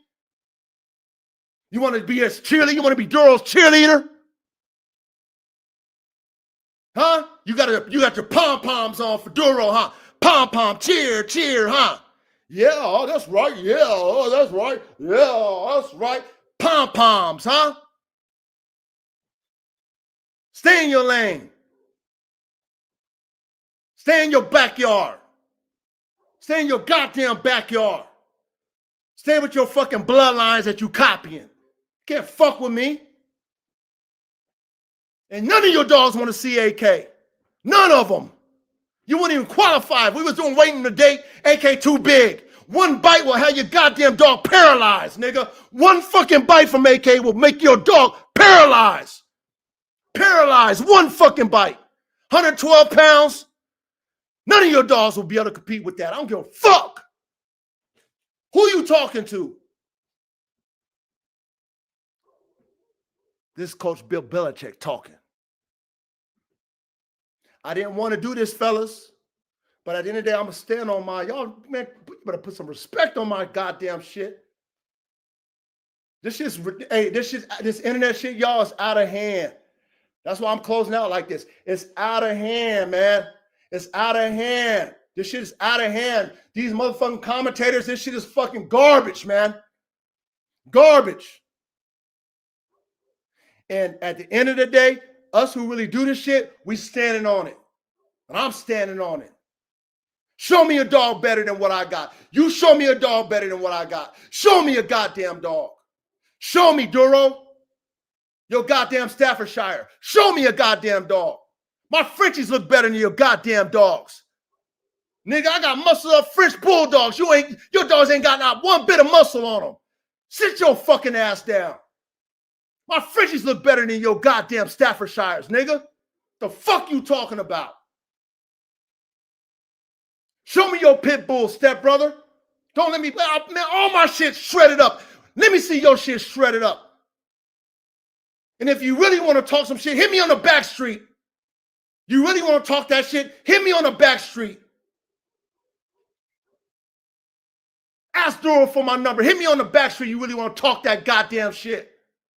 Stay in your goddamn lane. Nobody was even fucking with you. You want to put my name in your mouth?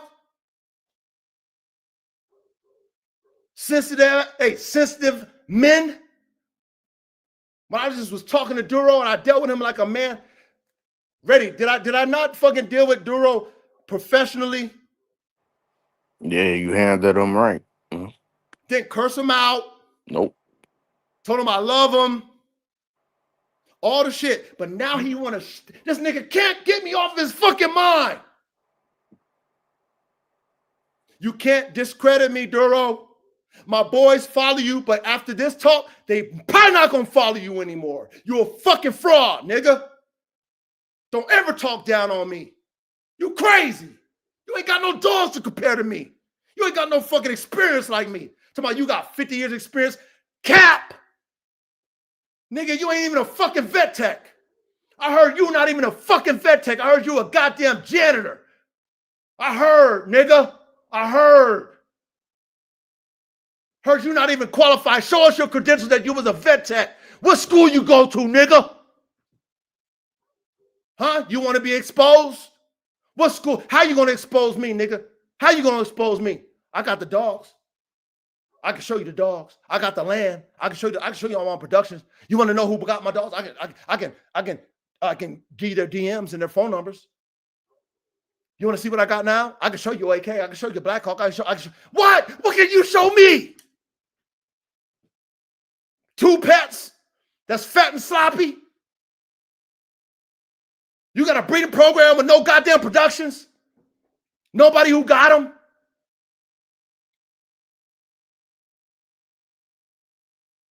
Enough's enough. Enough is enough. That's all. So I got to stand on it. It is what it is. Enough's enough. Don't fucking cross this line. You don't belong in the high performance breeding line. Don't talk about breeding nothing. You don't have what are you breeding?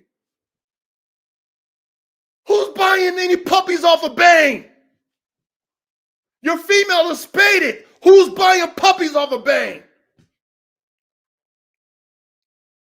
No one. Maybe your crew.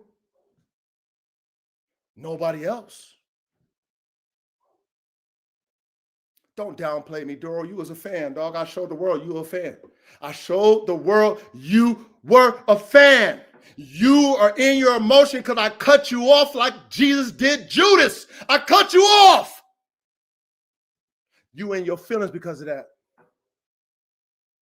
You in your feelings, you try to act like fucking what's his name? Abla Bang Bang. What caused the dissension between Abla Bang, no, he didn't. I don't know nothing about you and Abla.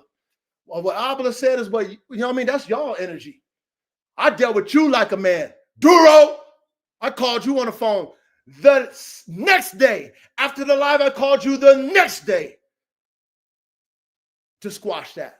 I did. You didn't call me. I called you the next day. That's what I did. The fuck you painting these fake ass shit for people who sheep who listen. Oh, yep, oh, wow, yep. Oh, that's what you did. Yep. What? After I showed you guys? After I showed you what the fuck this nigga is? You still believe him? That's why I just don't get. That's why I'm just so confused about the dog world, because motherfuckers still believe. They just want to believe lies.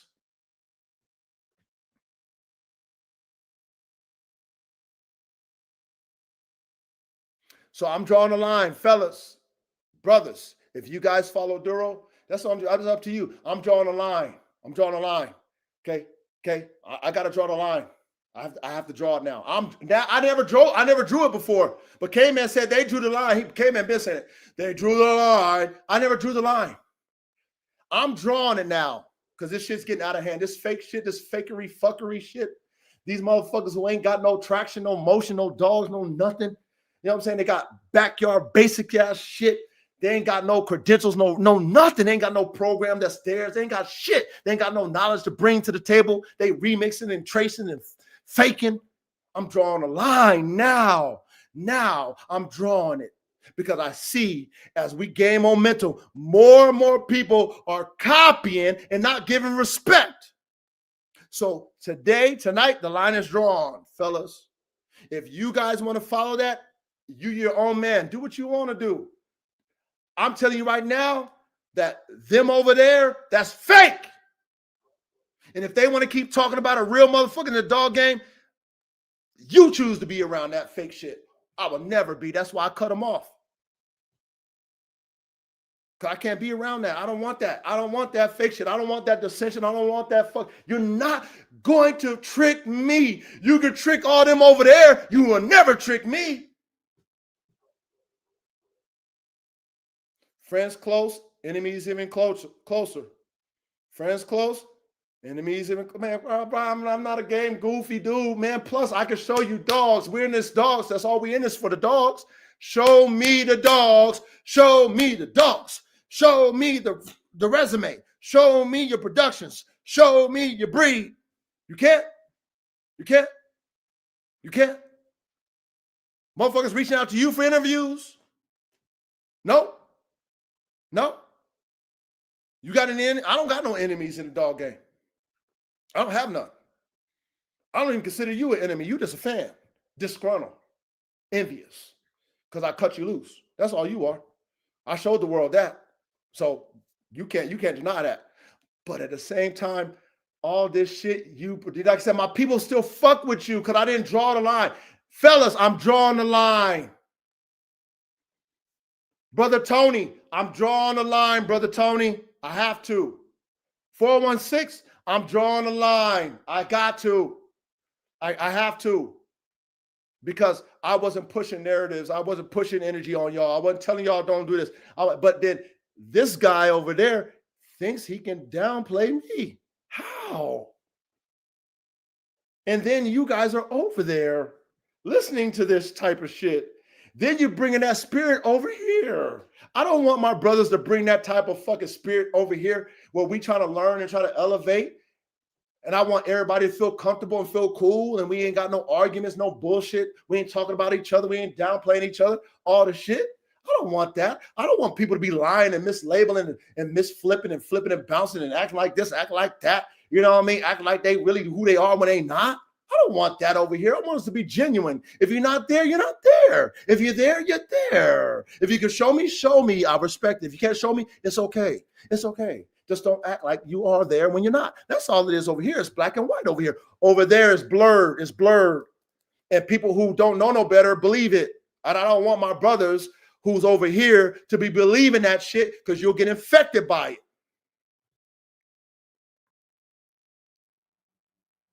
So coach is drawing a line, gentlemen. And if you want to be over there, be over there. Pick a side though. Like Caveman said, pick a side. Because I'm not going to deal with no Judas spirit over here ever. I don't want that spirit. That's why I cut them off. Y'all heard me. I did it out of love. Do what you want to do. Hey, win, but I'm done with you. I can't allow you guys to blur the lines because I see what he's doing over there, which I didn't do. See what Tony wrote? No, I didn't see what Tony wrote. Hold on. Sorry, guys. I'm rambling, man. You know what I mean? Just hear me out. I feel it. No, you go ahead. Keep going.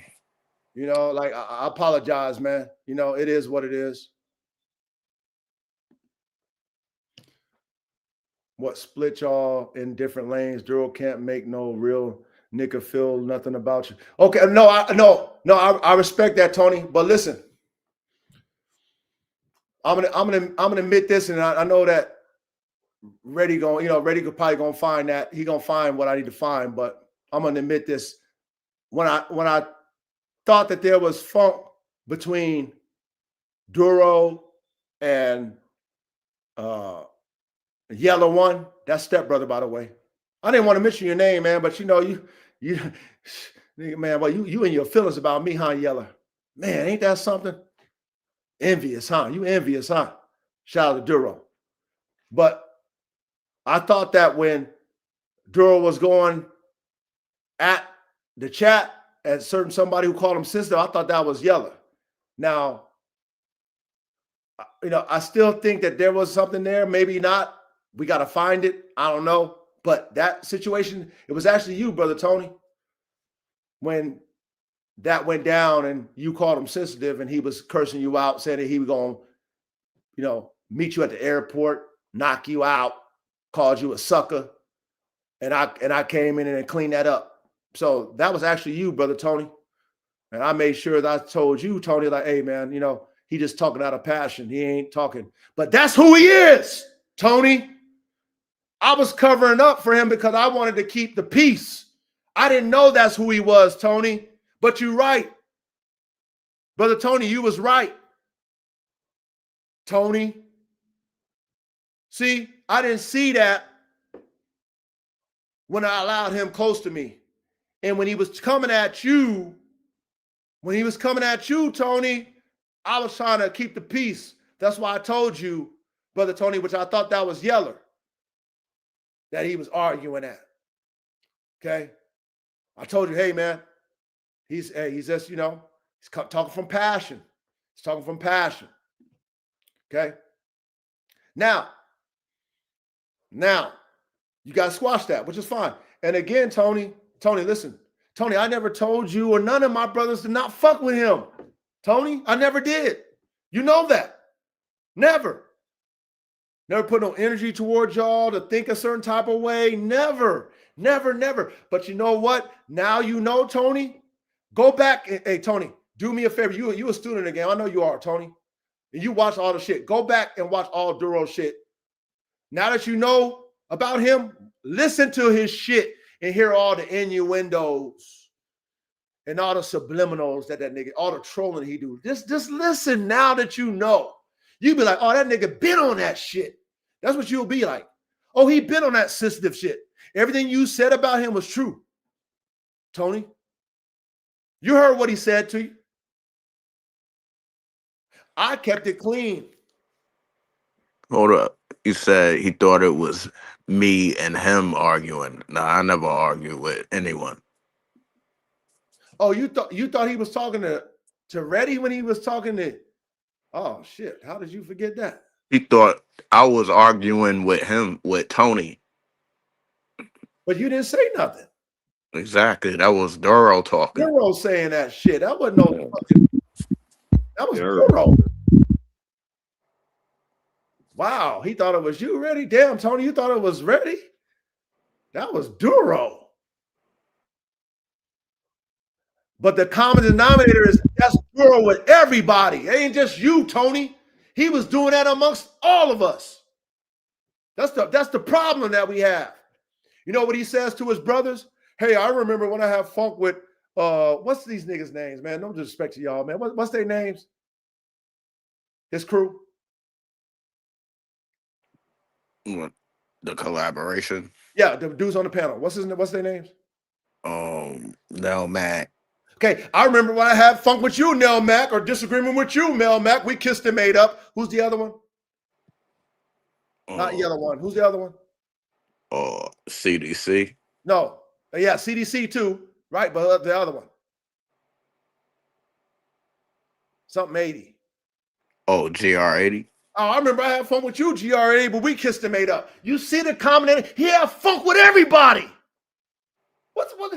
Y'all don't see that shit? Where's the numbers at? You smart men. Funk with the coach. Funk with Tony. Funk with Nell Mac. Funk with K-Man. Funk with Reddy. I mean, goddamn, how many motherfuckers you gotta have funk with first before you kiss their ass and make up? How many? How many? Y'all ain't smart. Y'all can't do mathematics. Y'all don't do no laws of averages. What the fuck's going on with men these days? Shit's crazy. This shit's crazy. And I didn't want to expose him, but all I did was show you guys him. I didn't fucking narrate him and put a spin on him. I let you guys see him and hear his voice. That's all the coach did. That's all the fuck I did. Huh? And then I let other men tell you about their testimony. Hey, brother Tony, I mean, I got the live. I can see you the live, and you'll be like, oh yeah, he was talking about me. I can see you the live, brother Tony, so you can see it. I mean, I think you remember it, but it's not even about that, Tony. It's not even about that. All I'm saying now, fellas, is as the coach, I'm drawing a line because this guy is out of hand, man. This guy's out of hand, and he just hurt, man. This nigga plagiarizes me. He plagiarizes me, talk like me.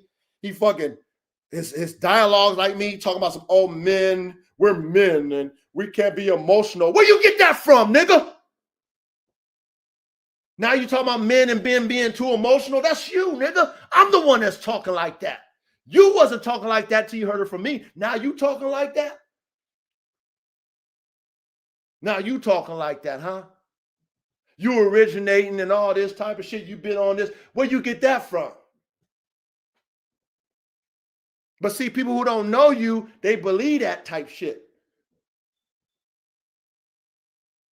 Newsflash, he copies me. He plagiarizes me. And he remixes it and acts like it's him. And he acts like I'm copying him. How do I copy you? You ain't got shit that I got. How the fuck would I copy you? You're a vet tech, Duro. That is not even a real one. Show your fucking credentials so we can believe it. You're a vet tech. Show your goddamn. You didn't have a podcast until after me. I had a podcast before you teaching. You was on my panel, dick riding. Remember? Now you don't copy nobody. Now your OGs is this and you, bro. We hear you fucking right. We hear you, man. But you need to stop talking about me. I already showed your brothers who don't want to believe it, right? Because they're just, I don't know. I guess people are just delusional. I don't get it, man. You've seen it. All of us seen it. How can you not believe it after you've seen it? You can't spin nothing on me, bruh. Show me a dog compared to mine. Tell me I ain't talking about what I'm doing. Show me it. Show me it. Duro. Okay? You are the virus, Duro. I cut you off like a man, dog. You hurt. You hurt. You hurt. You hurt. You emotional. If you know what? We can just go through all your lives, Duro, and do a timeline on your ass because you don't even pay attention to yourself. You're so damn drunk. You know, we can go through all your lives and CDC. You know what you're gonna do? You're probably gonna delete them. We can go through all your shit and show you yourself in a timeline, just like I showed you on my DMs. We got some shit to show you, but we're not doing that right now. I can do it to you, Duro. Then what you gonna say? You gonna keep lying? Because that's what liars, they call them pathological liars, y'all. They'll keep lying and keep lying and keep lying. And dummies will keep believing it and believing it and believing. What? What? I just showed you. Timeline, timeline, timeline, timeline, timeline, timeline, timeline, timeline. I would respect you more, Duro, if you just stayed in your lane, man. You're not a breeder. Stop talking about breeding. You got Staffordshire Terriers. Why don't you talk about breeding Staffordshires? Why are you talking about line breeding, mixed breeds? This, like, why are you talking about, you're not an expert. Who will listen to you? Like you know what the fuck you talking about. Hey, Reddy, do you hear me talking about Staffordshire Terriers? Nah. Oh, okay. Do you hear me talking about being a vet tech? Nah. Oh. But you talking about everything that you not, like you an expert. And then you want to downplay the experts. You know what I heard from you, Duro, that's kind of like shocking? You talk shit about the fucking Brazilian bull, but I heard you say you watch Sumo Bully's fucking podcast.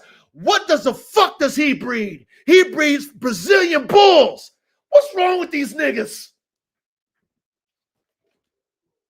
Reddy, what's wrong with these niggas? I don't know. The art of war, fellas.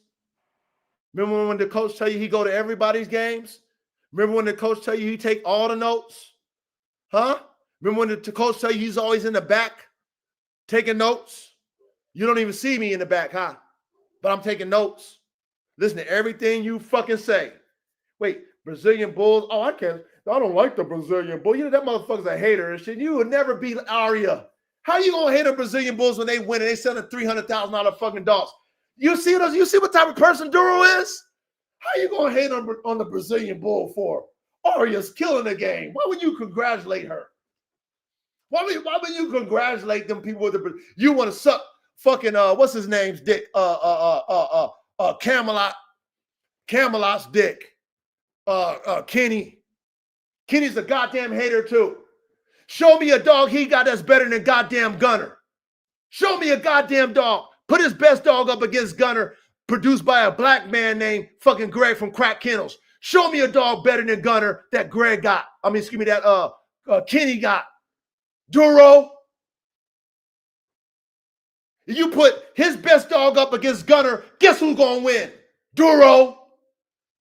But you're going to get a white man. You're going to, excuse my white brothers. You know what I mean? I got to keep it real, though. I got to keep it real to y'all. Hey, it's Black History Month. You're going to suck the white man's dick and not give my brother, Greg his props.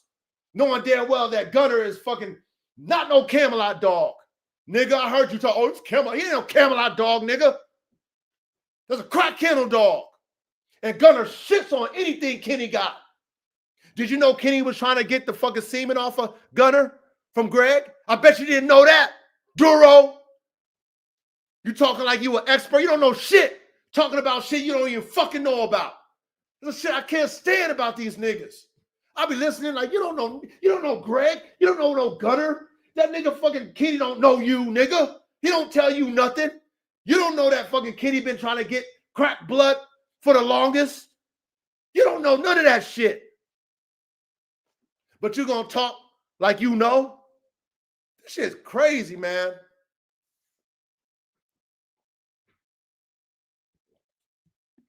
Tony, this is not for you, Tony. Tony, this is not for you, brother. Okay? Just let me vent, Tony. And at the end of the day, y'all can do what y'all want to do. I'm not dictating anything you guys do. I'm just drawing the line, Tony. Just respect me as the coach. You know the coach ain't never brought this to y'all. You know I haven't. Real shit. So you can do what you want to do, brother Tony. But I'm still drawing the line. It is what it is. I have to, because I want us to keep growing. I can't have that energy pushed. I can't have it back and forth. I can't have that type of energy coming back and forth in my lives, man. I can't have it, bro. I don't want it. I don't want it. I want real dog man that respect real shit, that want real shit, that want to elevate, is not buying the fake shit, bro. I'm not here for entertainment. I don't want to be entertained. Ain't nobody that, if y'all my brothers, and y'all over there, pick a side. You know what I'm saying? I have to do it, Tony. I have to do it. Pick a side. Caveman said they drew a line. I'm drawing a line now. Pick a side, because I can't have your spirit possessed or influenced by that guy. I can't do it. This guy was over here, was acting like he was my fucking guy, man. I got so much proof he was acting like it. Like, and this guy just, he just mad because I cut him off. I just cut him off. Brother Tony, I just cut him off, Tony. That's all I did. I didn't do nothing else. And then he want to talk reckless about a real nigga. And get a cheerleader. He got a cheerleader over there. Her name is Yellow One. He got his pom-poms. He don't even fucking know me. Cheering, yeah, that's right. Yeah, that's right. What? Bro, haven't you fucking learned? Stay in your lane, man. Stay out of shit, man. You don't know me, bro. You don't even compare to me. Bro, stay in your backyard with your pit bulls, man. You can't do what I do. Stay there. Don't, bro. I wasn't even talking to you, bro. So, Tony, do what you want to do, brother. Tony, do what you want to do.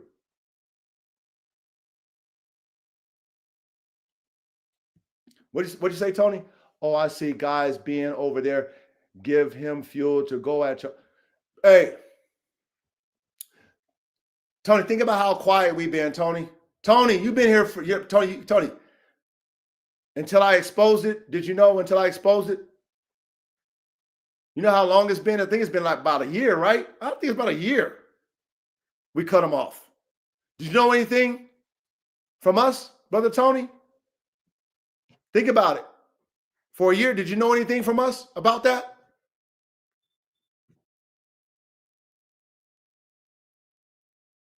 I just want to know. Did you know anything, Brother Tony?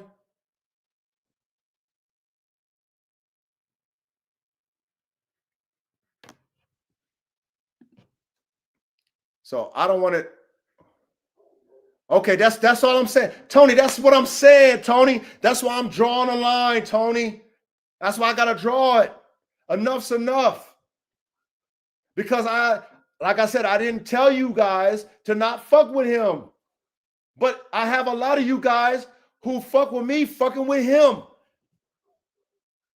I'm allowing my brothers to get contaminated by that fuckery. And who, as a leader, would allow that? I got to fucking just step up.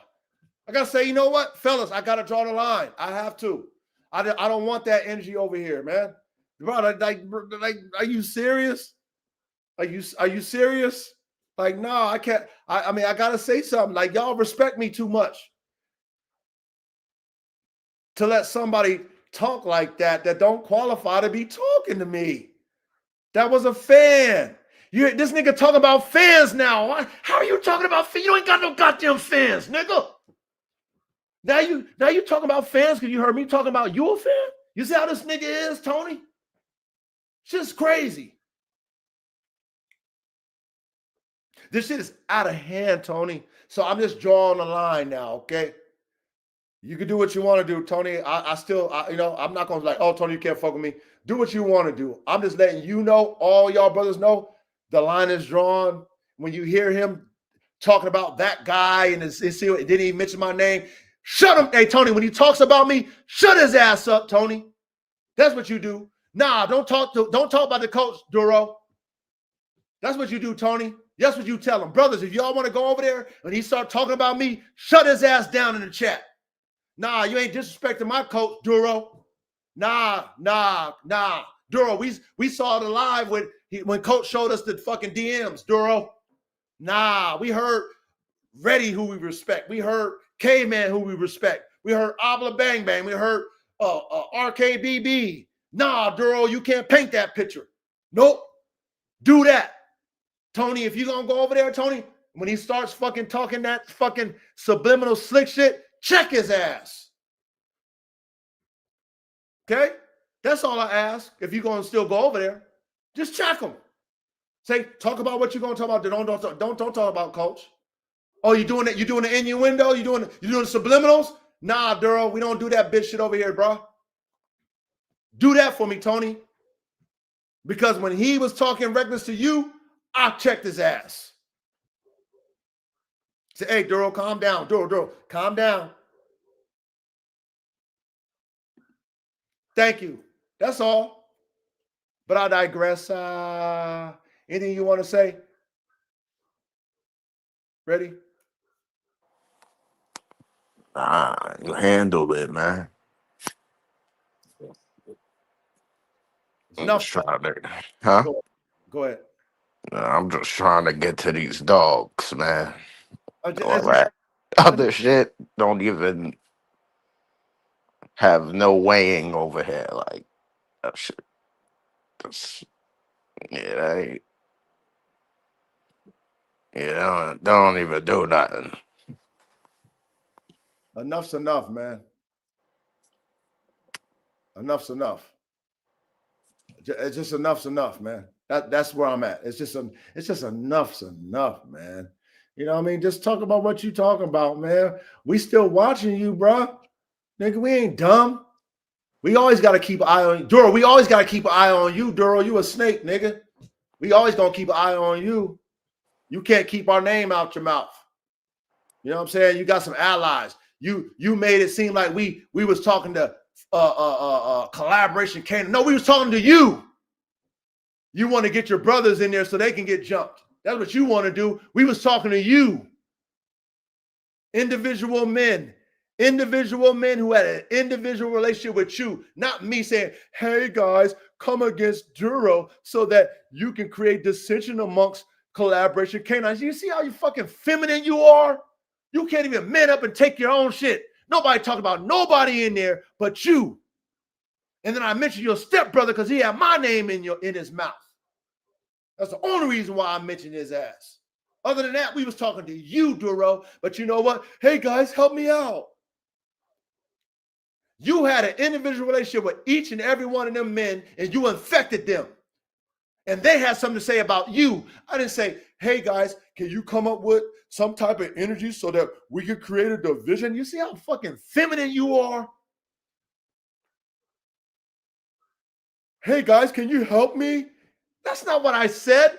I said, you know what? We're going to address Duro. All the shit that we just kept inside and kept between us as brothers in the family, that we all have the same fucking experience, but different. Now we're going to tell the brothers what we all experienced. That's all we did. That's all we did. You can't deny each individual's experience. You can lie about Abla. I told Abla to watch your lie because you lied. You lied and painted a narrative and made them sheep believe you. Oh, that's what it was. Oh, I didn't know. Of course you didn't know. That nigga Duro's a fucking liar. He lies. Y'all believe it. Oh, that's what it is? Okay. Why don't you ask Abla? Don't believe him like, hey, well, I don't know, man. I mean, Abla and shit. Hey, Abla, they try to say you act like you was hurt like a bitch. They was like, oh, he was hurt. That guy Abla, he was hurt about you leaving him. That's how they painted you, Abla. See how they do you?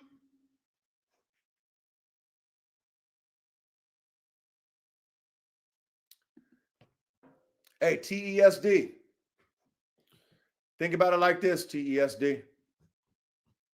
If somebody gonna steer you in hell, and you go to all platforms, are you gonna go to that platform that's gonna take you to hell? TESD.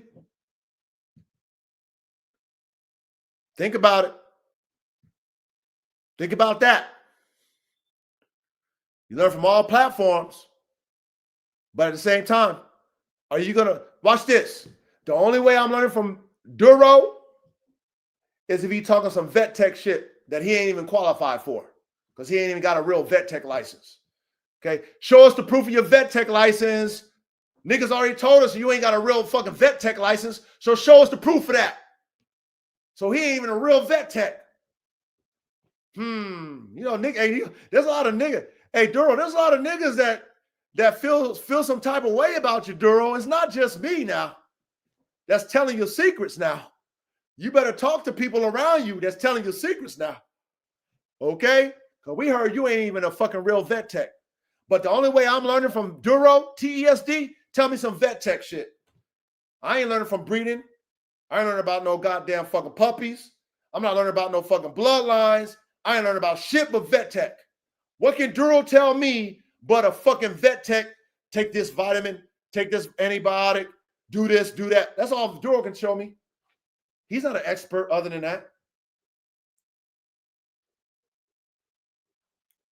So anyway, I close out. The line is drawn. You in the back tell your brother, I don't give a fuck. Nigga, the line is drawn. Nigga, show me your dogs. Show me your damn dogs. And yellow one, you want to see, I'll show you dogs that kill. You want to go toe for toe with hog dogs? I'll show you my dogs killing hogs. You want to do that? Nigga, come on, man. Do you stay in your lane, man? You making hog catchers, been there, done that. I can't do hog dogs with my dogs. My dogs try to kill hogs. My dogs ain't hog catchers, nigga. My dogs are fucking maximum prey drive, trying to kill a fucking hog. That's what they do. They're not fucking catch dogs. Been there, done that. Stay in your lane. Don't downplay me. Keep my name out your mouth, man. Stay in your lane. Stay in your lane, bro. Stop being a fucking cheerleader. I told you this shit wasn't about you. Now you want to, yeah, that's right, cheerleader. Stay in your goddamn lane, nigga. None of your dogs compare to my shit, nigga. None of them. And if they do, show me the numbers, man. Show me the numbers. Because what I see with your dogs, they're just, they're average. Oh, they're hog dogs. Okay, been there, done that. Been there, done that. Okay. Oh, your dogs catching hogs? Been there, done that. Oh, okay. Nothing new. You ain't the only one of hog dogs. Oh, nothing new. What?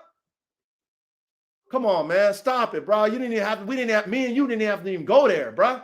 Cheerleader. You know what I'm saying? Don't you got enough people against you? Huh? But you align yourself with Duro. All these men feel some type of way about Duro, but you is fucking #1 cheerleader. Shit is backward as hell. I digress, man. We done, man. We done, man. He said, but I'm not going to hell for nobody. Okay. All right. That's all I got to say. Okay. Watch this. TESD. I'm going to close out with this. Where's my other brother at?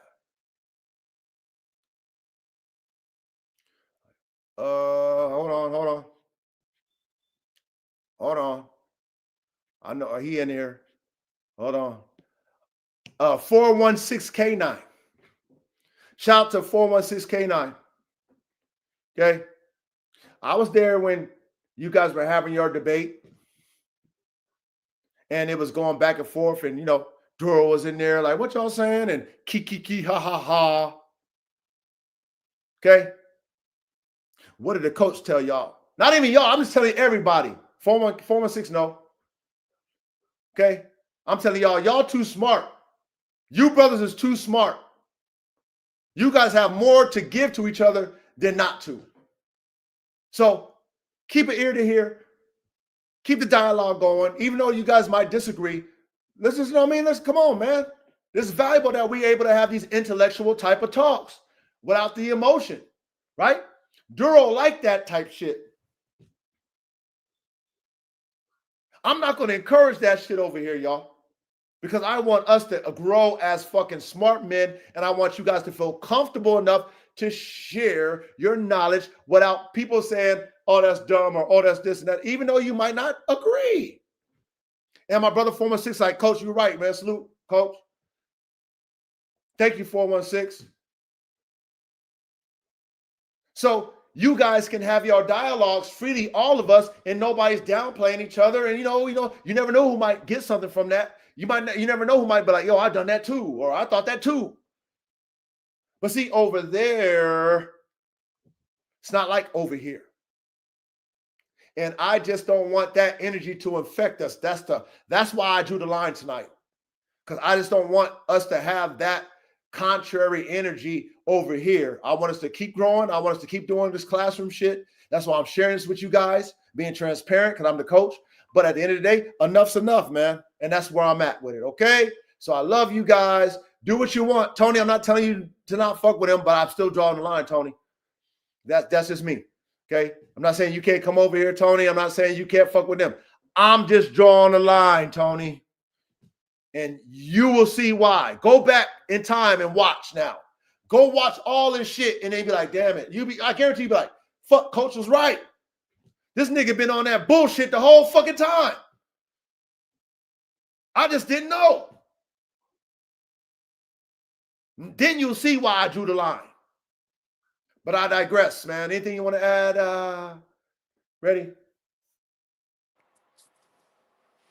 Man. You said it all. Okay. Hey, line is drawn. Duro. Line is drawn. It is what it is, man. Can't fuck with me. You can't compare with me. You can copy me. You act like you're not copying me. If you're not talking vet tech and Staffordshire Terrier, anything else you talking, you're a fraud, nigga. You're a fraud and you're a goddamn commentator. If you're not speaking what's out of your mouth that's real, you're a fraud, nigga. And anybody who believes that fraud shit, that's on them. I know I'm not believing that fraud shit. And anything you talk about me to downplay me, my brothers know what time it is. And they're going to check you. I guarantee it. Let's close out, man. We out of here, fellas. We love you. See you guys next Salute, chat. Salute, chat. Much love. Peace. Peace.